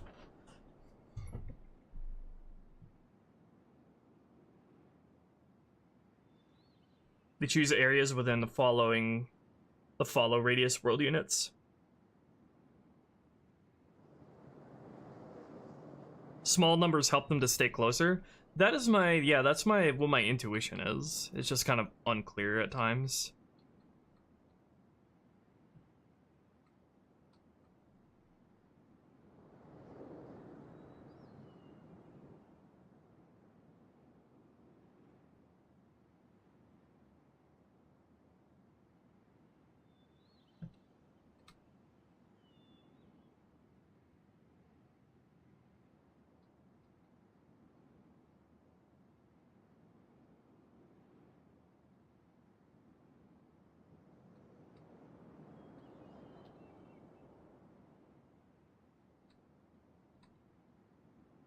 Let's delete these positions here so they don't have to put as much effort into doing a sick 3-point turn to keep following you.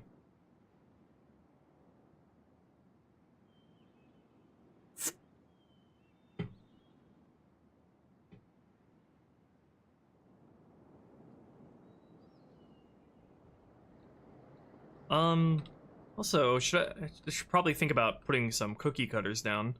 Is there anywhere here that I don't want AI to path to under any circumstances? That is the question. I can't think of anywhere.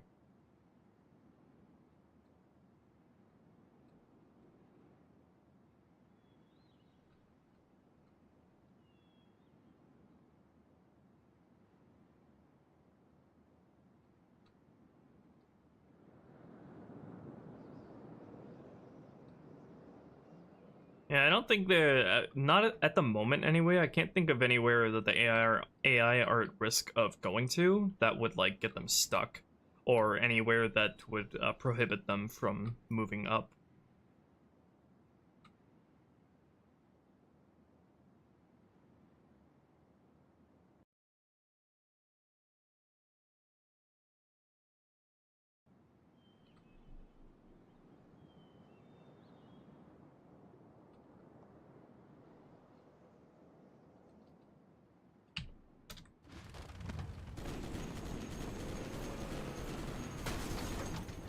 Can you stop that? Down low. It's so rude.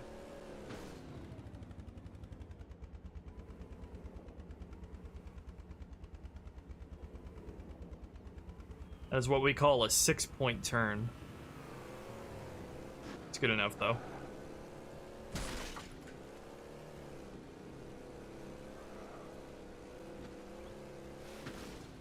I need to playtest this on Legendary, too.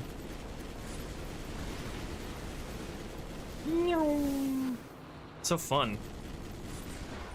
I need to design this encounter around the idea of, like, charging straight through a whole bunch of infantry all at once and gunning them down with the gun goose. Because that's, like, I feel like that's the most fun way to use the gun goose.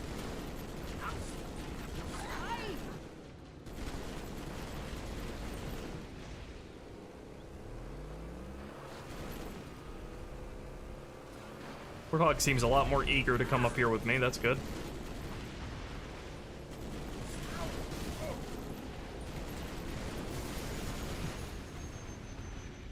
Come on, can you cross the bridge? Or did you flip over again? Ah!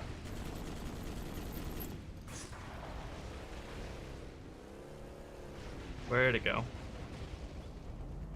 Where'd it go?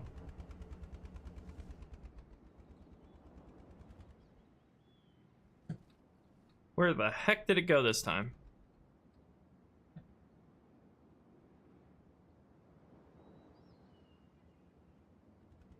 Hello?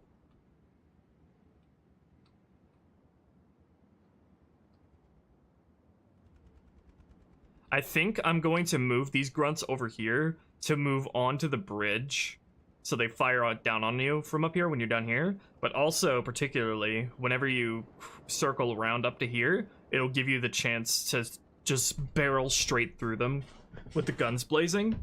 I think that'll be fun. I'll add that to my notes.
When you're on Metropolis and go across the bridge, even in the tunnel, there's cars there.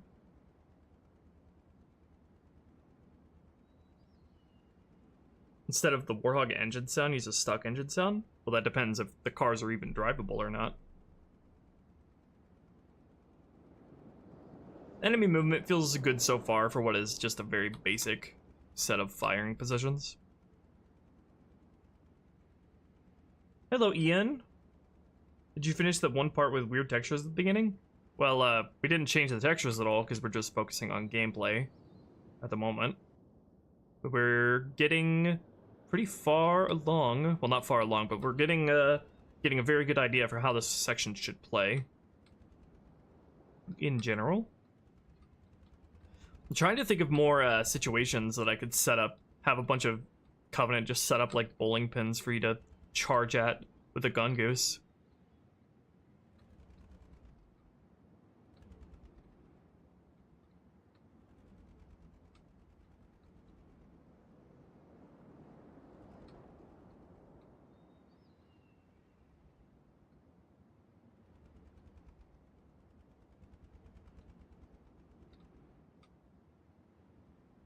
Probably, if I have enough AI budget left, I could probably squeeze in an extra grunt squad up here, defending this sort of curve here that spawn in the closer you get up here, so you can have some more of that kind of fun.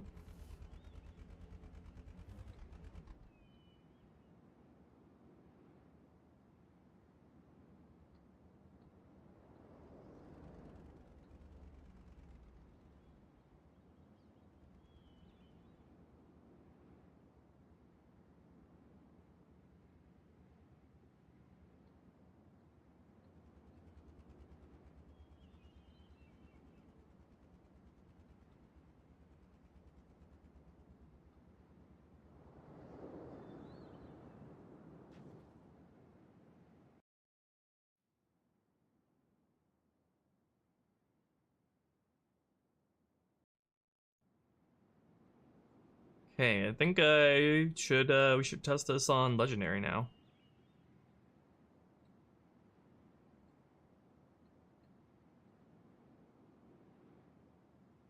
Though I want to get this Warthog following stuff sorted first.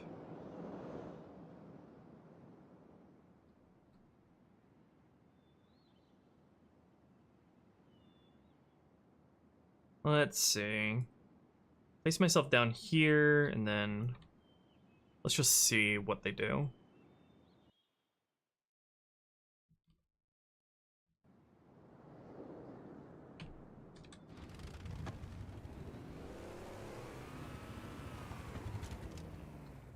Just come down here. AI erase all enemies. Alright, what are you gonna do now?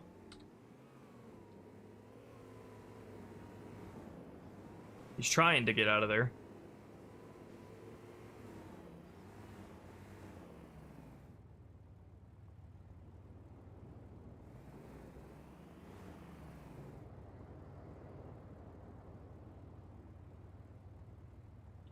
Dude's blocking his path. Move, dingus. Give me a heart attack. What the hell was that for? Alright, come on. Is the gun goose in the way now? Grenade! Oops, that was not my intention.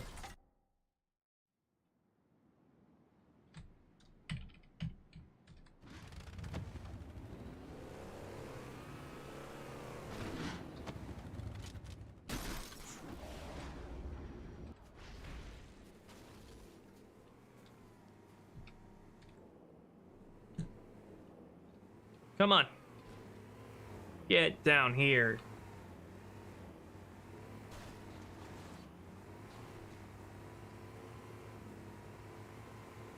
Yes, get down here, even if you have to go backwards.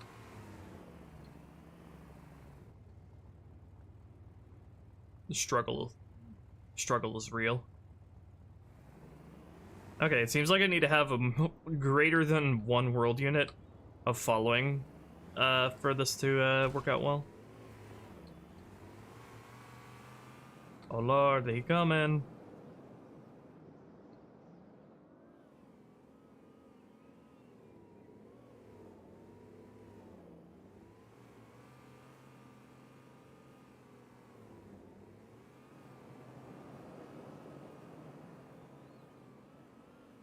I should probably put a cookie cutter thing here so vehicles don't try to pass through there. Chill, bro.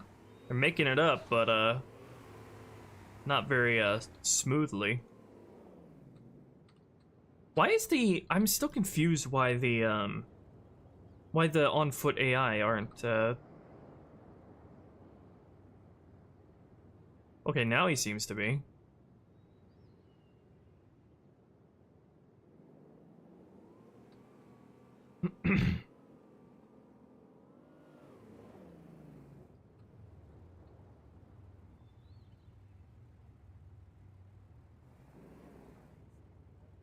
Okay, yeah, we need let me try setting it to 5 world units, because 1 world unit seems prone to them just like getting confused. Anyway, yeah, okay, their following positions for on foot is working.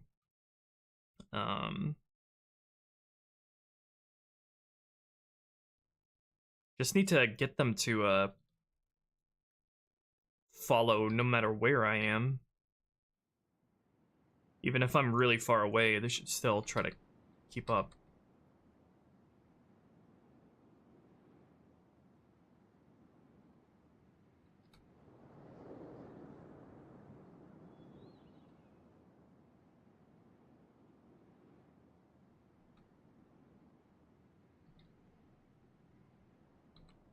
Alright, let's play test this on Legendary.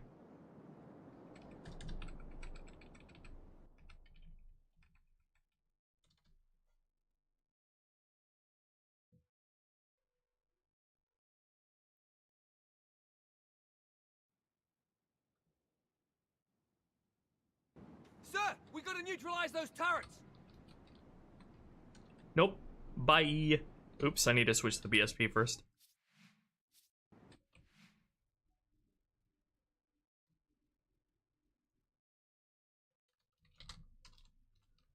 Switch BSP 3.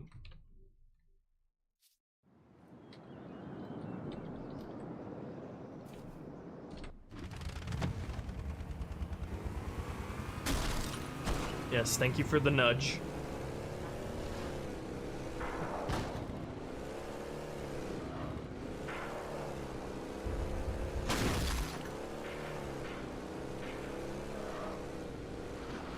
I'm on a roll now!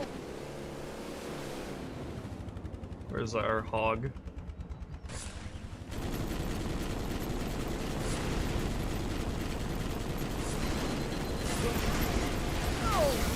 Birds are no joke.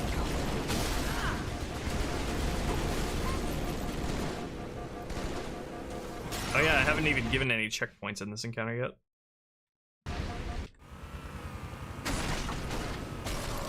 In the normal encounter, like, the enemies are not gonna immediately engage the warthog.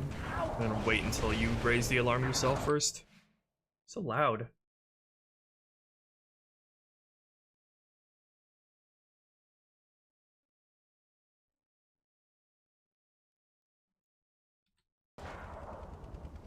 Come on, down here.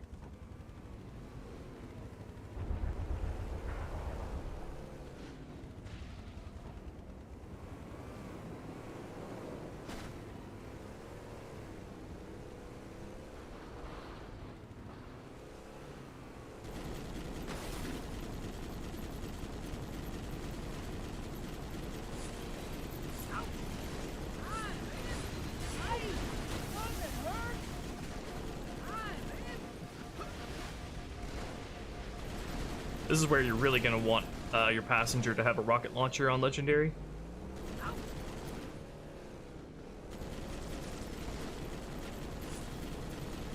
Oh yeah, barreling straight toward enemies is definitely the strat to use with the gun goose.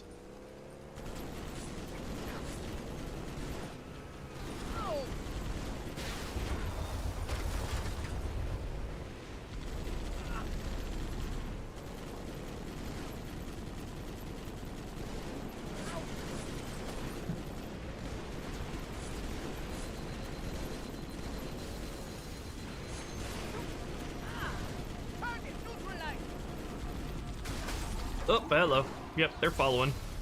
They're following along well.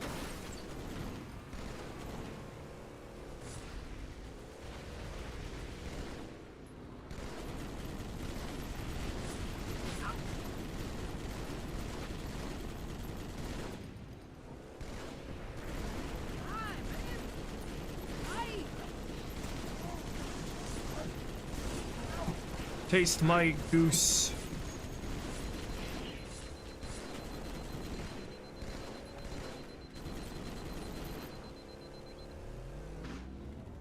Where'd our boy go? It ain't as much fun as you think. Oh, they did the thing again. I might have to tweak the Warthog AI driver properties so they're not gunning it at a full speed the entire time. Make it a little closer to how they are in vanilla, where they're a little bit more tempered with the speed at which they go.